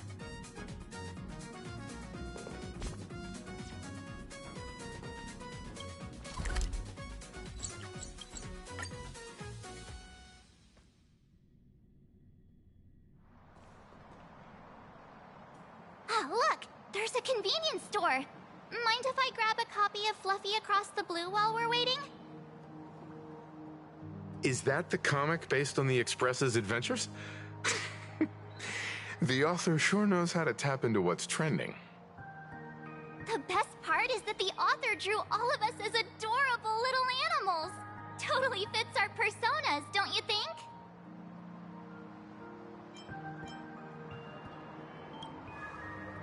Unfortunately, according to the intellectual property protection laws governing the pan-cosmic trade system, using real-life experiences as creative material doesn't infringe on anyone's rights. Dang! There goes my payday. In fact, it was recently announced that the Fluffy is getting an animated adaptation, and the copyright for it is currently held by Perlux Corp. It's a super memorable comic! No way can I miss getting a copy while I'm here. I promise I won't be long. A couple of minutes, tops. Looks like we got here on the early side. Since coming to this world, I still haven't had a chance to get a street-level view of the city. How about this? We'll meet up under the at the plaza gate in a few minutes. All right. Sounds like a plan. Might as well take a look around then. absolutely insane. Did you see the post I shared? This place wasn't all that gaudy 50 years. Hey, you hear the news? There was a supplicant battle at Graphia Academy. Yeah, I saw it. The online forums are already blowing up. The supplicant called Sparksy. How terrifying! Actually using live streams to spread mimetic viruses. Eons, that's just evil!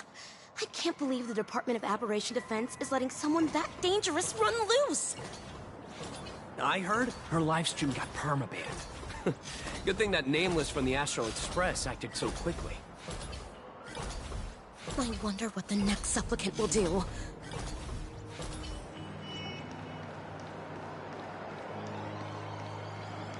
Have you read the new chapter of Fluffy Across the Blue? Have you read the new chapter of Fluffy Across the Blue? Sorry, I'm not into comics for kids. They just released the official concept art for that giant pom-pom robot! That mech design is totally unrealistic. What's so great about it? Do you have the slightest clue how to talk to other people? Do you? Hey, relax. Now, if we were talking about a fusion between Daybreak Squadron and the Raccoon, that would totally get my attention.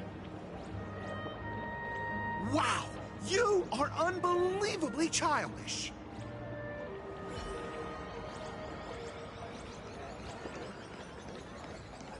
Hello there. Would you like to learn more about the Research Society of Happy Smiles? So, are there any charges or fees? Isn't that Detective Passerby? What's he doing here?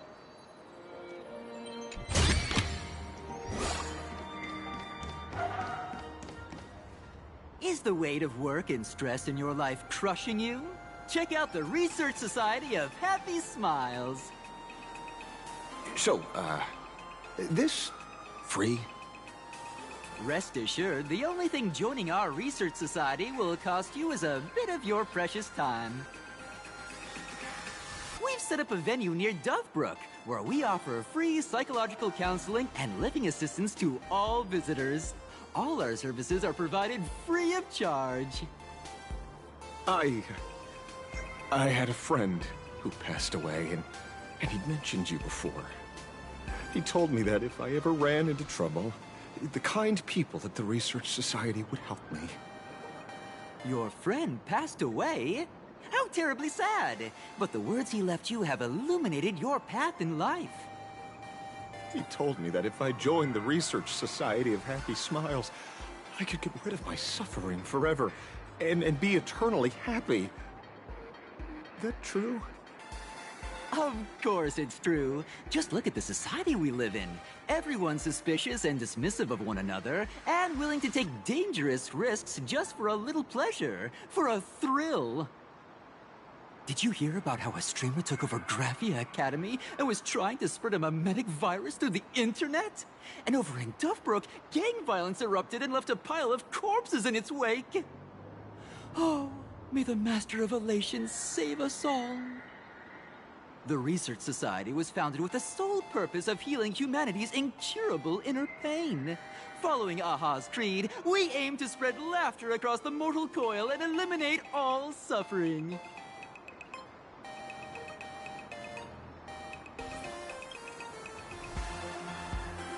Exactly what it says. As an eraser wipes away the doodles of a pencil, so too shall the pain be wiped away.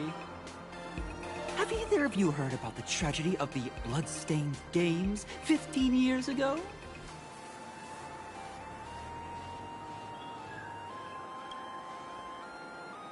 Why, of course you have. You're the Astral Express's superstar.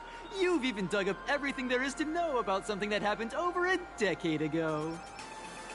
There was an awful accident during the last Phantom Moon Games, and many people lost their loved ones and children. It was as if a hole that could never be filled had been drilled into their hearts, leaving only sorrow to accompany them for the rest of their lives. To escape their suffering, these people who had lost their loved ones gathered together and established a mutual support association. This was the Research Society of Happy Smiles' predecessor. It's now been well over a decade, and the Research Society continues to help more and more people emerge from the darkness in their lives and step into a brighter, happier future. Come to think of it, it would be most wonderful if a distinguished person like yourself were also interested in our Research Society. Should you find yourself with a moment to spare, please come and visit our Mutual Aid Society. Well, if it isn't the Astral Express's superstar. Of course it's you. Looks like we really were bound to run into each other.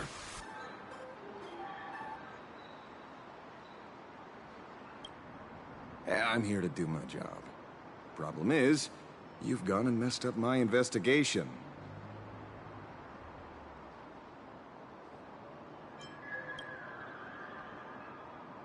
The Research Society of Happy Smiles. You think they're just some random charity outfit?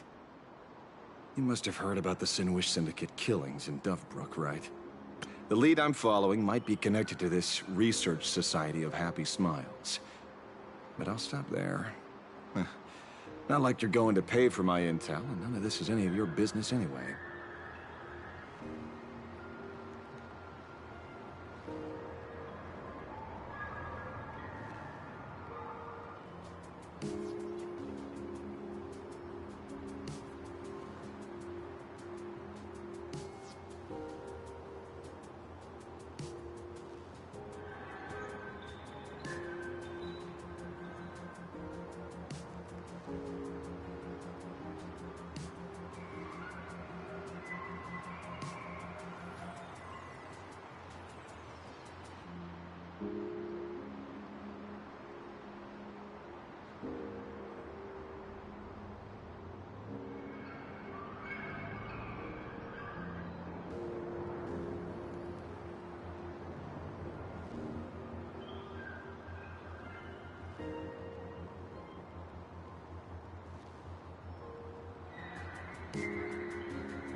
Based on your social circle, you wouldn't be talking about the poor IPC sap who was unlucky enough to be there, huh?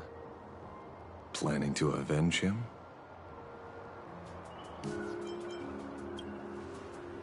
Oh, so your next miracle will be executing the Herald of Death.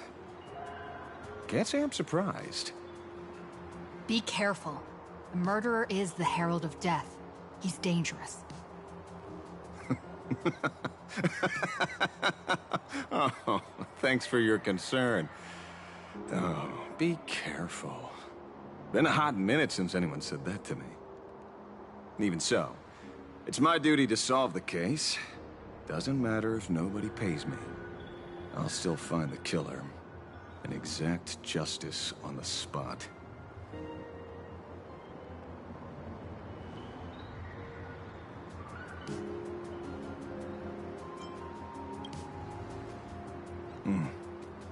A fool I happen to be on fairly good terms with.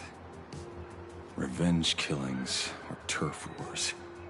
Wouldn't be unusual for gang members to die like that, but dying at the hands of some psycho who kills for kicks? That I can't accept. No matter where you are in the cosmos, which era, regardless of how civilization evolves, some rules will just never change. Like an eye for an eye, a tooth for a tooth. Hey, guess which lucky girl just managed to snag the last copy in the whole store? Oh, who's this? Allow me to introduce myself. I'm Ashvale, the famous detective. You could say your friend and I are acquainted through past clashes.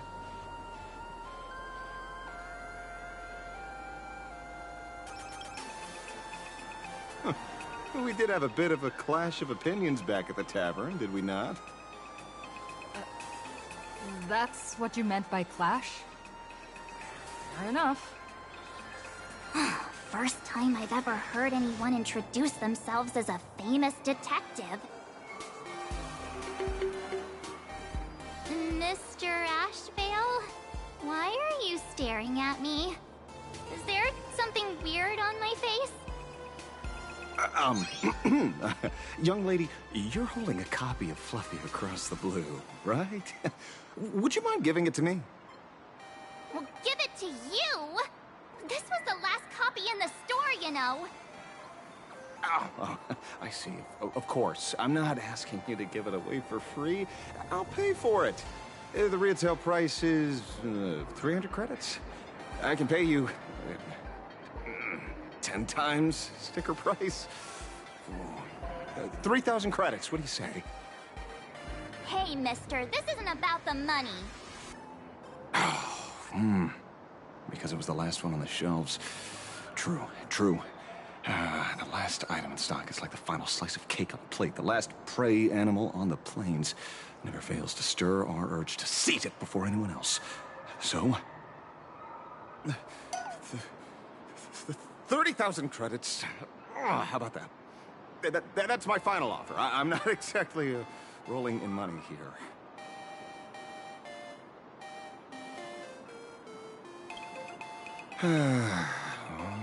Truth is, I'm actually buying it for that foolish friend of mine.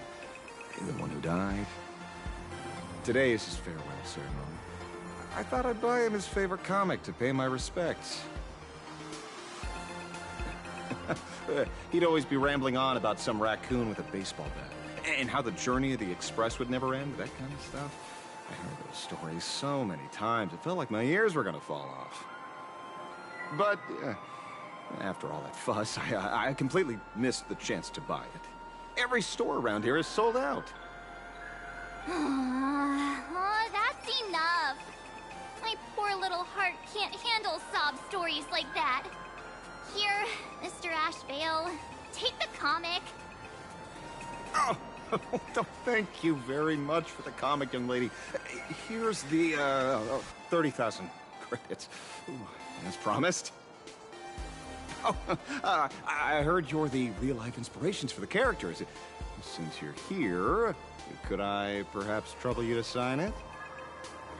Unbelievable. Aw.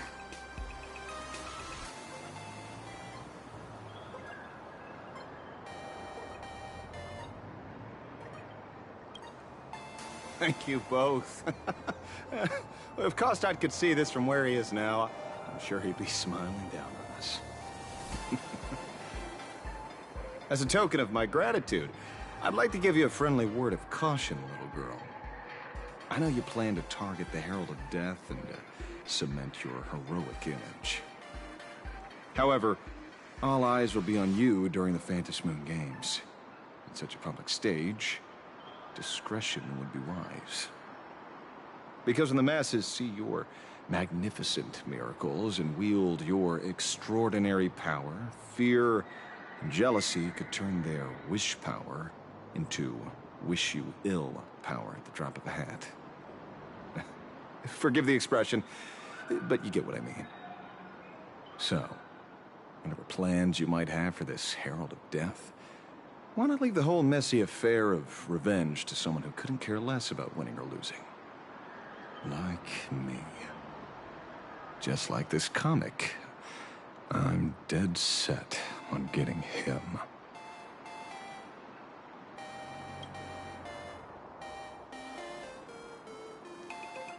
Is he an acquaintance of yours? He's just some weird detective who was passing by. It's nearly time for Perlux Corp to pick us up. We should get going.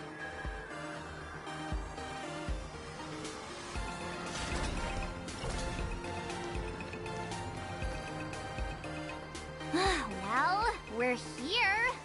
So where are they? I don't see anyone in IPC uniform.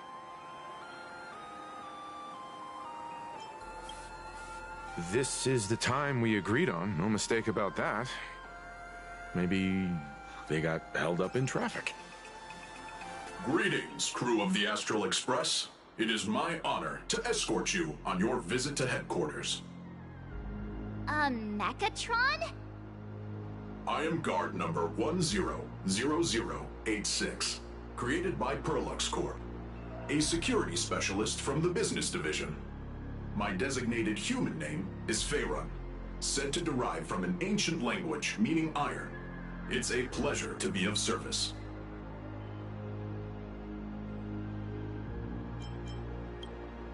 Please, do not concern yourselves with such things. My sole duty today is to ensure everyone reaches Perlux headquarters safely and happily. So, what are we waiting for? Let's go! According to the instructions given to me by Madame Pearl's secretary, there is still one more guest I need to pick up.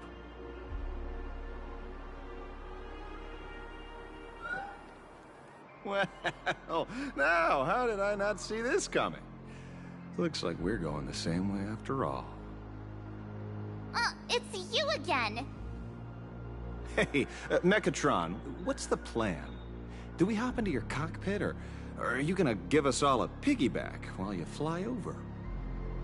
Your ride is ready. Please, take your seats, everyone.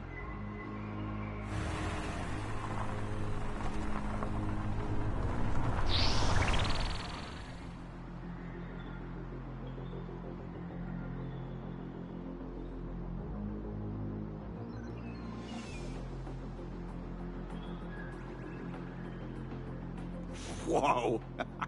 Now that's what I call a custom paint job.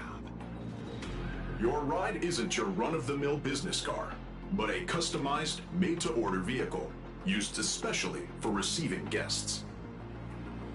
Sorry. This might come across as a bit insensitive, but I have to ask. Can Faerun actually fit in the driver's seat?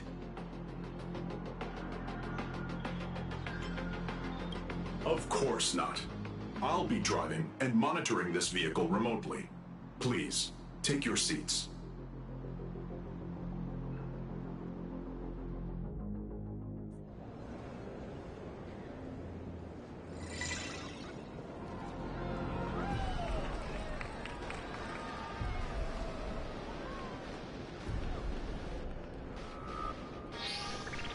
Now that is astonishing.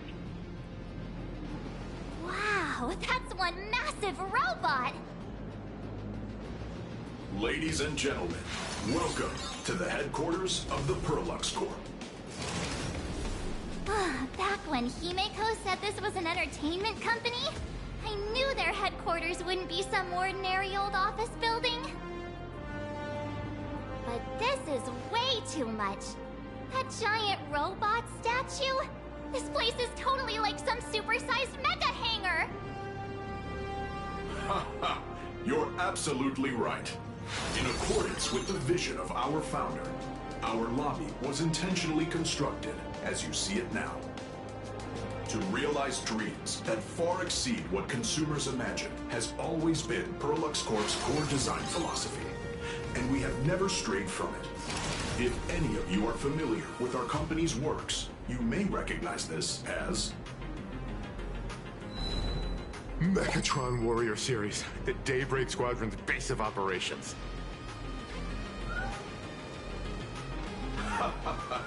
Looks like Mr. Yang here is quite a fan of our company's animated works. Now, Madame Pearl would like to invite everyone from the Astral Express to take a tour before your official meeting begins. She has arranged for a member of our staff to accompany you, so please, wait here a moment. I understand, Mr. Faerun. Thank you for escorting us all this way. Well then, I'll take my leave. This way, Detective.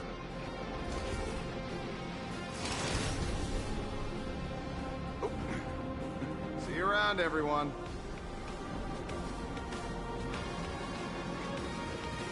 Oh, really? Pearl wants us to look around here before the meeting? That seems kinda weird. Could it be related to her proposed collaboration? Perhaps this is her way of introducing her other identity. It's all good as long as we get a chance to look around. That works for me. Why don't we explore while we wait for our new guide?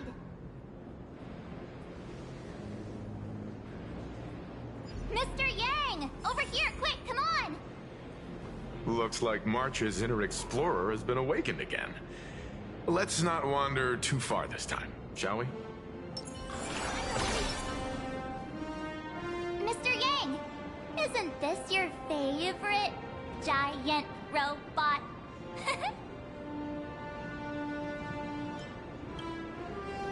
There's no way that's an engine of creation! I saw it. Please, just keep it down. We're here as their guests. We should be careful about what sort of impression we leave. Looking more closely, it appears many of this Mechatron's components were never installed. Oh, what a shame. I was hoping to see it finished, to see the completed Mechatron. Imagine how it would look in motion. What a glorious sight that would be. Really? In that case, Mr. Yang, let's hear it. Which one's stronger? This giant robot, or that Arahato you designed back when you were an animator? Seeing as we're on someone else's property, comparing robots from different works would be most disrespectful to the creators themselves.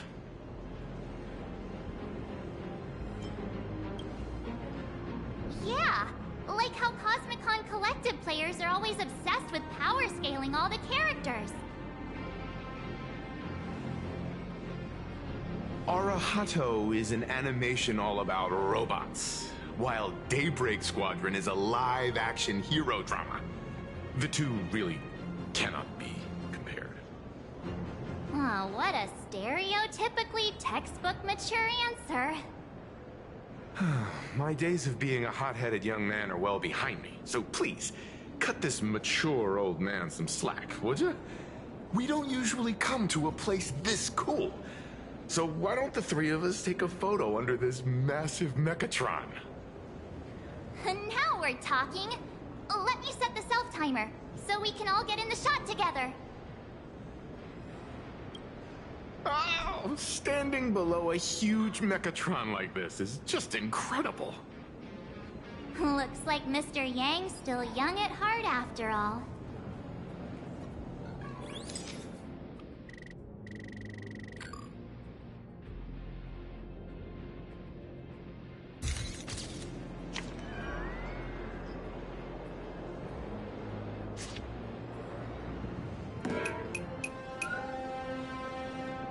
Where did this extra person in the photo come from? Ghost? But it's daytime, and there's way too many people here anyway.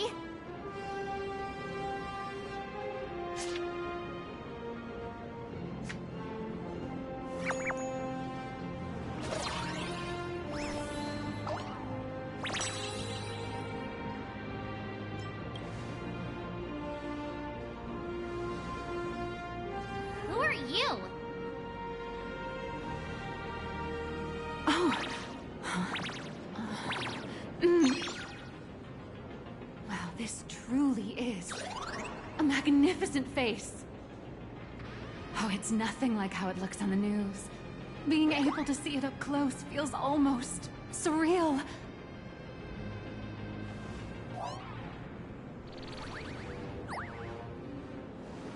Am I too close? Oh, sorry, my bad. I'm not great with personal space.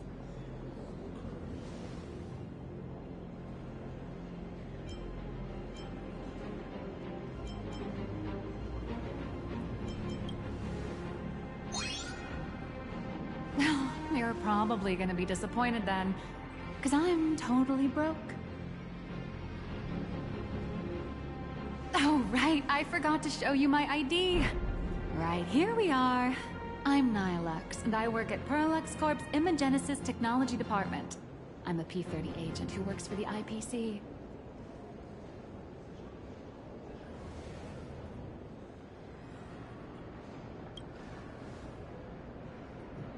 So, what brings you here? Madam Pearl sent me to the lobby to pick you up. All of you are famous super cosmic level heroes whose faces have been all over the news more times than I can count. So of course I recognized you right away and just couldn't help rushing over here to snap a selfie with you. Hope you don't mind. I see. Well, then, hello, Miss Nihilux. Hello everyone! Starting now, I'll be your tour guide, taking you on a comprehensive and in-depth tour to every single must-visit place in this building. From the Mechatron Imagenesis that managed to pique Mr. Yang's interest, to Miss March's favorite fluffy across the blue merchandise, I'll reveal all the secrets behind our hottest products. Oh, seriously? I can't wait! Of course I'm being serious. If there's anything you want to see, learn about, or even get your hands on along the way, anything at all, just let me know. Why don't we head to the gift shop first? I'll get you all some souvenirs.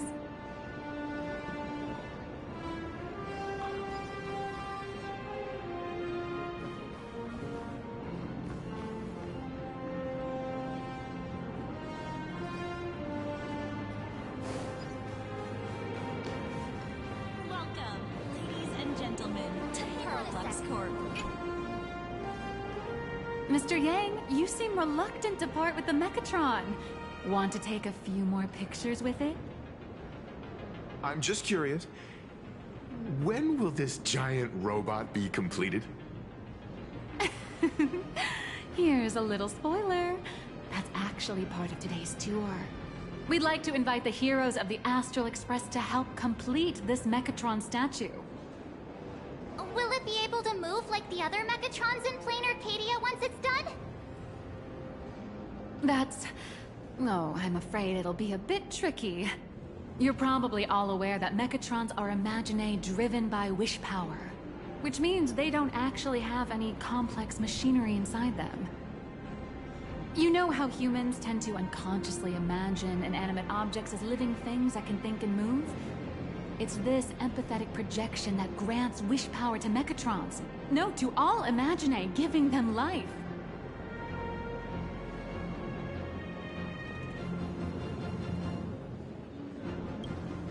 Think away. But one person's thoughts alone won't cut it. The bigger the Imaginae, the more wish power needed to sustain it. We'd need to break free from the mental shackles of impossibility to bring such a massive Imaginae to life. That in turn requires stories filled with the grandest of wishes and imaginations that know no bounds. Alas, modern humans think way too practically. People can't help but wonder, how does such a huge Mechatron even move? Given how massive it is, why doesn't it just collapse under its own weight? The tiniest seed of doubt in the giant Mechatron, standing tall astride the Earth, becomes nothing but an impossibility. Maybe it'd have a better chance of coming to life in a more primitive society. Oh, truly a pity. Oh, cheer up! Today's your chance to finish building this massive Mechatron! Think of how many robot enthusiasts would kill for this kind of opportunity.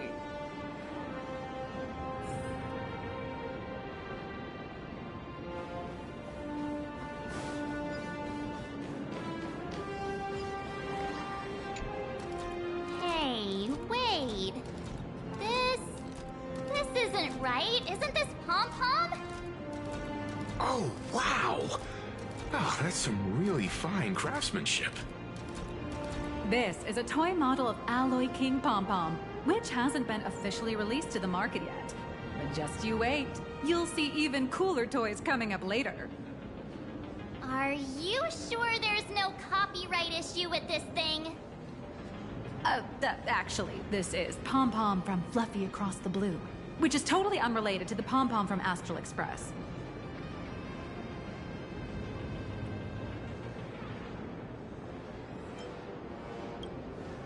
You got that right. Intellectual property is one of the most complicated things in the world. With the best legal team in the universe at our service, I'm sure all copyright issues will be a breeze. Unless the IPC wants them to be an issue. Speaking of souvenirs for the Express, I bet nothing could be more perfect than this toy.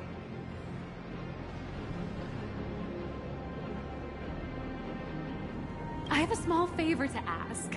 Would you mind taking a photo with me by that headless Mechatron statue over there? And maybe signing the photo too. I'd love to leave it as a memento for the staff at Perlux Corp. How's that sound? If you're willing, I can pull a few strings and use my access privileges to give you all the gold-plated prototype of the yet-to-be-released King Pom-Pom Alloy Armor 999, the only one in the entire universe. Just give it a thought.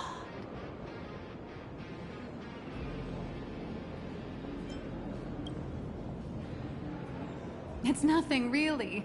When heroes from the Astral Express grace our humble establishment, how could we not offer something special? It would be unworthy of your status otherwise. It's all up to you. Come on, let's go.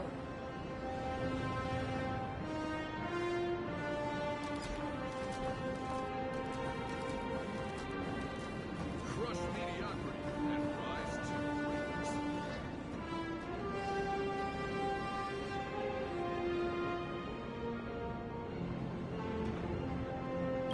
Man and Mechatron in perfect harmony. Ready to take a photo? I'm ready.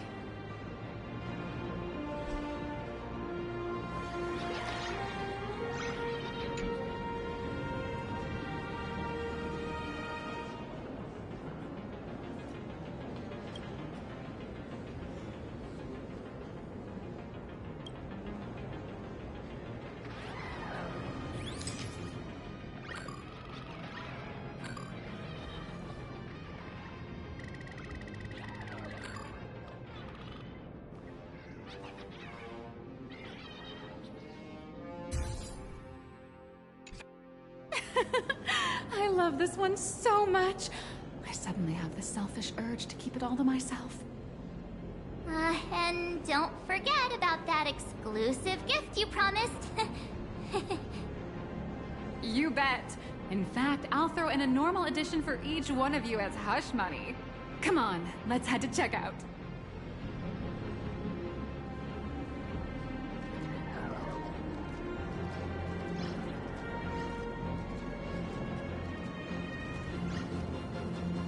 Crush mediocrity. Welcome, ladies and gentlemen, to...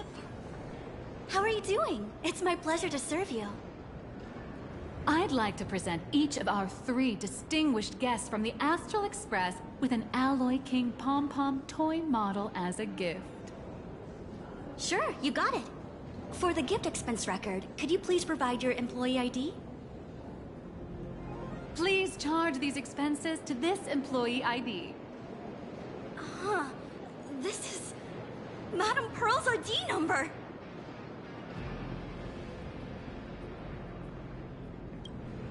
After all, you are esteemed guests invited by Madame Pearl herself.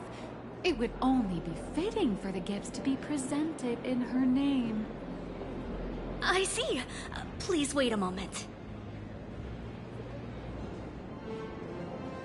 Your Alloy King pom-pom is all packed up. Would you like to take it with you, or shall we use our delivery service?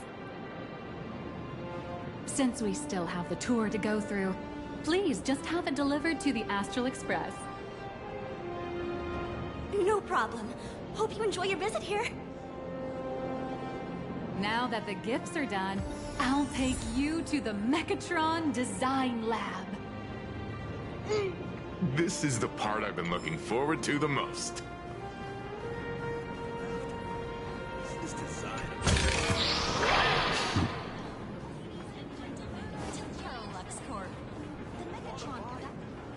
Ah! You're the... No way! You're... Miss Raccoon! No, that's not right. You're... Oh! From the Astral Express! Wow! And is Miss March Bunny herself here, too? Hi. I actually prefer to be called by my real name, March 7th. This is Mr. Yang. How lucky to meet 3 members of the Express crew at once! I'm a huge fan of you all, especially my senior.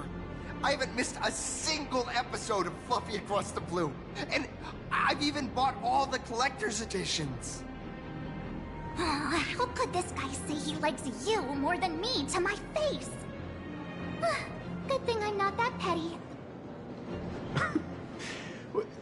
Don't worry, March. It's hard to tell if people in this world love the real Express crew or just the cute animal crew from the Fluffy. I don't just follow the Fluffy series. I've been keeping tabs on all your adventures in Bellabog, the Cienjo, Penacony, and Emphorius. Though, it's such a shame there's so little video footage of the Emphorian War online. Oh, right! I just rewatched the scene where the Trailblazer embarked on another trailblazing expedition in Holy Grail Stay Night. Oh, your speech was so inspiring. Such modesty from a legendary hero. What a stellar role model for all of us. Oh, right. I have a precious trash can in my collection at home. If I'd have known I'd meet my senior today, I'd have brought that can with me. Could I ask for your autograph? If that's okay with you. Just sign my clothes, please. I'm never gonna watch this ever again.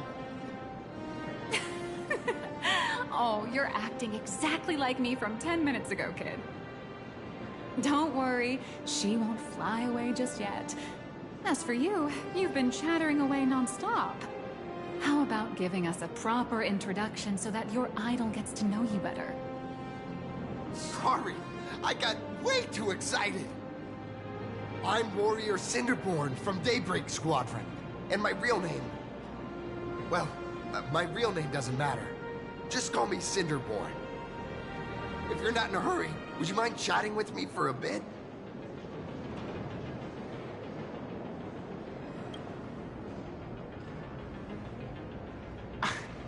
Daybreak Squadron is the most popular superhero drama in Full Wish TV's Mechatron Warrior series, following the story of young heroes fighting alongside Mechatrons against the Shadow Slither to save Plain Arcadia. I never expected Mr. Yang to be so familiar with our story's background. After all, I'm a loyal fan of your show. I'm truly honored.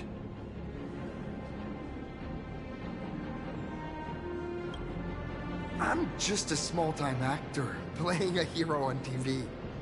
And like my senior's deeds inspired me, Daybreak Squadron has also motivated people to fight against all challenges in real life. Recently, Full Wish TV got approval from the Department of Aberration Defense. So now, the magical Mechatron Daybreak Warriors from the show can operate in reality. My friends and I are just honored to fight alongside the real Bullet Worm. Sorry. I didn't quite understand that. So, are you still an actor or not? How should I put this? My teammates and I are both actors and real masked heroes. Whenever disaster strikes the city or evil threatens citizens, we show up alongside Mechatron warriors to protect everyone.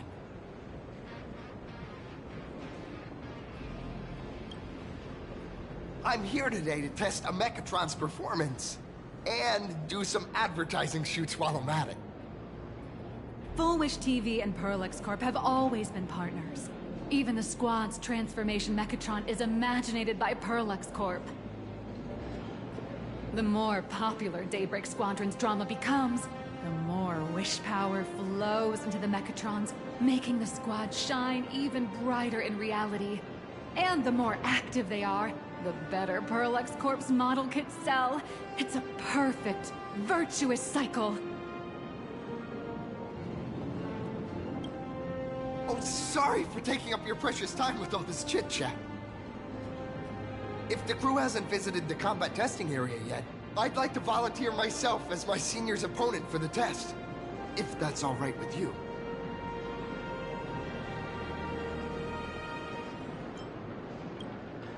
Of course I know your bat could send us all flying with a single hit.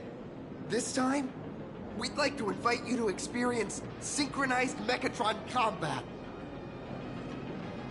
The hero of the Astral Express gracing us with guidance and leaving some data would surely make the staff here very happy. Oh, what perfect timing! The combat testing area is also part of today's tour. That's the weight of fame for ya. Don't let down those kids who look up to you. Honestly, that's my weakness. I can't allow myself to let adorable kids down. First, have everyone take part in the assembly process for the Mechatron in the control room. Then, using this Mechatron as a template, we'll build a smaller unit for her so she can try out the combat test program. So, follow me, everyone.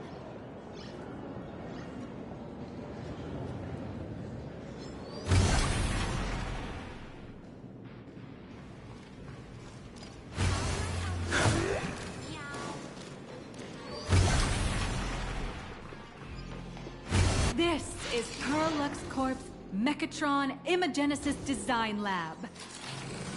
15 years ago, the first Mechatrons of Plain Arcadia were born here, and they immediately gained widespread social influence upon their debut. Today, Mechatrons have become the most common and iconic symbol throughout the streets. You could say that Mechatrons are the first and currently only Imagine that can be mass-produced on assembly lines.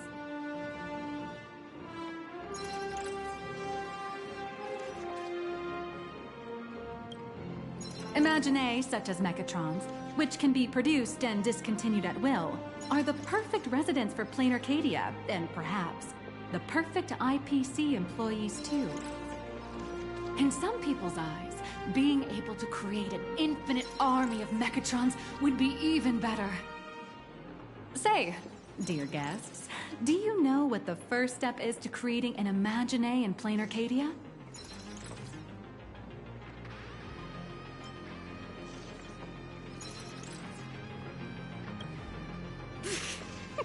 Sorry, but they're out of the service area right now.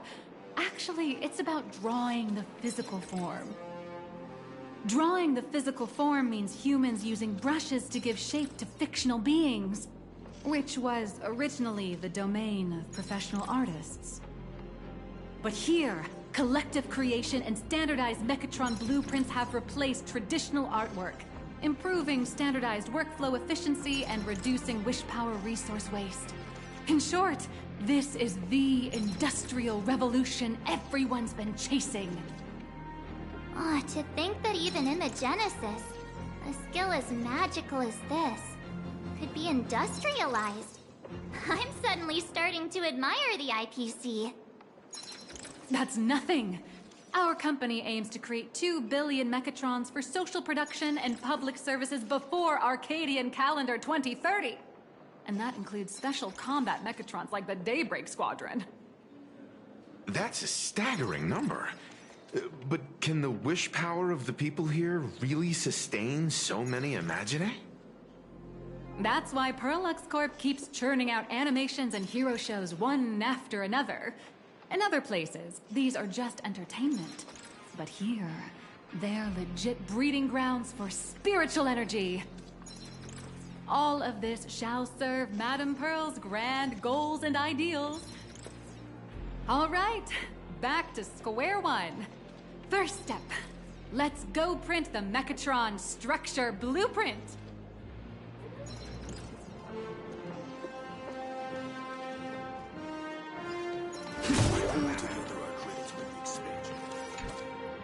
Please adjust the Mechatron design parameters according to your needs.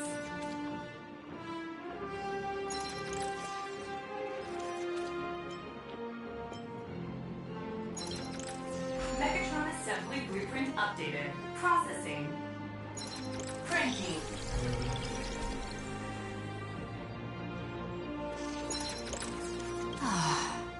Could it be that no matter how much I adjust it, the final printout always comes out exactly the same?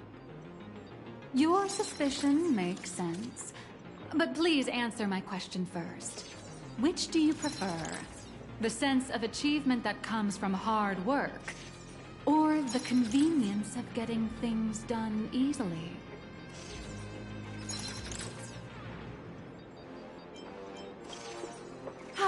You got that right.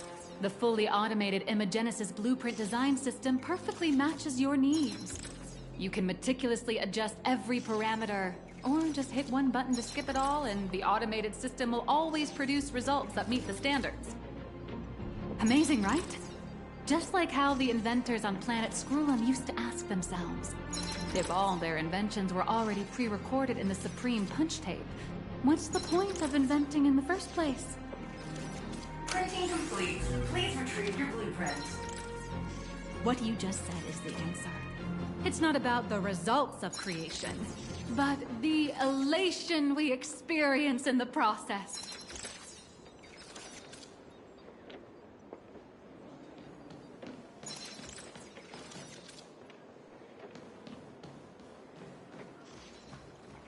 Oh, hello. But please, show me your Mechatron assembly blueprint. No problem. The blueprint has been recorded.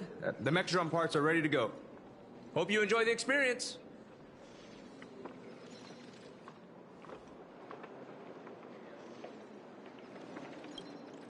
No. March and I will just watch you play from the side. Now then, please follow my guidance to complete the Mechatron assembly. This experience mainly involves assembling 3 parts: the arm, the shoulder armor, and the Daybreak blade on the back of the Mechatron. Go for it, little raccoon! assemble the Magico Mechatron Daybreak Warriors and save our city! All right, everyone, I'm heading out.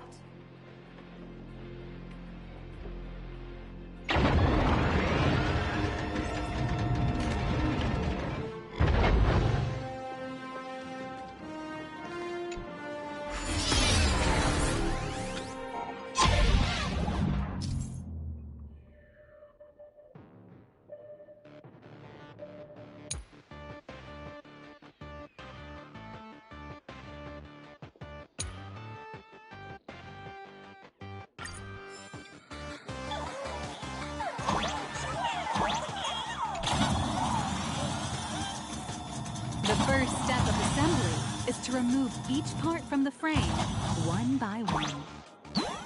Nippers, hobby knife, sandpaper, sanding stick. Parallax doesn't provide any of these. But don't worry, the explosive device will solve all your problems. Just step on it, bravely.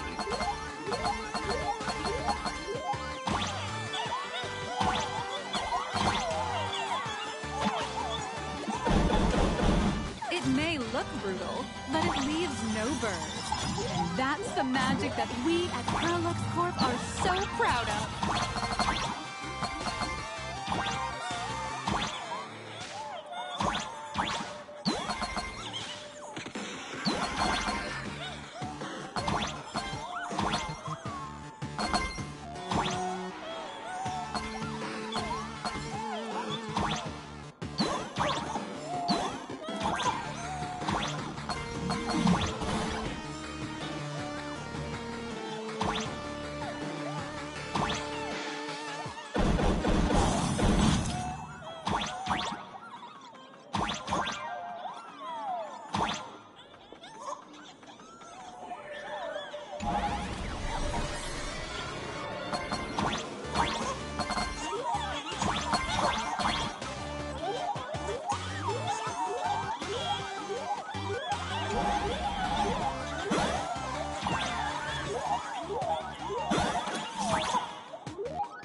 Next, please activate the mechanical maintenance arm and align it with the shoulder joint base to connect the arm. Good. We're done with the arm for now. Next, activate the mobile maintenance rack and adjust the mech armor to the shoulder armor panel position.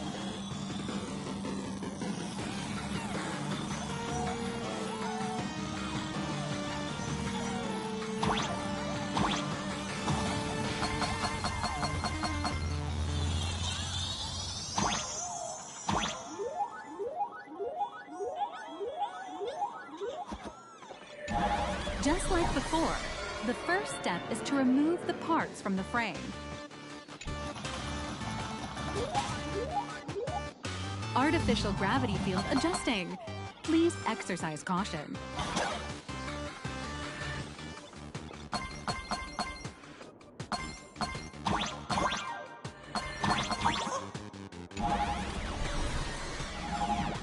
Activate the thruster and push the shoulder armor towards the unit interface.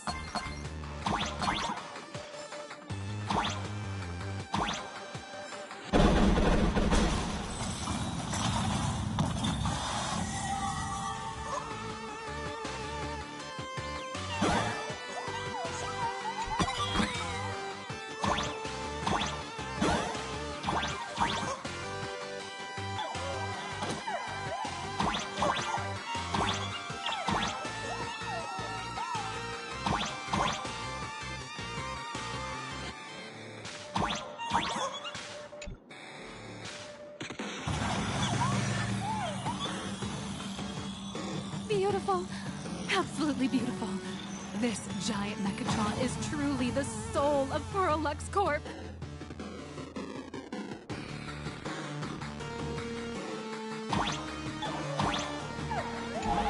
Now, for the final part. Please install the Daybreak blade on its back.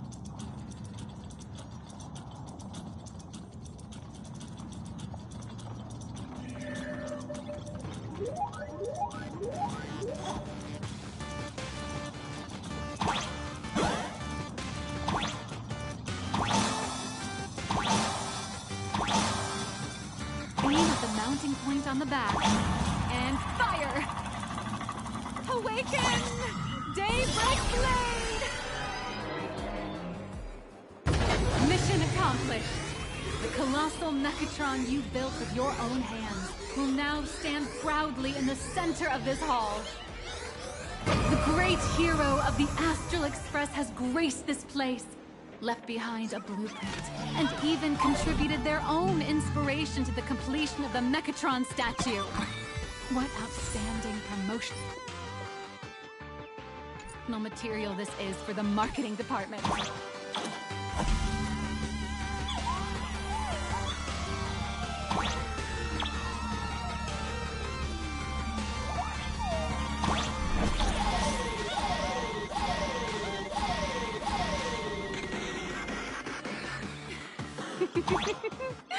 A new hero is born right here. Step forth, Miss Little Raccoon, and become the guardian of Plain Arcadia.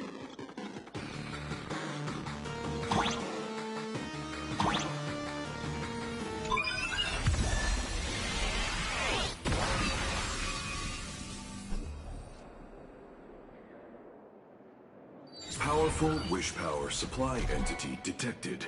Initiating link.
Mechatron synchronization rate, 15%.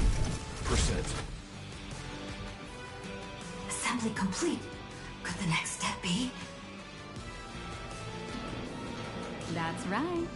With the completion of the Mechatron assembly, it's time for some heart-pounding combat! Mechatron synchronization rate, 39%. 42%. Your little fanboy, Cinderborn, is eagerly awaiting some pointers from you. While we can't power up this big guy, I've printed a small unit. Now it's time to show you how a Mechatron fights.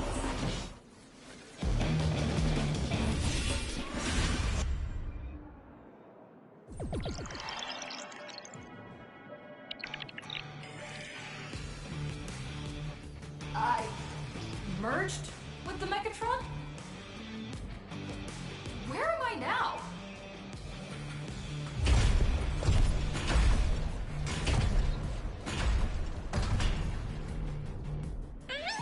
Why, of course. It's the combat testing sandbox. Look, those dazzling colors are like an express train traversing through the stars. Enhanced full-body armor, a steadfast shield for the people. Roar! Let your... What a powerful strike! That's our hero, Little Raccoon! What? Our hero got blocked by an illegal building! City, what are you doing? No choice left. Smash it to... Duo Mention City has made it through the worst of it! Do we press on? Or wipe out the monsters entirely? Hero, you decide!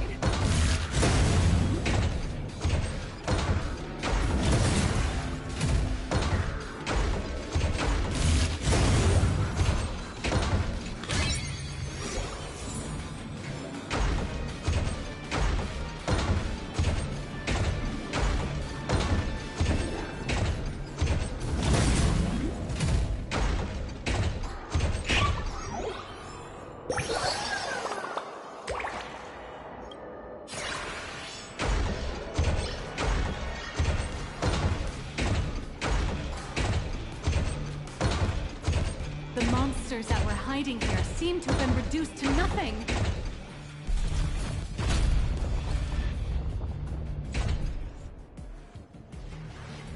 Could it be the one and only trailblazer of the Astral Express walking towards us?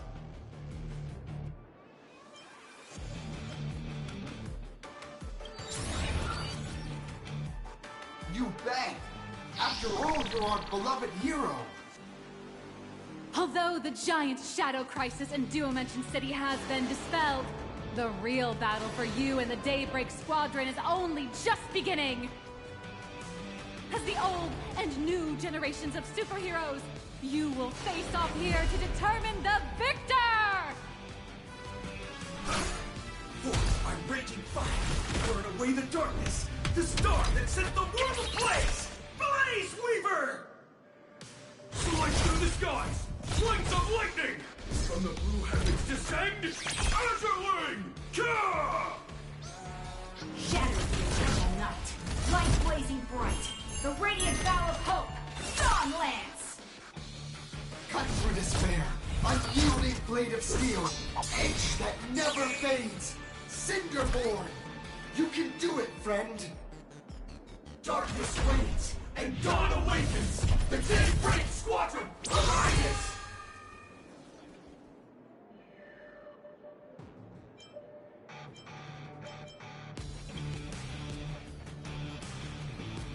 This is an official challenge from the Daybreak Squadron, great hero of the Astral Express. If we defeat you, we hope you'll accept our invitation to become the honorary Phantom 5th member of the Daybreak Squadron and help us safeguard the peace of Planet Arcadia.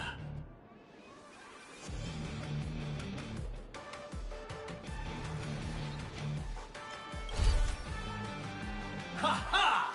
I admire your confidence. Hey, Greg, didn't you have something to tell your hero? Now's your perfect chance.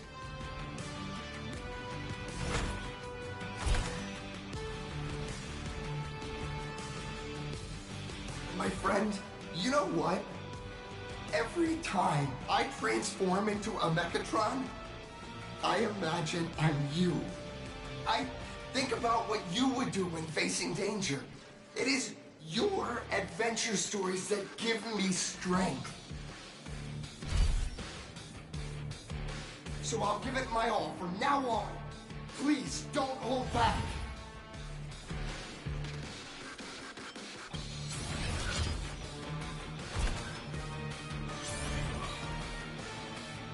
Now then, let's settle this on the horizon, where the Ventus moon rises!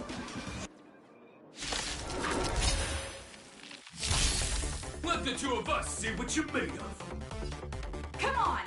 One and only Trailblazer?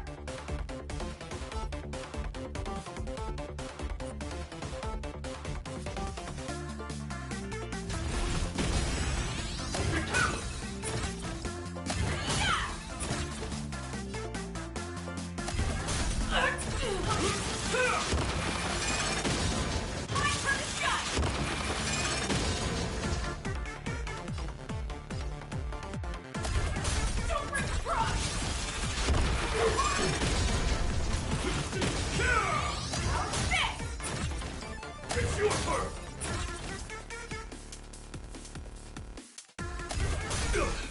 As expected of the Astral Express hero, you're so powerful!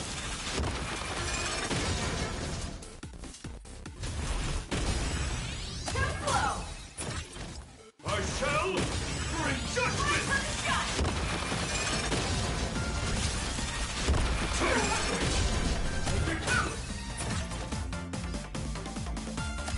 Boss, Gray, I'll leave the rest to you! The honor is mine to cross blades with you. As heroes, we'll never back down! Miraculous!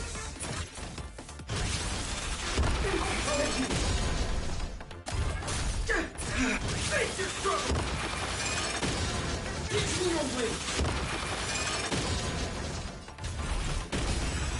We'll unite as one! For justice!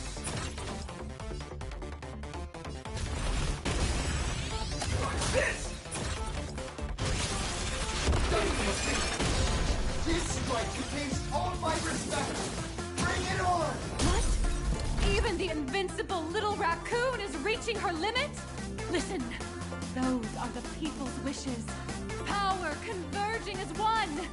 That is limitless possibility! Everyone's wishes! I've received them all! Trailblaze Infinity! Interesting!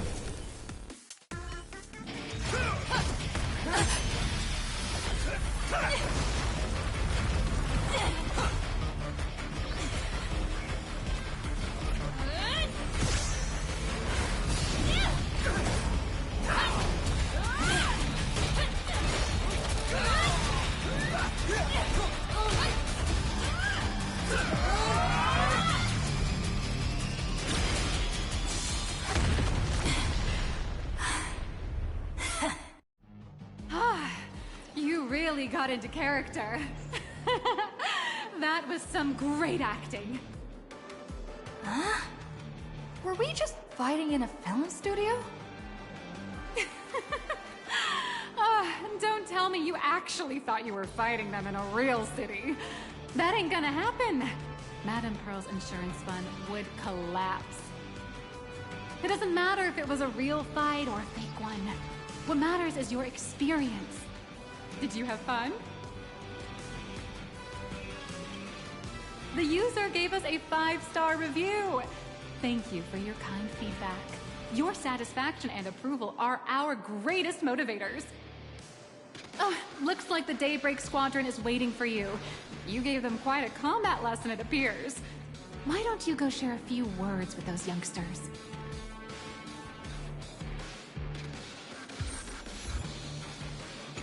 Oh, looks like the Daybreak Squadron is waiting. As expected of my senior, that was awesome! My life is now complete. Before joining Daybreak Squadron, Gray had always been your fan.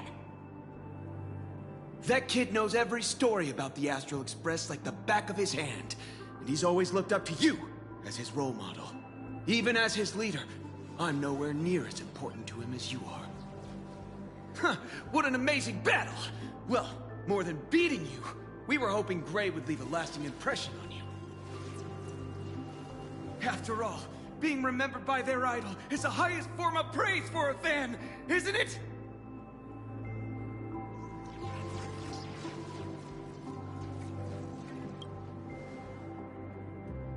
Oh, you bet. Besides my senior. My teammates in the Daybreak Squadron are the ones I trust the most. It's a shame, though. If she really could become the 5th member of our team, our recognition would rise even further. After all, many people still think we're just playing hero. That's only because we haven't done anything truly heroic yet. Don't worry. Given the state of Duomension City, a mind-blowing crisis is bound to happen sooner or later, and that's when we'll get our chance to shine! Ha ha! Yeah, just yesterday, I rescued 5 people from a gas explosion. Hope they recover soon, and spread the word about how awesome Daybreak Squadron is! There you go again, casually saying the strangest things. Like the Astral Express. We don't need to act to prove something so long as we stay true to our own path. Sooner or later, Daybreak Squadron will be recognized by everyone. Silly you. Is the Astral Express all you ever think about? Why don't you just go join the Express as one of the Nameless? Come on. Don't make fun of me. I'm still just a rookie. How could I possibly be worthy of boarding the Express and fighting alongside seasoned veterans? Anyone who perseveres in their own life is a hero indeed. Huh. Thanks for your guidance, Trailblazer. And lastly, I wonder if you could take a picture with the rest of us. Trailblazer, please, take a photo together with us! Whoa! My senior's so close to me that my heart's beating like crazy. 3, 2, 1... Darkness wanes, and dawn awakens! The Daybreak Squadron arises!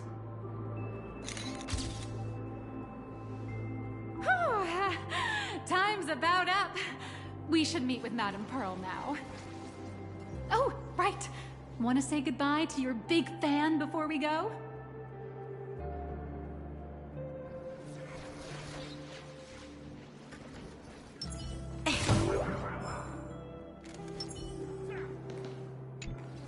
Blue, yellow! You guys were amazing back there! If we record this for promo material, we'll definitely get a ton of new followers! If only we could have beaten the Nameless! We were actually so close during that Megatron fight! What are you talking about? There's no way we could have beaten the Trailblazer. Well, it's not entirely impossible, I'd say. Ever since I converted, I feel like both my mind and body have become so much lighter. Gray, you really should join us and do the same. Gray, being a masked hero means facing all kinds of dangers. You definitely feel pretty bad if you couldn't contribute your strength to the team when we needed you the most. Oh, looks like your idol's here to see you. We'll wait for you backstage. Gray. Senior?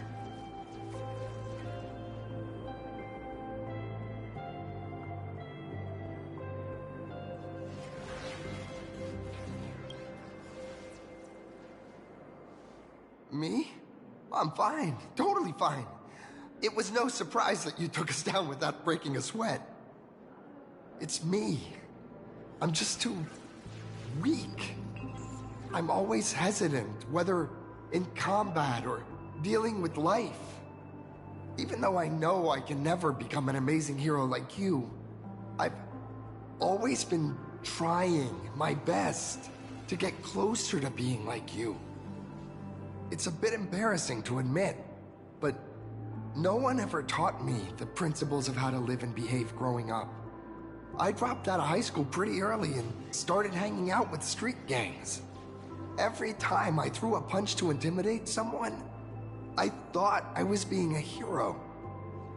But when I saw how scared those people were, I had this nagging feeling that maybe I was doing something wrong. Later, when I read about the Astral Express story online and learned about your legendary deeds, I finally understood what it meant to be a true hero. Looking back at how immature and awful I was, I made up my mind to leave my old organization. Now I too have a chance to become a hero like you. Together, with my brothers and sisters in the Daybreak Squadron, I can bring happy smiles to the residents of Plain Arcadia and protect them whenever danger appears. But I'm just too weak. I don't have the immense strength like the Express Nameless. I don't even have any special talents. Maybe I've chosen a path that doesn't really work for me.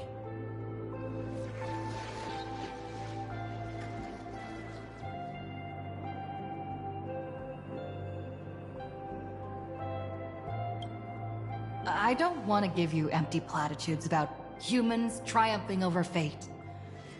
But I do believe that while kindness isn't something you can learn, strength is something you can acquire. Your desire to fight for those around you, and your wish to bring smiles to others, that's your greatest strength. Thank you, Trailblazer. Thanks for listening to my ramblings.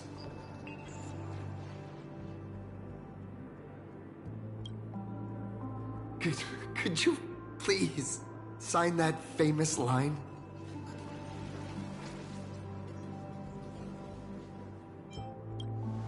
That's the one! That's exactly it! Rules are boundaries. And anyone who pushes beyond those boundaries becomes, in a sense, one of the nameless. I'll remember today for the rest of my life. Goodbye, Trailblazer. I hope by the next time we meet, I'll be a true hero just like you.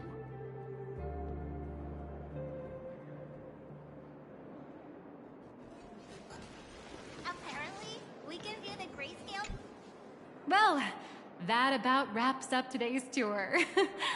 After seeing everything, what do you think? You're only realizing that now. That's your greatest advantage in joining the Phantasmoon Games. A story that's already spread far and wide.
Indeed, rather than the power to rule this world directly, that individual draws even greater strength from Perlux. The stories and dreams spun by this enterprise are capable of steering the future of Plain Arcadia and of serving as the cradle for new imaginae. Madame Pearl is waiting for you at the top of this building to discuss matters regarding the Phantasmoon Games. Let me give you a little reminder. The rules of Phantasmoon Games have never required any competition between supplicants.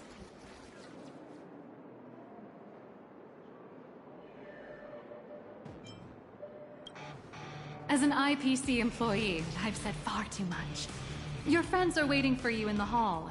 You should go meet up with them. Don't keep them waiting too long.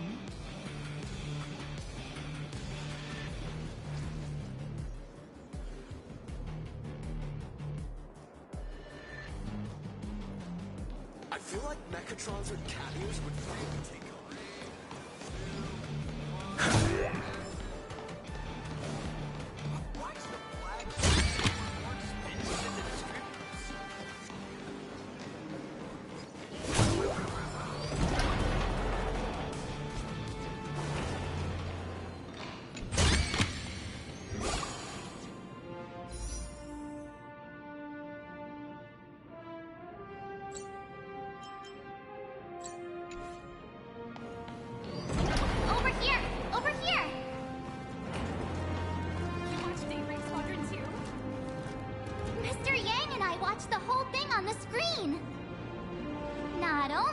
Assemble the Mechatron and give autographs to your fan, but you also got to live out your superhero fantasy.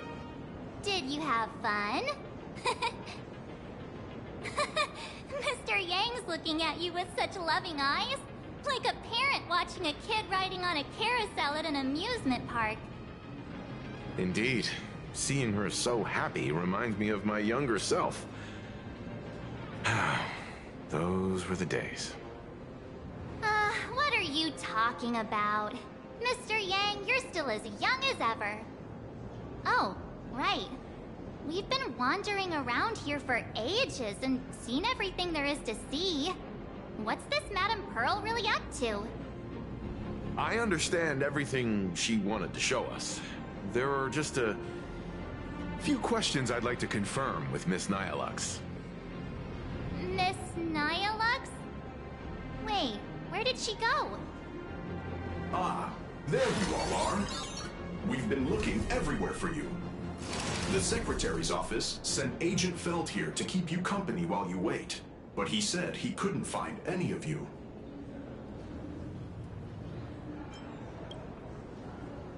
Wait, if Mr. Feld is the one who's supposed to meet us, then who is Miss Nihilux? Miss Nihilux? Who? Agent Nihilux, an IPC ranking P30 who works at Perlux Corp's Imagenesis Technology Department. P30? Imagenesis Technology Department? Since when did Perlux Corp have an Imagenesis Technology Department? Could she be some kind of corporate spy who snuck into the building? Oh, this is a real mess. What are those security guards even doing? Distinguished guests, are you hurt? Or did she trick you into giving her money or anything like that?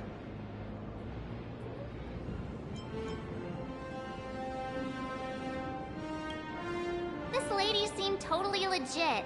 She smoothly guided us around the place like a pro. I thought she was one of your people. I need to report this to security right away. She can't have gone far. Let's catch her in the act.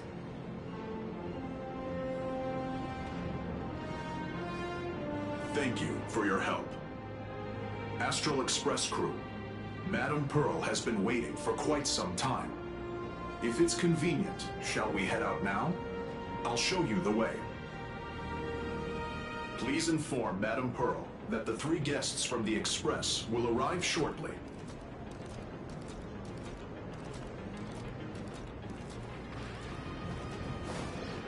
Welcome, ladies and gentlemen, to Pearl. All Mechatron units displayed in the exhibition area are... Pearl demonstrated the full process of creating a Mechatron army, based on what I saw.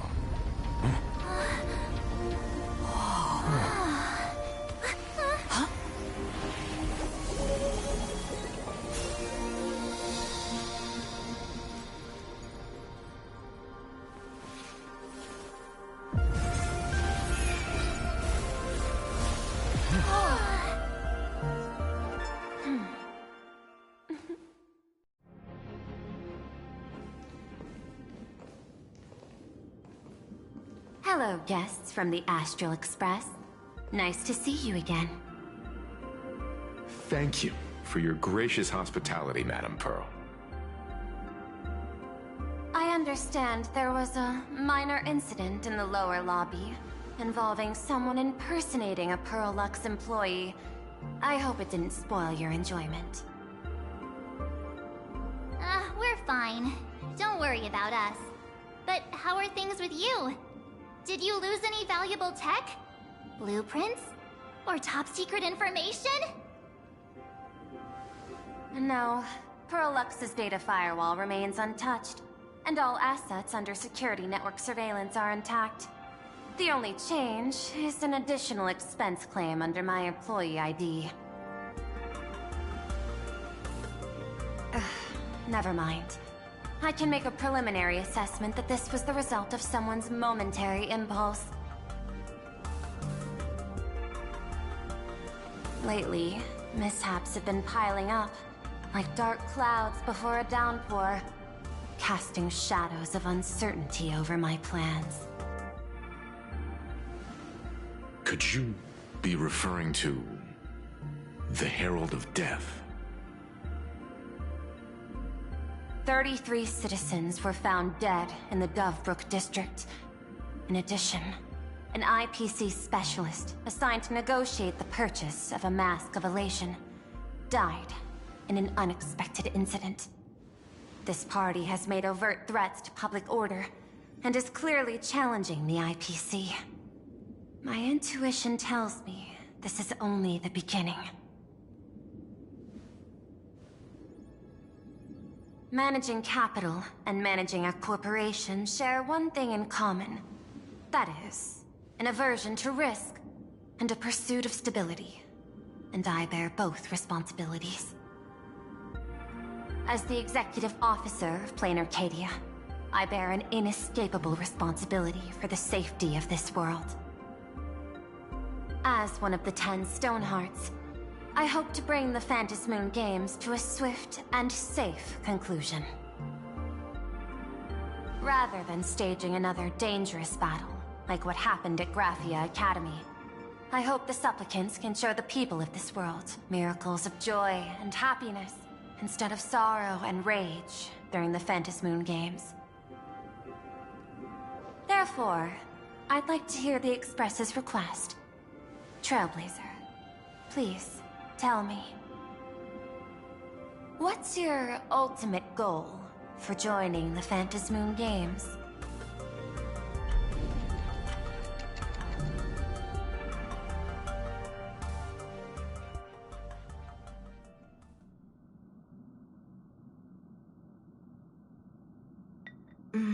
You mentioned earlier that you wanted to talk about the Phantasmoon Games with me?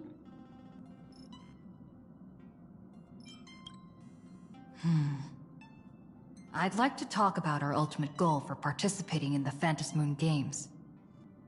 Huh. Got something in mind?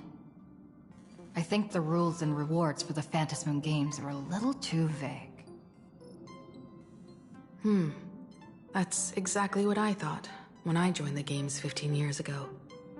These games allow supplicants to do anything, good or evil. As a result, everything that unfolds in the course of these games exists beyond control. What's more vague is what can winners do when they share the power of the elation. According to legends and historical records from Ahatopia, victors typically first witness the manifestation of Aha themselves. They listen to the victor's wishes and grant them permission to use their power.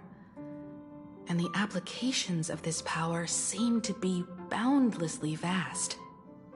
When faced with countless choices, the situation becomes even more thorny than having no choice at all. Sometimes I wonder, if we had agreed to become the leader of the Anti-Destruction Alliance, how would this trip have turned out?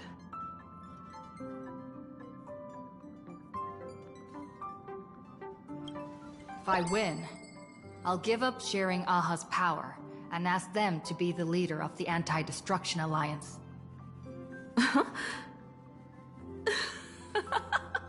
That's such a hilarious idea. I can totally picture it.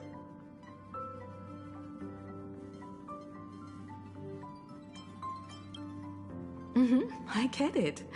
That's actually a brilliant idea.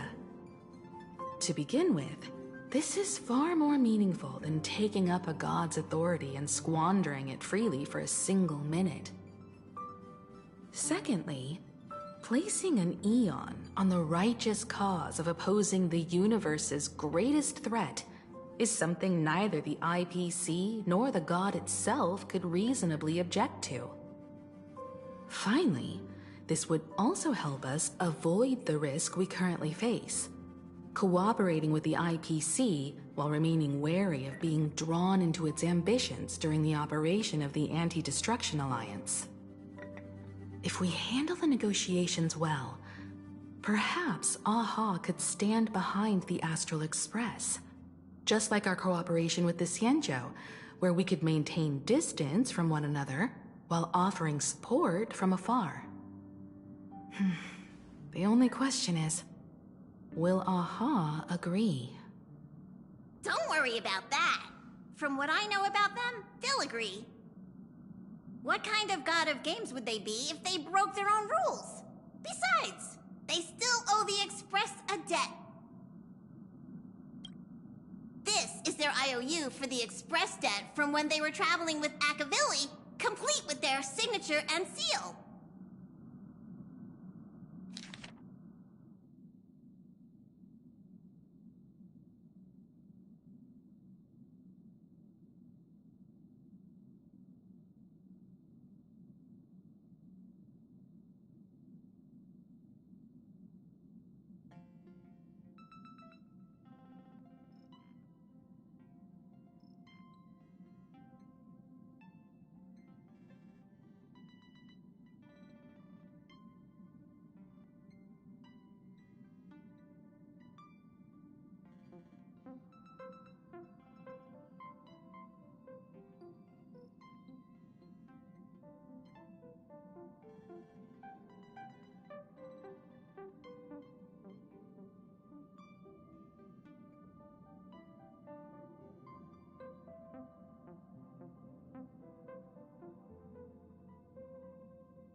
Passenger, use this to blackmail them.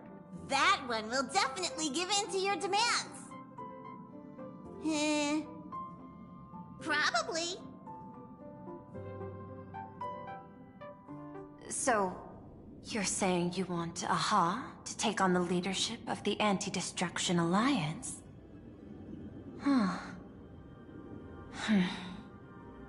Logical extrapolation. Failed. Success rate indeterminable. This peculiar proposal nearly brought my thought process to a halt. This request is far too lacking in structure, yet within an irrational context, it seems to conceal a certain kind of logic. If the universe is the master of Elation's playground, then they should do something about this playground that's about to be destroyed. As expected of the Trailblazer, your thinking is so... out of the box. I've learned something today. However, I don't think you stand much of a chance in the games. because I've joined as a supplicant.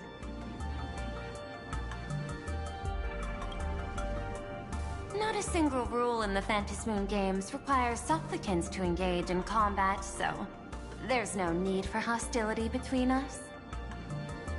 Plain Arcadia's administrator is a supplicant?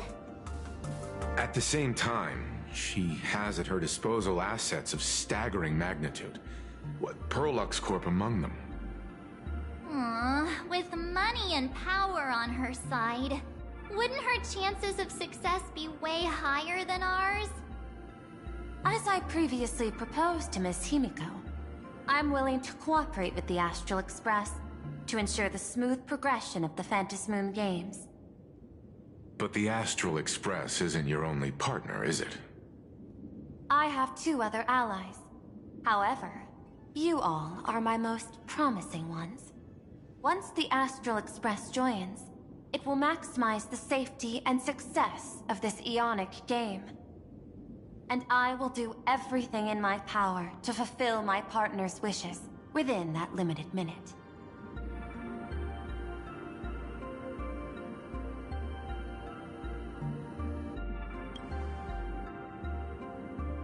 As we told you before, our strategy is to become a sail, advance and retreat together.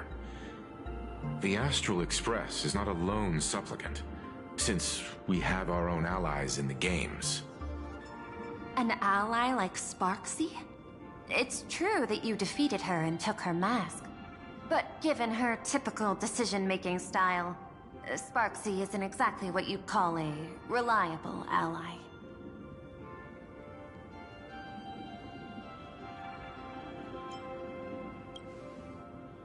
Hypothesis.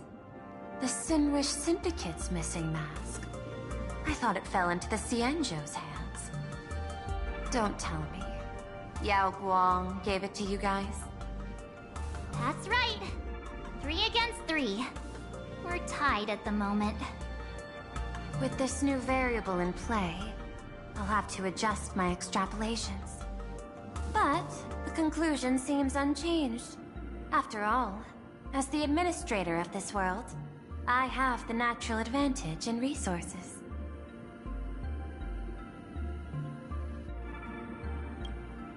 An IPC senior executive, Plain Arcadia's administrator, a member of the 10 Stonehearts, joining the games personally.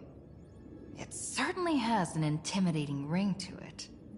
But when you think about it, isn't this identity precisely the greatest burden Madame Pearl has to overcome? She's right. Your identity is far too sensitive. You want to control these games and end it safely and quickly. But Plain Arcadia's citizens might not see it this way. All they see is the all-powerful IPC and an influential executive pulling all the strings. Your every action will be scrutinized twice over.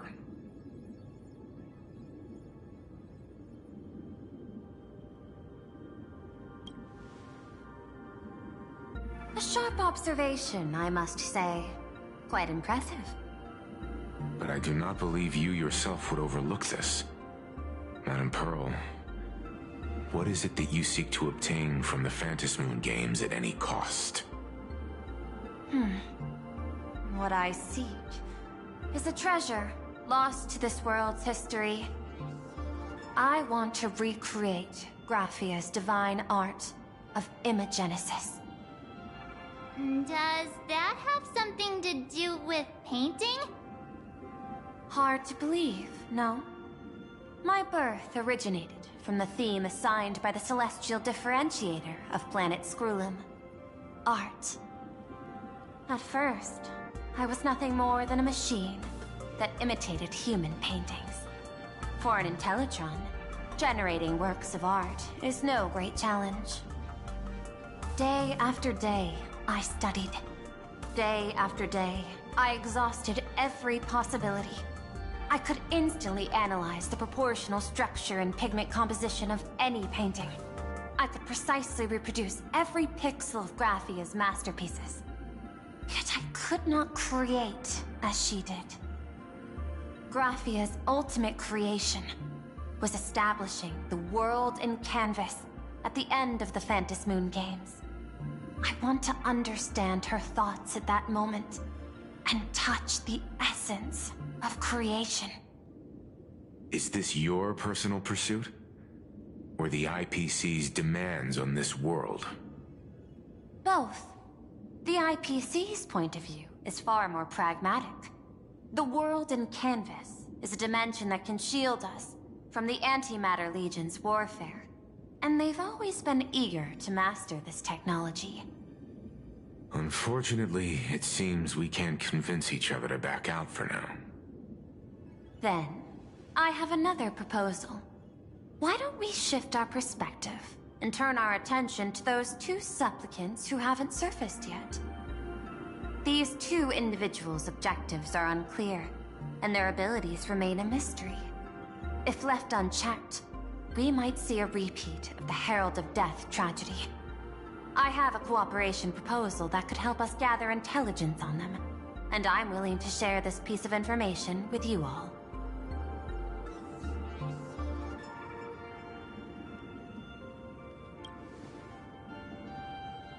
That is correct. But all you need to do is sacrifice a tiny sliver of your reputation. Before we move on to the details of our cooperation, would you like to take a short break and have some tea to wet your whistles? Or shall we continue?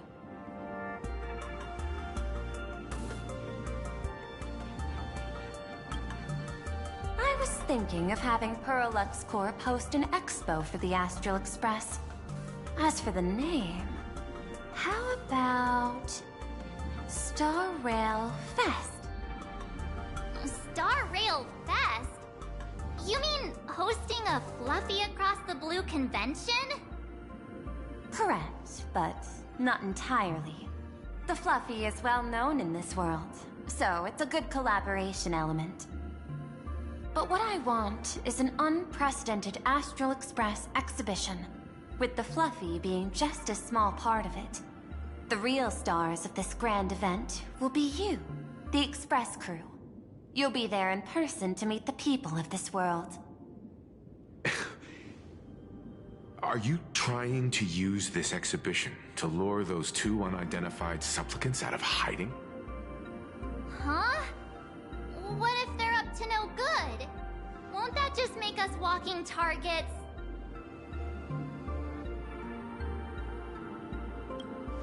What could be more inspiring to the people of a world than standing face to face with heroes of the cosmos? That's an enormous amount of wish power, and the Astral Express is the very source from which this wish power originates. Together, we can create a miracle for all to witness in Arcadia devoted to the legends of heroes. I'll also get Full Wish TV and other mainstream media outlets involved for promotional cooperation. And in return, wish power will flow to you. Of this, I have no doubt. A wise choice. Before the Star Rail Fest officially begins, I have one more favor to ask of you all. I'd like the Express crew to pay a visit to Blurry QR Colt, the original author of Fluffy Across the Blue.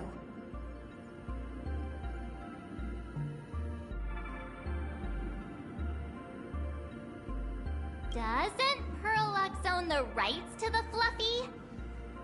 Since their debut, this author has remained anonymous, never revealing their true identity in public. But if the real-life inspiration behind the story were to pay them a personal visit, it would surely be a great honor, and likely persuade them to attend a signing, stoking the excitement even further. Now that we've reached an agreement, I'll leave it in your capable hands. My secretary will be in touch to keep all parties apprised. By the way, before you leave, please accept this small gift as a memento of our first collaboration.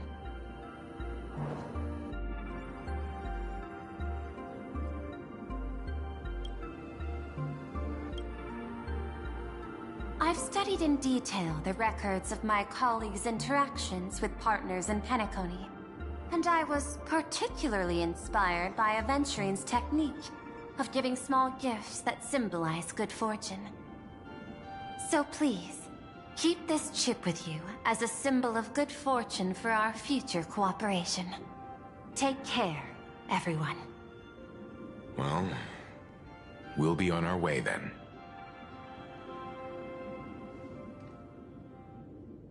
As your private detective, I must warn you that a grand exhibition of unprecedented scale would make for a perfect opportunity to reenact the blood-stained games. I understand. That's why I have a mission for you. Protect the Nameless at Star Rail Fest. You actually think they would need my protection with their strength? Don't tell me your extrapolations predict even bigger trouble ahead.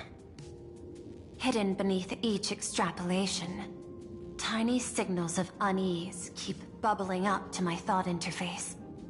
I must be thoroughly prepared for whatever may come. Now that you've taken up the mask, let's talk about payment. What do you want? The same as always? Money? Before we talk about payment, let's discuss the Herald of Death. Although the Department of Aberration Defense sealed and destroyed all records of the Bloodstained Games, I still managed to uncover some unusual leads. After the Herald of Death incident, the victims' families collectively received compensation so massive it could fill any gaping wound. So, I figured, maybe we could find some leads by looking into official Plain Arcadia expenditures. But here's the interesting part. This item was nowhere to be found in that year's public financial report. Care to guess whose books this money went through? It was you, the omnipresent IPC. To be precise, it was the IPC's technology department that paid this astronomical compensation.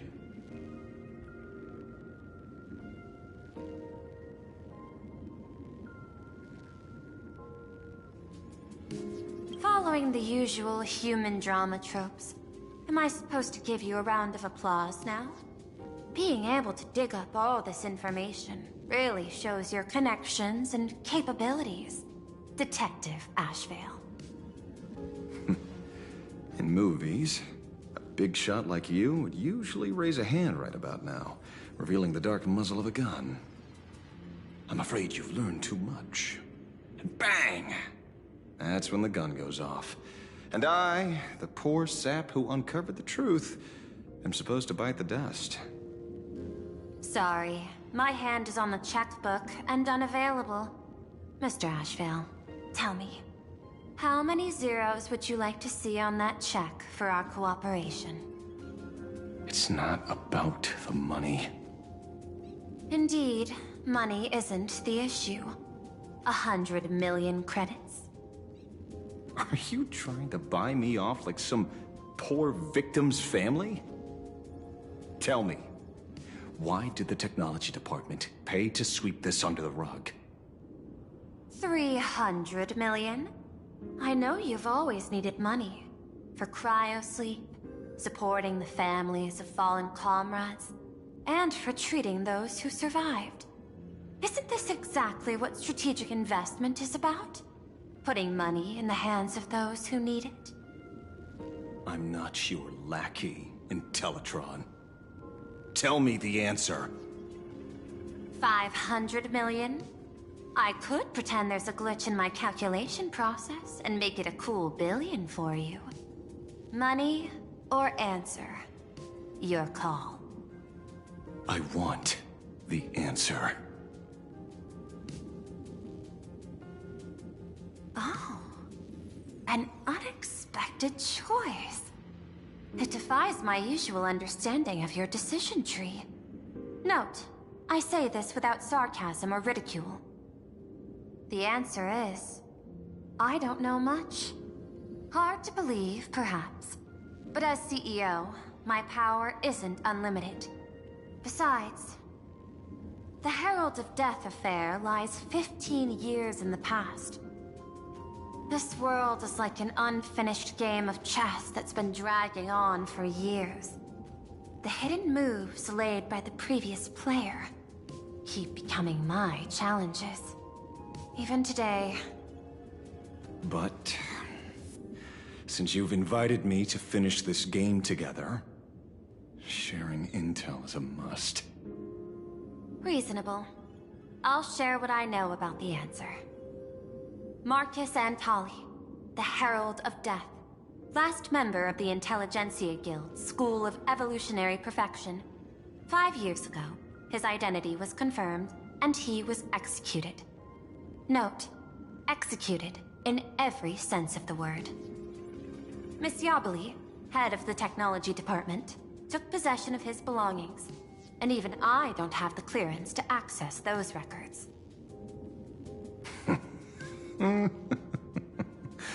No wonder. So, that guy was practically IPC personnel, give or take.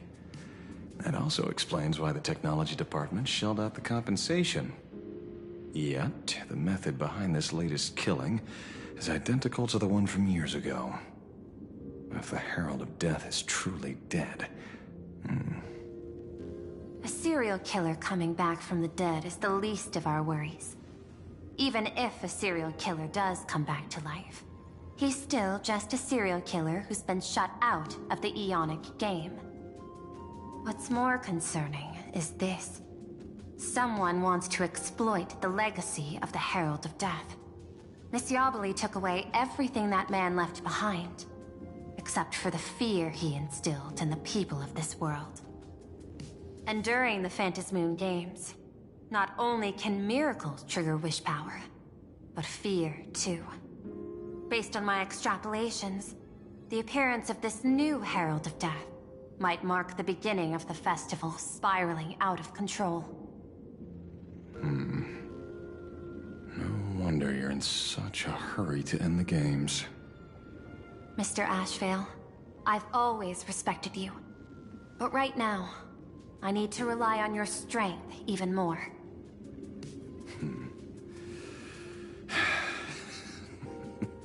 Respect. When I was younger, what I really wanted was to make the IPC fear me. The passage of time's not exactly kind, is it? Deal, Madam Pearl. But I will require one more form of compensation. Whoever this new Herald of Death is, I must deliver justice with my own hands. This time, there won't be any lengthy interrogation. By the authority vested in me as CEO of Plain Arcadia, I pardon all crimes committed in the course of your revenge. Go ahead and do what you must, Mr. Ashvale.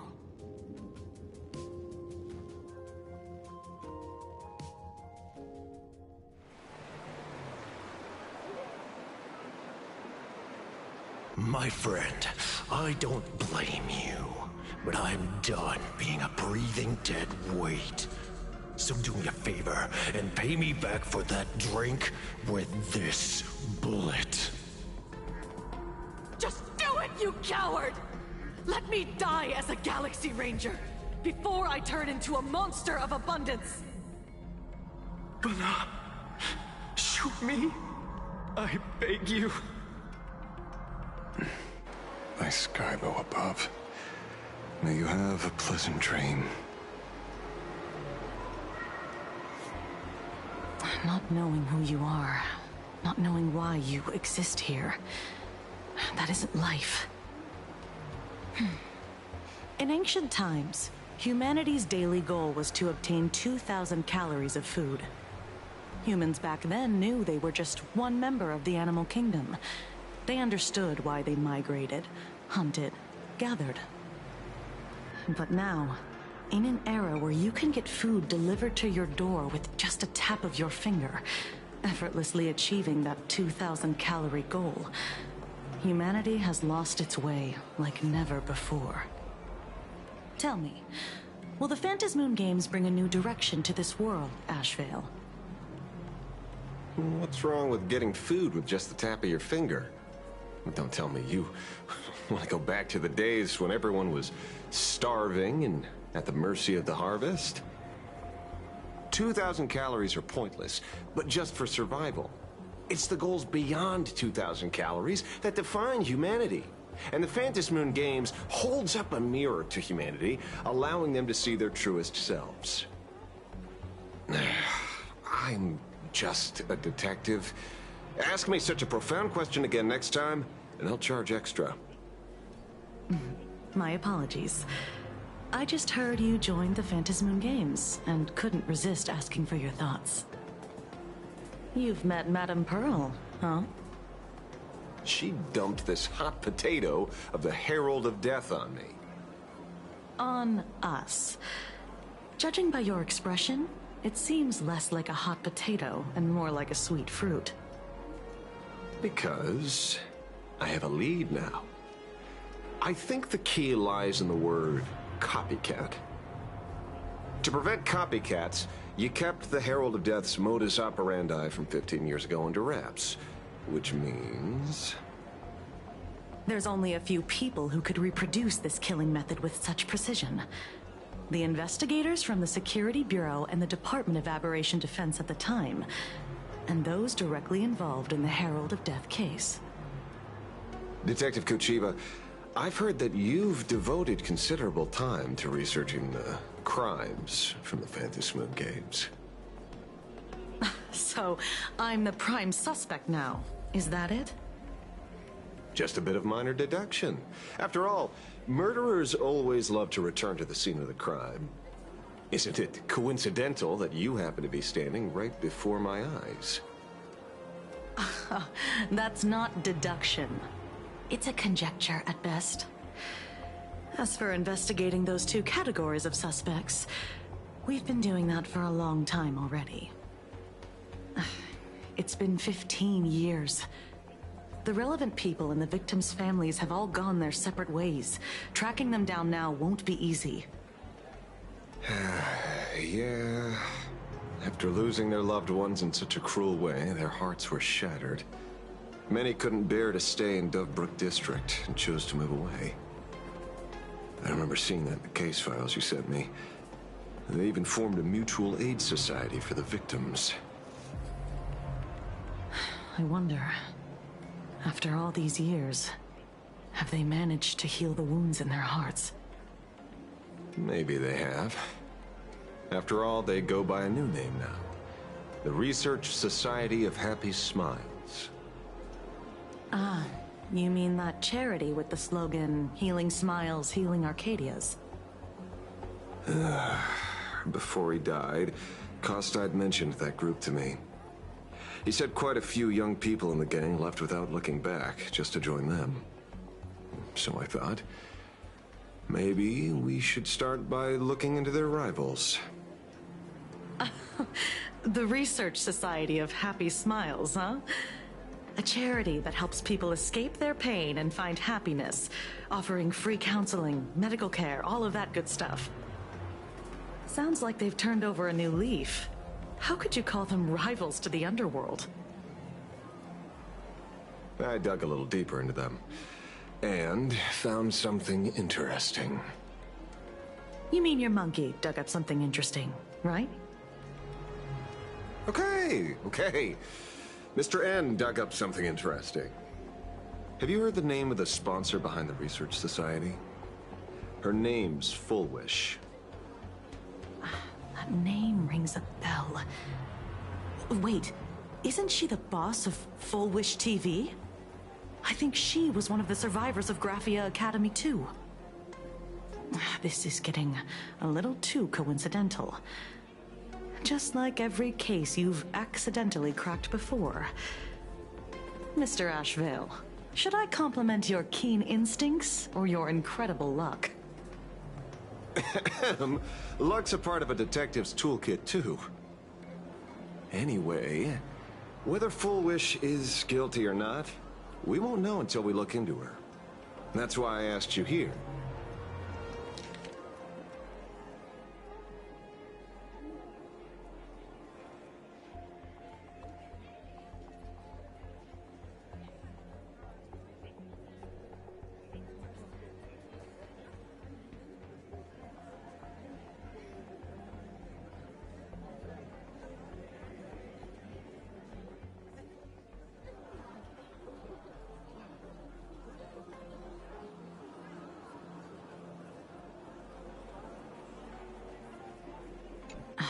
Dovebrook District New Life Project. Public Recruitment and Mental Healing Seminar at the Research Society of Happy Smiles. And she's the speaker? Holding a seminar at a place meant to bury past trauma. The very site of 2 bloody incidents. Miss Fullwish's audacity is certainly impossible to ignore. So what are we waiting for? It's time to drag Dovebrook District's old skeletons out into the light. Are you talking? Yeah, I'm almost there. I want more happiness.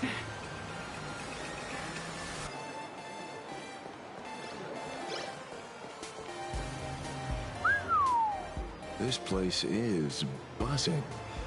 Are they all here waiting for Fullwish to grant their wishes? A rich person like Fullwish can make most people's wildest dreams come true with the snap of her fingers. I'm less curious about who she'll help than what she wants for herself. If money could really accomplish everything, the IPC wouldn't be eyeing this world.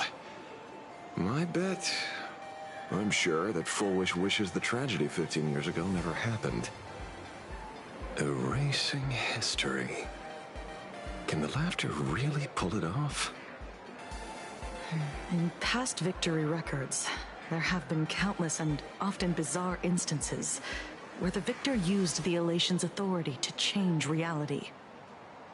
You have to understand, the Phantasmoon Games isn't just some wish-granting lamp. What makes it irresistible is that it turns the one who wishes into the genie. That's quite alluring. Have you heard about the noblest worm Aha made godlike? It became the happiest creature in existence. Happy enough to burst apart, leaving no intact body behind. Your knowledge of these unofficial records is enough to rival ours. Since you see things so clearly, Mr. Ashvale, why sign up for the games? Miss Kuchiba, is that a rhetorical question? Or are you fishing for a confession? Fishing? Don't be afraid. Now that you're a supplicant, public officials like me no longer have any authority over you. I'm guessing what you want goes beyond a straightforward act of revenge, beyond a vigilante execution carried out in public. If you were only out to avenge friends, with or without the Phantasmoon Games, someone like you would toss laws and decorum aside and do what needs to be done. So tell me, Mr. Ashvale, what do you actually hope to get from the games? Consider it a mystery. If I make it to the end, you'll know the answer before Aha does. Well then, I'd be honored. Just don't let your wish ruin our lives here. Daily life here fits like a tailored prison uniform. Wear it too long and you forget what your bones should feel like. Ugh. It's time to break free. Look at these prisoners of routine before us. Fullwish hasn't shown up yet. Let's talk with the members of the Research Society. Maybe we can coax something useful out of them.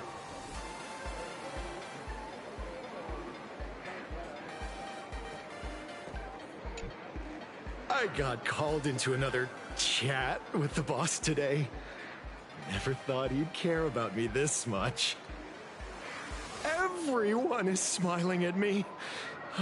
The office feels downright cheerful. These days, I go home, change my baby boy's diaper, help my daughter with her homework, prepare tomorrow's lunch, and clean up the house. It's hard to describe how satisfying that feels.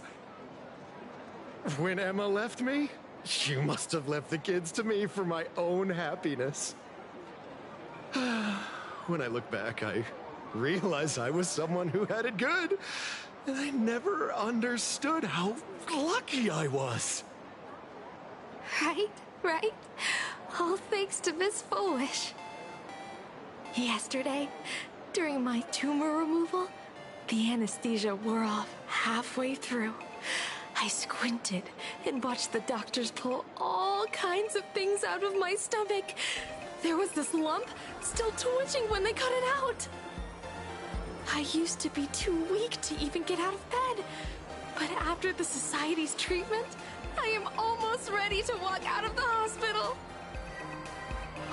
Isn't that amazing? Oh, I kind of want to see someone slice me open too. It should be fun. Hey, did you two hear about the Sinwish Syndicate? You've come to the right person. My neighbor got a visit from their debt collectors.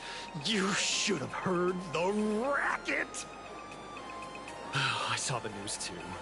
Those parasites who ruined the peace, who kept people from being happy.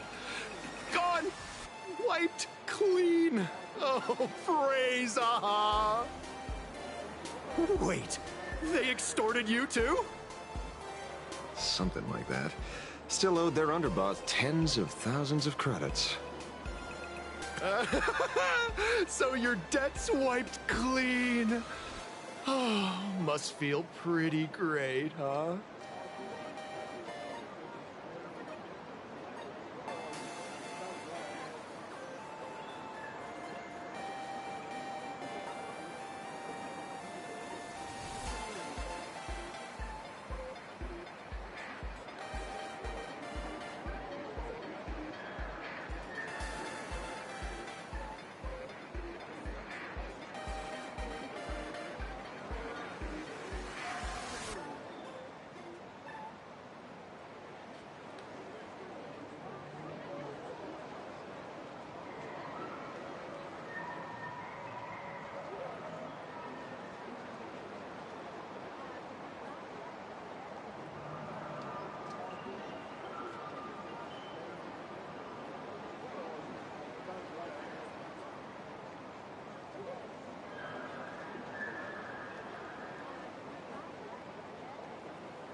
Oh, we meet again.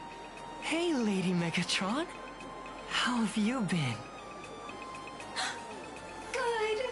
Since I joined the Research Society, I've made so many new friends. In the past, I struggled with mobility. I always had to work 3 or 4 times harder than the other Megatrons, just to keep up. A lot of Imaginae think factory-made types like me don't count as their own. And humans look at us and see soulless machines. If every sentient being has a home, then even the scrapyard is closed to me. I'm not even considered recyclable waste. But here, in the society, no one cares what I am or what I can do. They just see me as a normal person. Congrats. You found your home. Aha said the same. They and everyone here are my family. Aha talks to you. Of course! You mean you can't hear them? Guess you're not happy enough yet. Don't worry. Once you join the society, you will.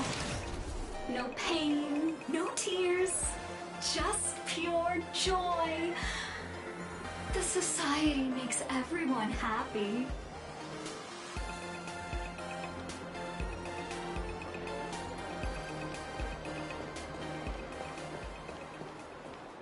Looks like it's about time. the star of the show doesn't show up soon, the crowd's gonna burst with anticipation. Everyone, please make some room for Miss Fullwish.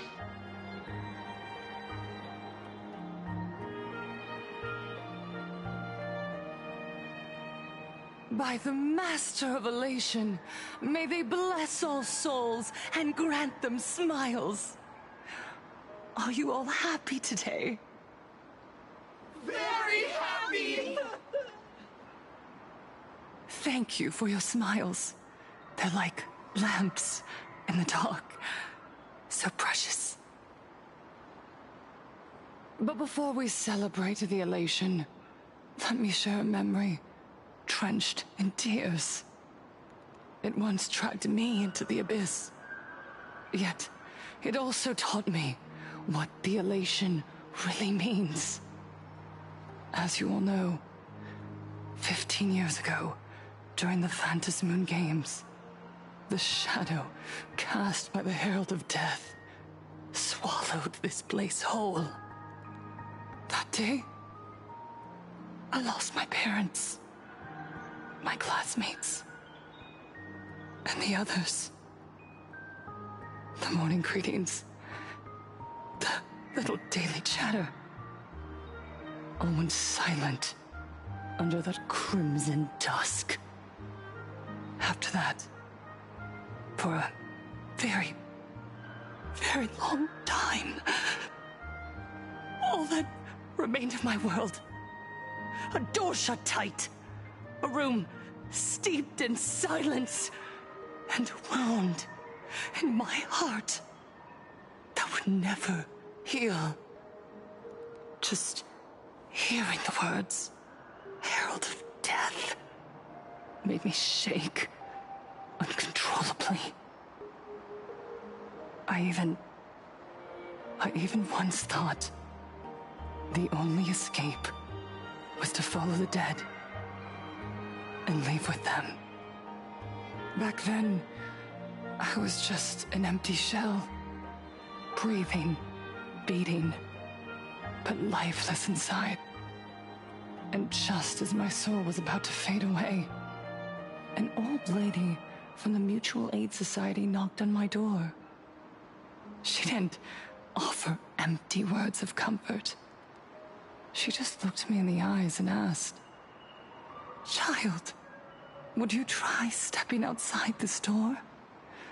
Out there are many people broken by pain, just like you. But together, we can start picking up the pieces, one by one." She smiled at me. A warm, gentle smile. And in that smile, I felt the Master of Elation grant me a reason to live.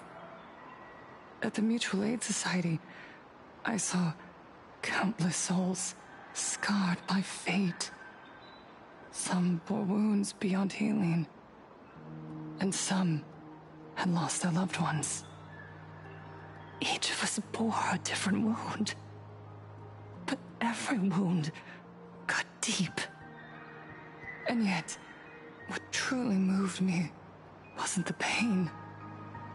It was how, beneath those scars, they still reached out to one another, offering a smile to a child who'd stopped crying, lending a guiding hand to someone lost. They taught me something precious. Pain can destroy a person, but the wish to bring elation to others can spark the fire of rebirth. That was when Aha's voice echoed again in the silence of my heart. The smiles passed from one another through mutual aid is Aha's most precious blessing. It does not belong only in the small room of a support group. It yearns to illuminate hearts lost in darkness. Each time we share a true smile, it's as if we hear Aha's voice. And when that voice rings out, all suffering fades. All pain is healed. And everyone knows what true happiness feels like. That's why the Research Society of Happy Smiles was founded. I will share this divine smile with all of you. Oh, no more sorrow!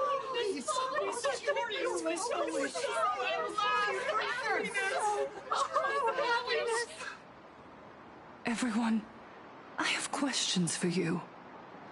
When was the last time you truly smiled? How long has it been since you felt happy from the bottom of your heart? Minato, do you ever feel like your days are looping endlessly, like an old silent film, repeating until it suffocates you? And when you realize that loop might never end, does despair flood in like the tide? You're right. Miss Bell Woods, you left school full of dreams, only to have your resume rejected again and again. You told your parents you were busy in Seafeld City, hiding your heartbreaking loneliness behind that lie. Please, help me. And Taija did the cold exclusion at school and the indifference of the adults who should have cared build a wall around your heart. One that made you afraid to open yourself up to the world again. Yes. When we were born, no one had to teach us how to smile. But who would have thought that one day, even smiling would become so hard? Once, our world was blessed by Aha's grace. A gentle world in canvas, painted in elation. For centuries, humans and Imaginaes lived freely together in that eternal haven. Until the Inter-Astral Peace Corporation violently tore us away from that sanctuary. They brought us their so-called inter-astral civilization, imposed their so-called standards of happiness, and told us that life's ultimate joy lies in self-focus, self-indulgence, and self-satisfaction. They flooded us with dazzling material desires, blinding our hearts.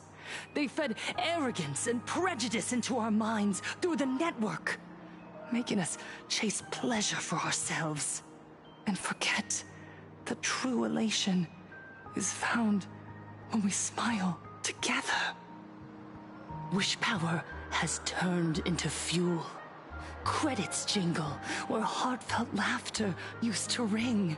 We drown in anxiety, competition, and an endless sense of not being enough.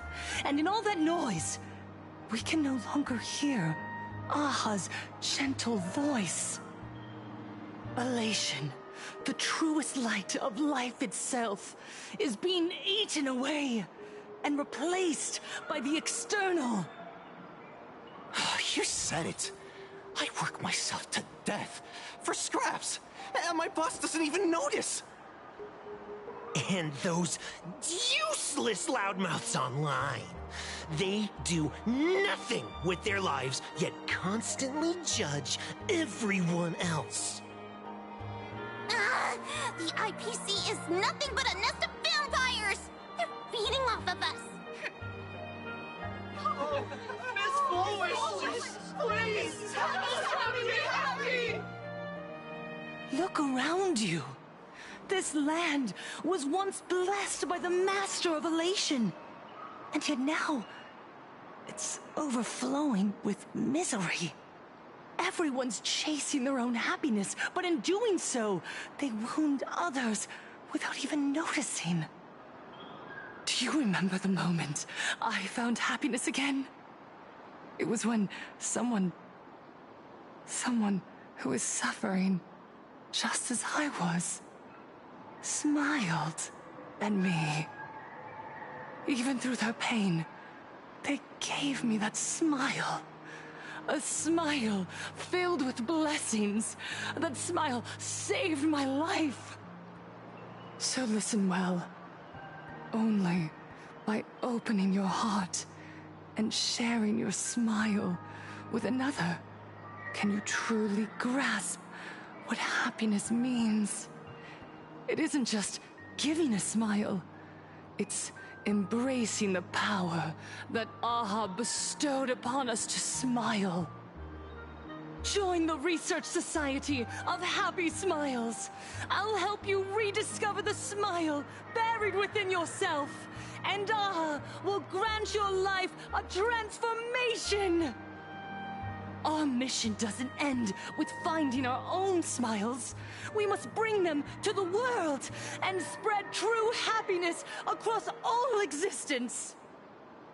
While others pray to the eons for their own desires, we, the true followers of AHA, carry a higher calling to fulfill their wish. To fulfill AHA's wish? Yes. To still every cry of sorrow. To wipe away every bitter tear. We will build, no, rebuild. A world where smiles never fade, and elation never dies. Eternal happiness! Eternal laughter!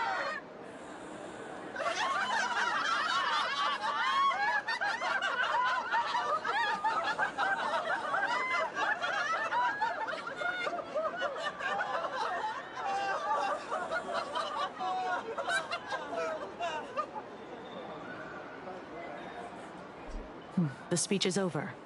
What's your take, Detective? She's so far gone, it's hard to make sense of it. Then let's not overthink it. Let's talk to her directly.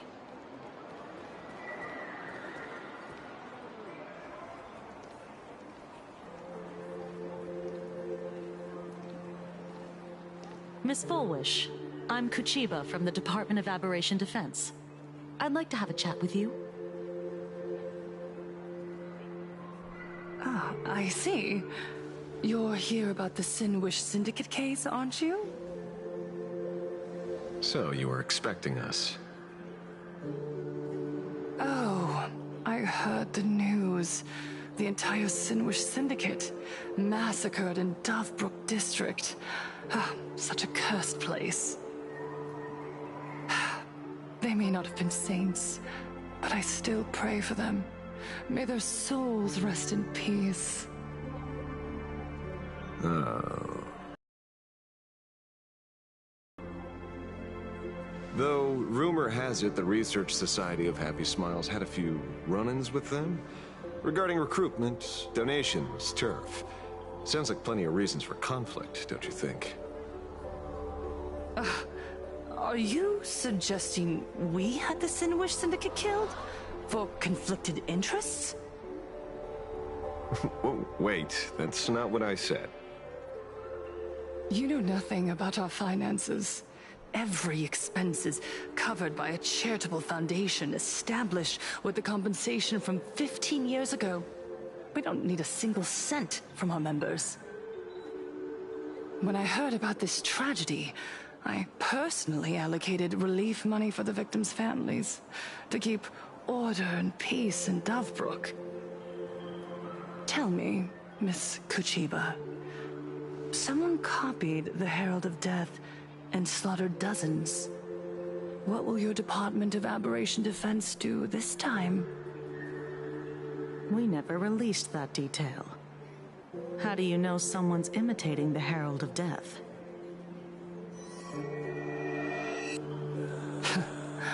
Isn't that what you've been waiting for? For the killer to slip up so you can swoop in and tie everything up nicely? 15 years have passed. You don't seriously believe we're still living in an age where information can be sealed off at will, do you? From the very day the murders occurred, the news has long since spread online. The Sinwish Syndicate paid a fortune for some ancient mask, and the next thing you know, they're all dead. The scene painted red with traces of the bloody bloom. Please pay no attention to baseless rumors. Rumors? And yet you're here. That alone proves one thing. The rumors are true. And the new Herald of Death really does exist. Otherwise, why do you suspect me? Only someone who knows the original case could recreate it so perfectly, right? Everyone! You heard our conversation, didn't you? The Herald of Death has returned. He's here, in Deathrook. He's slain the entire Sinwish Syndicate. He's back to relive the carnage of the Phantom Moon Games. Oh, the Herald of Death? Didn't the officials declare him executed? How has he appeared again? He's immortal? A demon? He's back for revenge! He'll take revenge on everyone. We're doomed! Aren't gang members the very people who steal smiles from others? And isn't the best way to make bad people happy to erase them from the world? Wouldn't that be doing something good? Yeah, Sister Mechatron is right. Those thugs deserved it. Back from the dead? Lies! The IPC kept him alive to wield him as their weapon. You useless officials! 15 years ago, you failed and let him get away! And that's why he's back again now!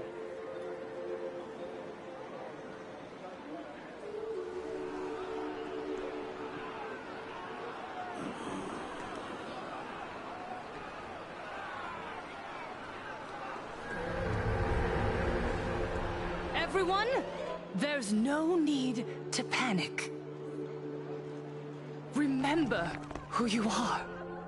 You are those who live beneath Aha's brilliance, who have claimed happiness and cast off the shackles of suffering.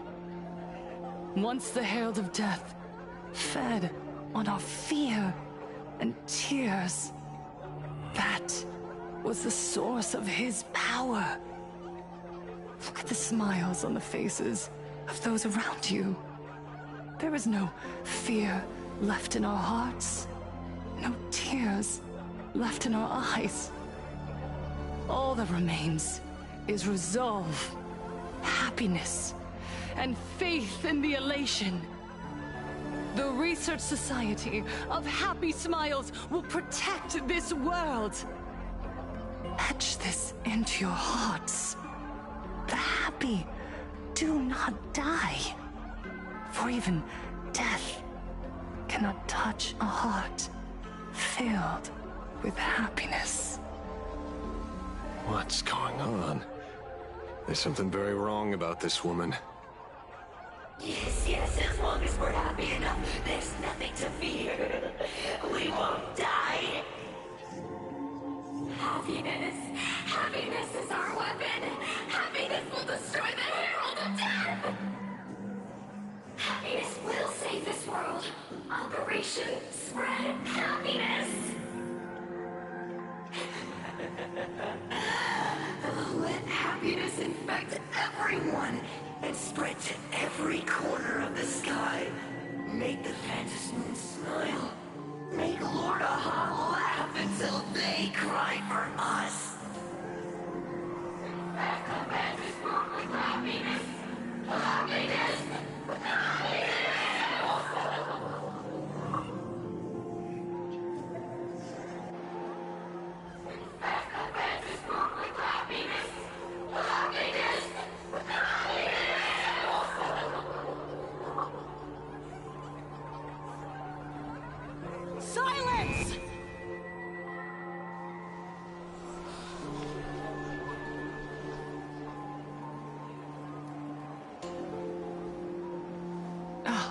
My apologies, officers. I can't provide anything useful for now, but rest assured, I'll cooperate with any investigation from the Department of Aberration Defense or the Security Bureau.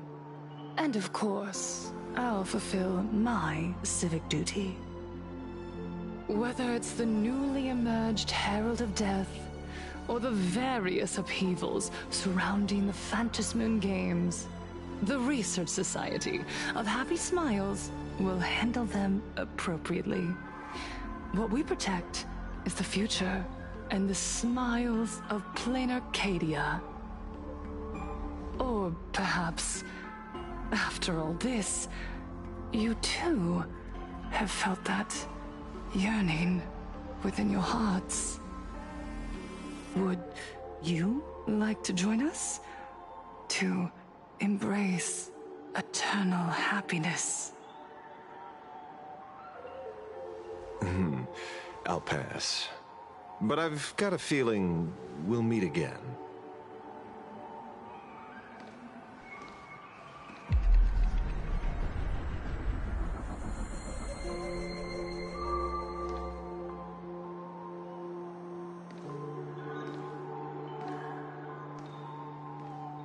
Miss Fullwish, thank you for your cooperation. Hopefully, next time we meet, it won't be like this. May the Master of Elation watch over all, and bless you with the everlasting smile.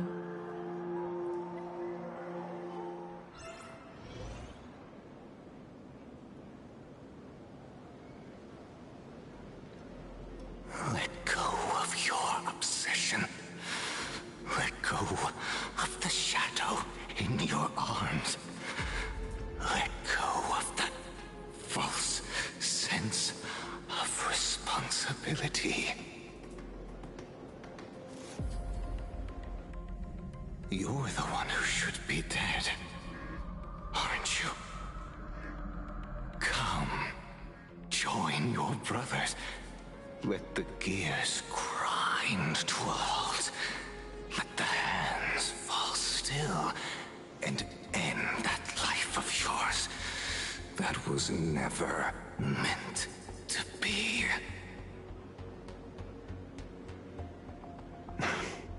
Sorry. That day will come.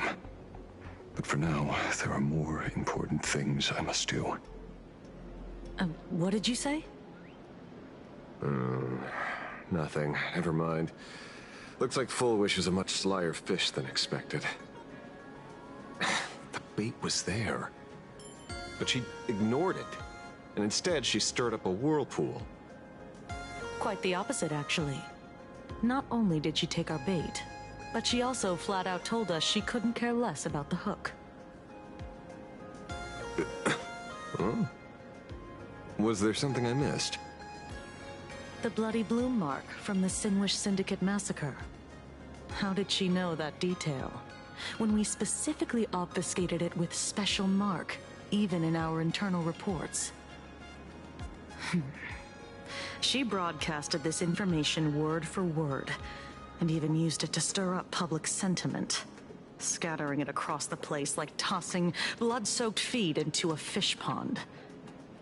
Now stopping the rumors from spreading will be even harder. Well, maybe she has her connections, or maybe she made a lucky guess as one of the victims. Regardless, she's right about one thing. Trying to stop something from spreading today sure is a lot more difficult than 15 years ago. So, Mr. Ashvale, did your lucky radar start blaring when it came to Fullwish? There is something very wrong about that woman. You saw the way she played the crowd, huh? I guarantee you that it had nothing to do with her public speaking skills, but she could very well be a supplicant in disguise. Still, this whole run has been smoothed to an unbelievable degree. We got our bearings in no time at all. So, let's keep our prized fish in the pond for now. Fullwish is not going anywhere. You're right. It's too risky to make a direct move against a well-respected philanthropist and media tycoon.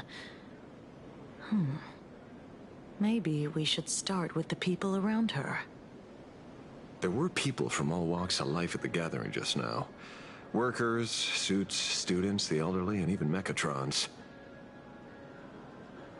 Judging by their crazed enthusiasm, I highly doubt they'd be willing to testify against Full Wish. But I have my ways. Mr. Ashvale, coercive interrogation is strictly against the rules. Please refrain from doing it somewhere I can't... Don't get the wrong idea. I meant an old friend that I spotted at the gathering. By the way, ever watch Daybreak Squadron? It's on Sunday nights at 8. I thought you weren't a TV person. Not me. Mr. N. He watches it. Your monkey is quite the child at heart. Anyway, come on. Let's go get an autograph from our heroic film star.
A day of peace. A will of metal.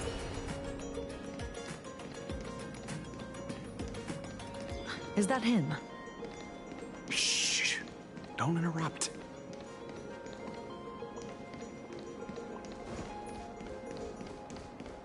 What? You lost him? Not. Hey! Why are you two following me?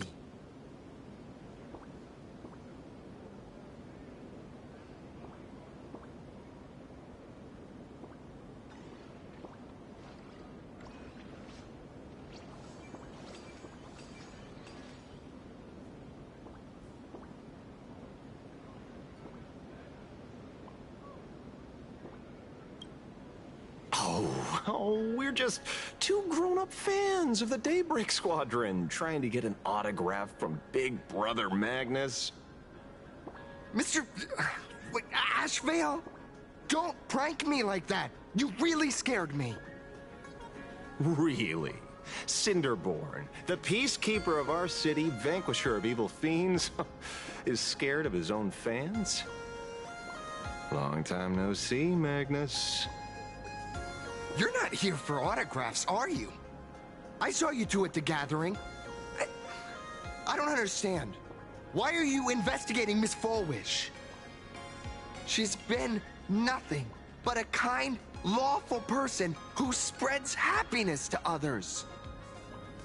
You heard about what happened with Sinwish Syndicate, I assume. Then, was Miss Fullwish telling the truth? The perpetrator left the same signature as the Herald of Death did 15 years ago. So, did that monster really kill Mr. Polwave and Costide? 15 years and he's back? This demon? How many more lives must he take? Mr. Magnus, you're one of the survivors of the incident, right? Yes. That monster took my parents that day. But what's the Sinwish Syndicate case got to do with Miss Fullwish? Because that Herald of Death was executed 15 years ago. That's for certain. The Sinwish Syndicate case, on the other hand, has copycat written all over it. And Fullwish is a suspect. So, just because we're survivors, we automatically become suspects? What? Are you gonna interrogate me too? If that's what you want, Miss Kuchiba can arrange for it later. For now, I just want to ask you a few questions about the Smiles Society. It doesn't matter if you have a few or 100 questions. I have nothing to say to you. 15 years ago, I was left all alone in this world. The so-called relatives closed in like a pack of hyenas, their eyes fixed solely on the compensation smeared with my parents' blood. Abuse, deception, expulsion. To them, I was nothing more than a walking money bag, an eyesore, a jinx. It was the society that gave me the chance to live the life I have now. What about the Sinwish Syndicate then? If I recall correctly, they took care of you once. Old Polwave helped you deal with those relatives. Listen, Mr. Ashvale, the debt I owe the Sinwish Syndicate will be paid. I will avenge them as a member of the Smile Society as well as the Daybreak Squadron. I'll rip the Herald of Death out from the shadows in their name and see justice served. That is my duty. You're in over your head.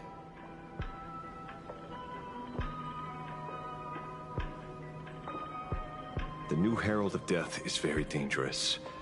I doubt a handful of actors like you can achieve anything substantial. You think we're just a couple of kids playing superheroes with masks, right? Well, you're wrong. My squad mates and I aren't the easy pushovers we used to be, Mr. Ashvale. I haven't had my transformation surgery yet, but I can already power a Mechatron warrior in battle. We are real heroes here. Boys, let's stay on topic, shall we? I just wanted to have a few words about the society. I have nothing to say to you either, Miss Kuchiba. Neither of you are getting a word out of me on this. Well done, Magnus. Your loyalty to the Smile Society warms our hearts. You're following me? Not by choice. These IPC dogs made it clear that they intend to frame Miss Fullwish. Oh, we're not going to just let this slide. Would you look at that? The hunters become the hunted. What does it matter? If someone's looking for a beating, we'll gladly give it to them. You have 5 minutes for questioning. So make it count, Mr. Ashvale. They're all yours.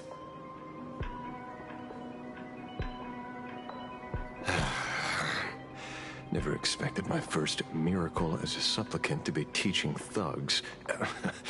I mean, lawful citizens, a lesson on the streets. Let's get this over with then. And if you want to join them too, Magnus, be my guest. Fair warning. I'm out of practice. If you get hurt, it's your problem. This don't hurt at all. Mr. Ashvale, stop!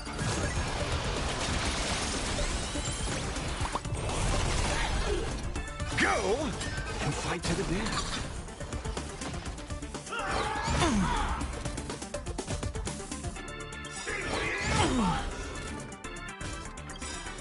In this mortal form, I will walk with you, watch over you, and guide you on your path.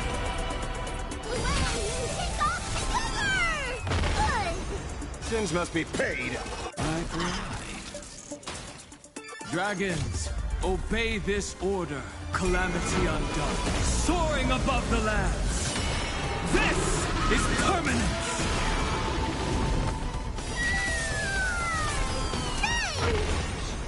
My strength is not what it was. Incoming!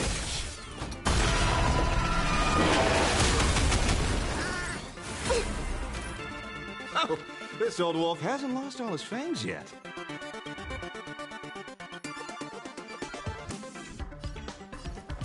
I see through you. Torment and doubt, I bid you farewell. My job is to be nosy. Riddle the hosts.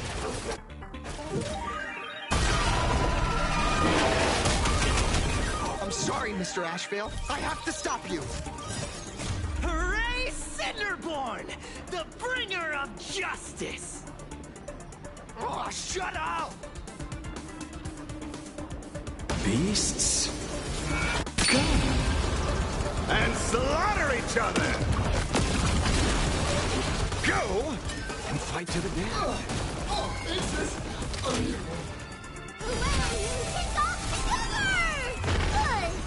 Sins must be paid. Eye for eye.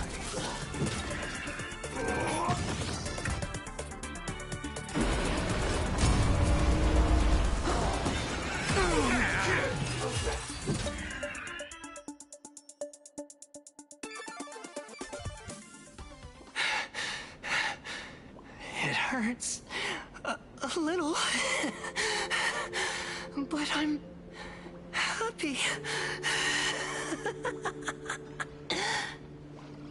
There's something seriously wrong with you all.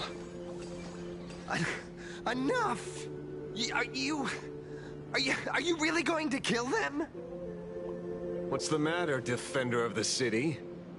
Are you scared?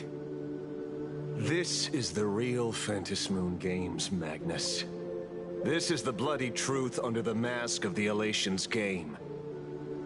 15 years ago, at dusk in this city, the Herald of Death tore people apart, one by one. Did he ever stop to ask even once, is it enough? I know you want to make something out of yourself, like the trailblazer of the Astral Express, and I know you want to catch the new Herald of Death and crush him like a bug, using the same methods he used against the Sinwish Syndicate. But here's the deal. It's not your duty. And the Eonic game sure isn't a TV show where you get to play the hero and save the day. You mentioned a conversion surgery earlier. Are you saying that all society members underwent some kind of unknown modification? That figures. I was wondering why these people looked like they felt no pain at all.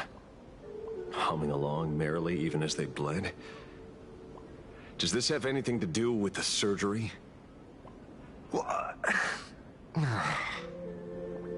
Nothing to say?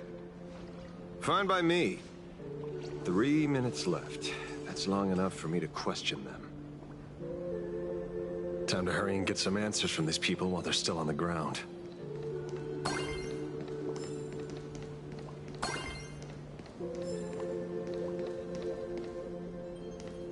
Hey, lackey. Wake up. Pain should not exist.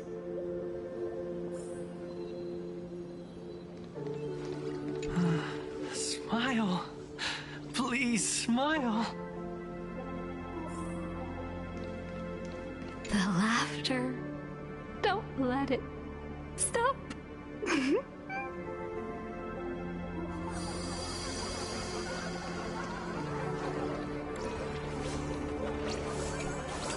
Those who suffer shouldn't exist.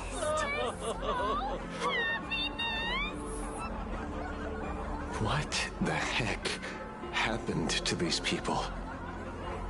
This is... the small procedure that official members receive.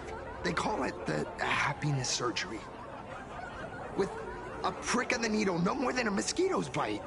The doctor puts this small thing inside your eyelids, even smaller than a synesthesia beacon, and more convenient. People who have had the surgery say that it soothes all your pain and suffering, past or present. Even your body becomes stronger, and your mind clearer and more focused. A state where you can truly receive happiness. So, you haven't had this happiness surgery yet, right? I'm not ready yet. I've been thinking it over. But the rest of the squadron had it, and they've all become happier. They say it's the necessary step to becoming a true superhero that safeguards everyone else's happiness. If I don't do it, then do I still deserve the name Cinderborn? Mr. Ashvale? What should I do? The surgery won't make you stronger, nor will it help you get your revenge. These guys on the floor are proof enough. Remember the hesitation and fear you feel in this moment, Magnus. If people simply erase their perception of fear and pain instead of overcoming them, then those people will never find true strength. Go now. I have some cleaning up to do.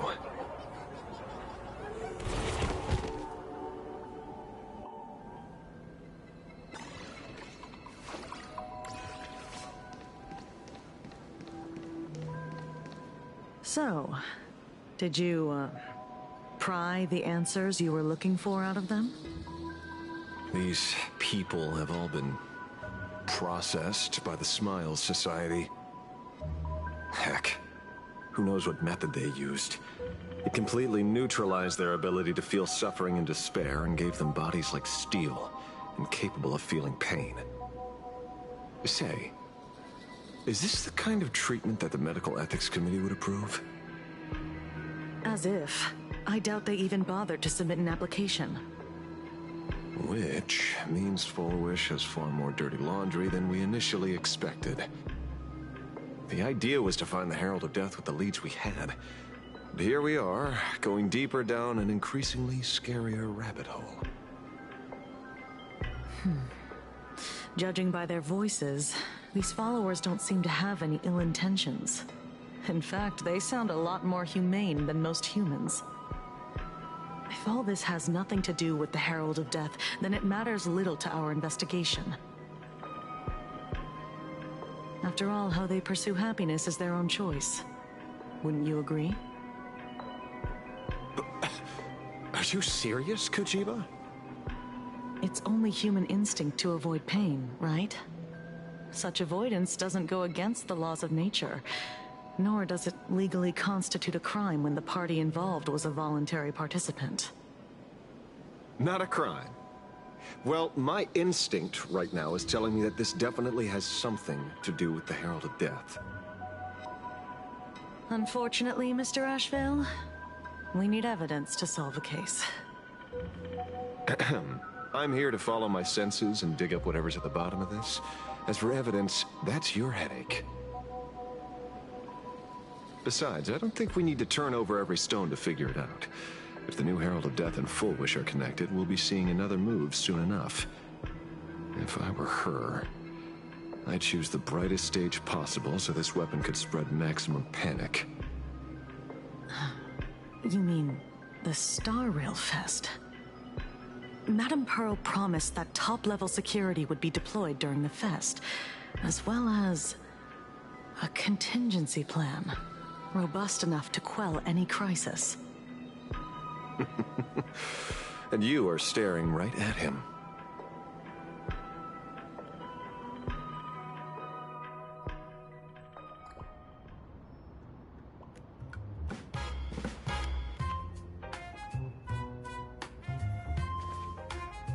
According to Sunday, the crow should lead me to Blade's whereabouts. Since it stopped here, that means...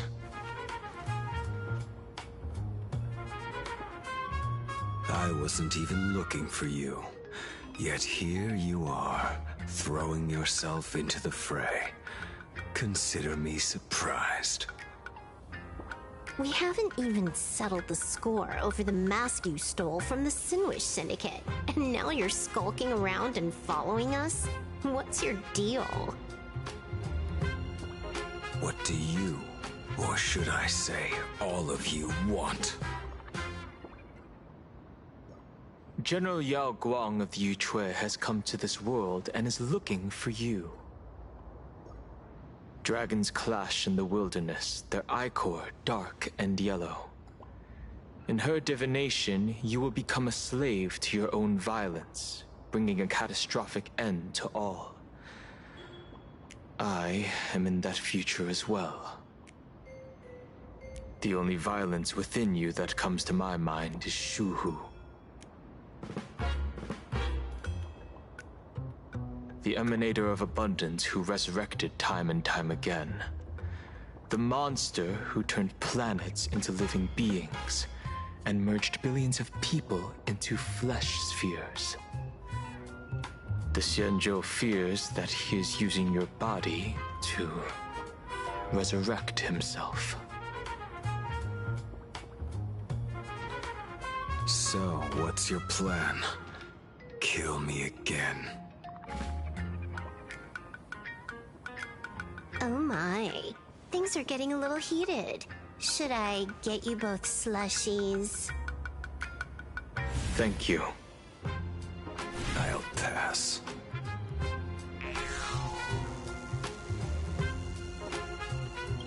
While General Yao Guang's divination may foretell a death battle between us, that doesn't necessarily mean it's the only interpretation.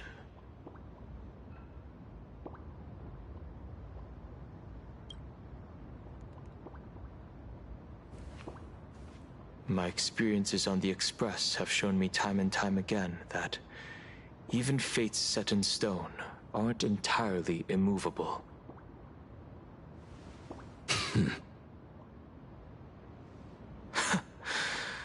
I have no intention of getting into a quarrel with you, but I need to make sure that the presence of the Stellaron hunters won't endanger my companions, or the future of this planet. Thus, I must know your purpose here, Blade. What has Destiny's Slave written in your script? He stated this trip would be connected to death. Should I congratulate you? Much obliged. In my experience, it's best not to get your hopes up too soon. Prophecies rarely unfold the way you expect. However, the General's divination isn't entirely baseless. Ever since my arrival here, I have been feeling restless. There's another power here beckoning me. Is there another form of abundance in the world besides you? Perhaps there is more than one. Are you referring to the disciples of Sanctus Medicus? Or the Elixir Seekers? Something far more dangerous. Do they have support from other factions? Unclear. As such, I'll keep an eye on you until everything settles. Just like you did in the past. That's as far as I'll go.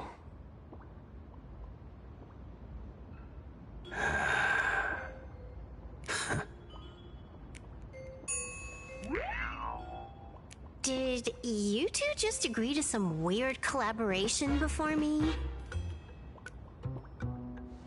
I'll leave that matter in your hands, Silver Wolf. I don't get it. That good-for-nothing detective didn't even blink an eye before selling us out to Pearl. And you still plan on working with him? There are things only he can get done.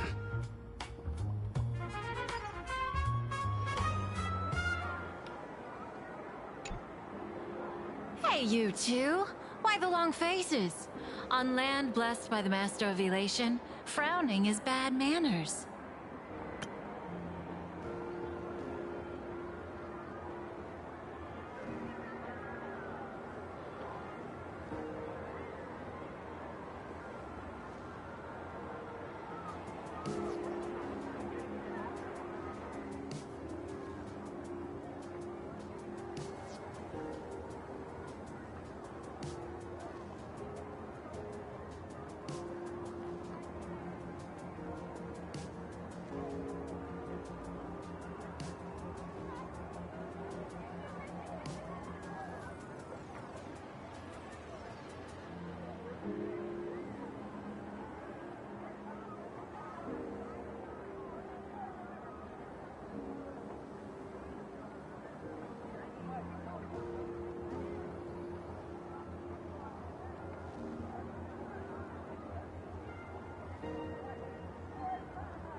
Come on, smile!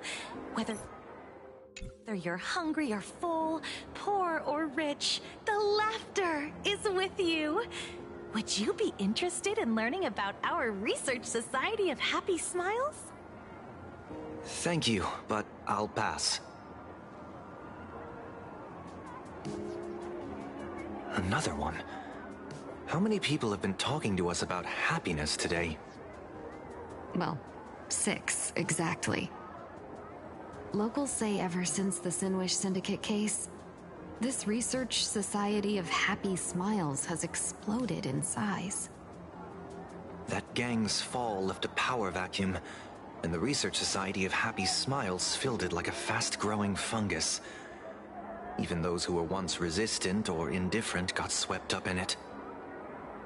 I think I'm starting to get a better picture now. Is this, by any chance, tied to what you're preparing to do in the Phantasmoon games? Not only me.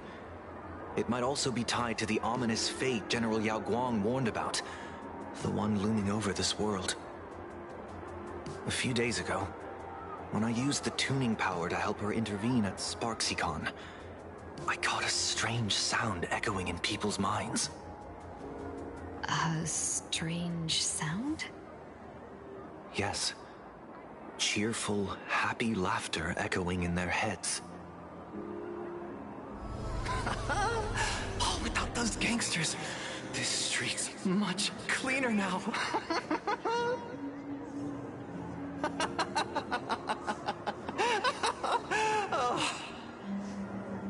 The so-called voice of Aha those society recruiters claim to hear? Could the Joy Seeker truly be so passionate about universal redemption? Whatever that is, it's not Aha's laughter.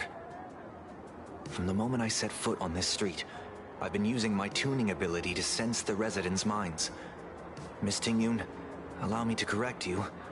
Those connected to the Research Society of Happy Smiles number not 6, but 42. Each of them carries the same sound.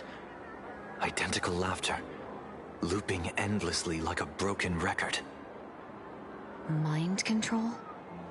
Or something worse? Are you trying to say that this is tied to the harmony? My apologies. I dare not make such wild assumptions. No, this isn't the work of any tuner. It feels like a barrier, born from the human mind itself, to numb the unbearable pain it cannot endure. Like a worn-out tape recorder hidden deep in the subconscious, repeating the same thing over and over. I am happy. I am happy. So, whose divine handiwork is this supposed to be now? Wherever this laughter comes from, causing so many people to self-deceive in perfect unison while enduring pain is well beyond the capabilities of a mere charitable group.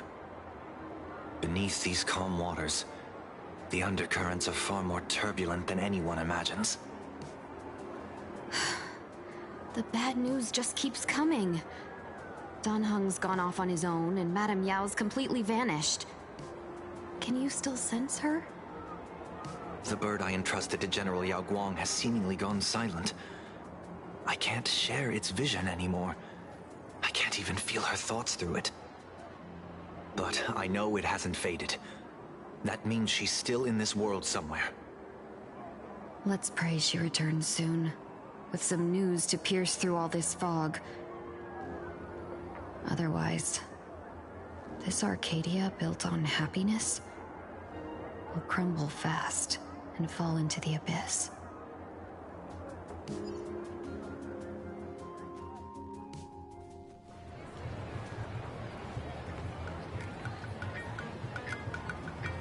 Blurry QR cult? That's an unusual name. Why would the author of Fluffy Across the Blue have such a pen name? You're taking it a bit too literally. But it's not impossible. Someone who can draw something that cute must have a warm, gentle heart. I heard the Fluffy's been running for half a year in a magazine. At first, it wasn't very popular in plain Arcadia. But after that memory bubble movie, A Holy Grail Stay Night, old Odie produced, became a massive hit. The Astral Express's adventure stories spread far and wide, and the Fluffy started gaining popularity. Now the latest chapter, The Sacred Flames Return, Amphorius's creation, is sold out everywhere. This cult sure knows a lot about our journey. Must be a galactic fan of the Express crew.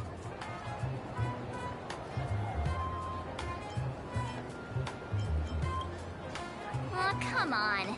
Whatever happened to trust? Oh, according to the address the Perlux employee gave us, it looks like we've arrived at a familiar place.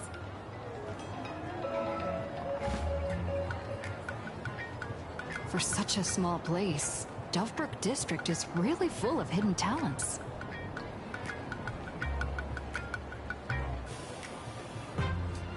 Turn left at the first intersection, then turn right, go straight for 200 meters. Wait, this is... the Furbobo Weekly newspaper? Oh, don't tell me the author of the Fluffy is actually a Furbo. No wonder he rarely shows his face. Come on, let's go upstairs. interest in the research Try my best to...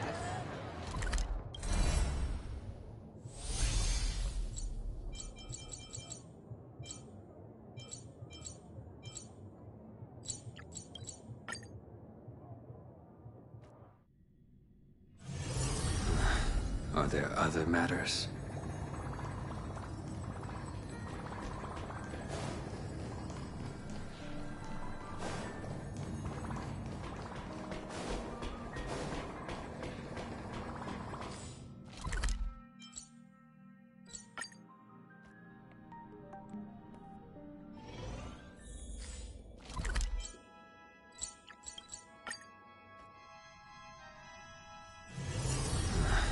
Are there other matters?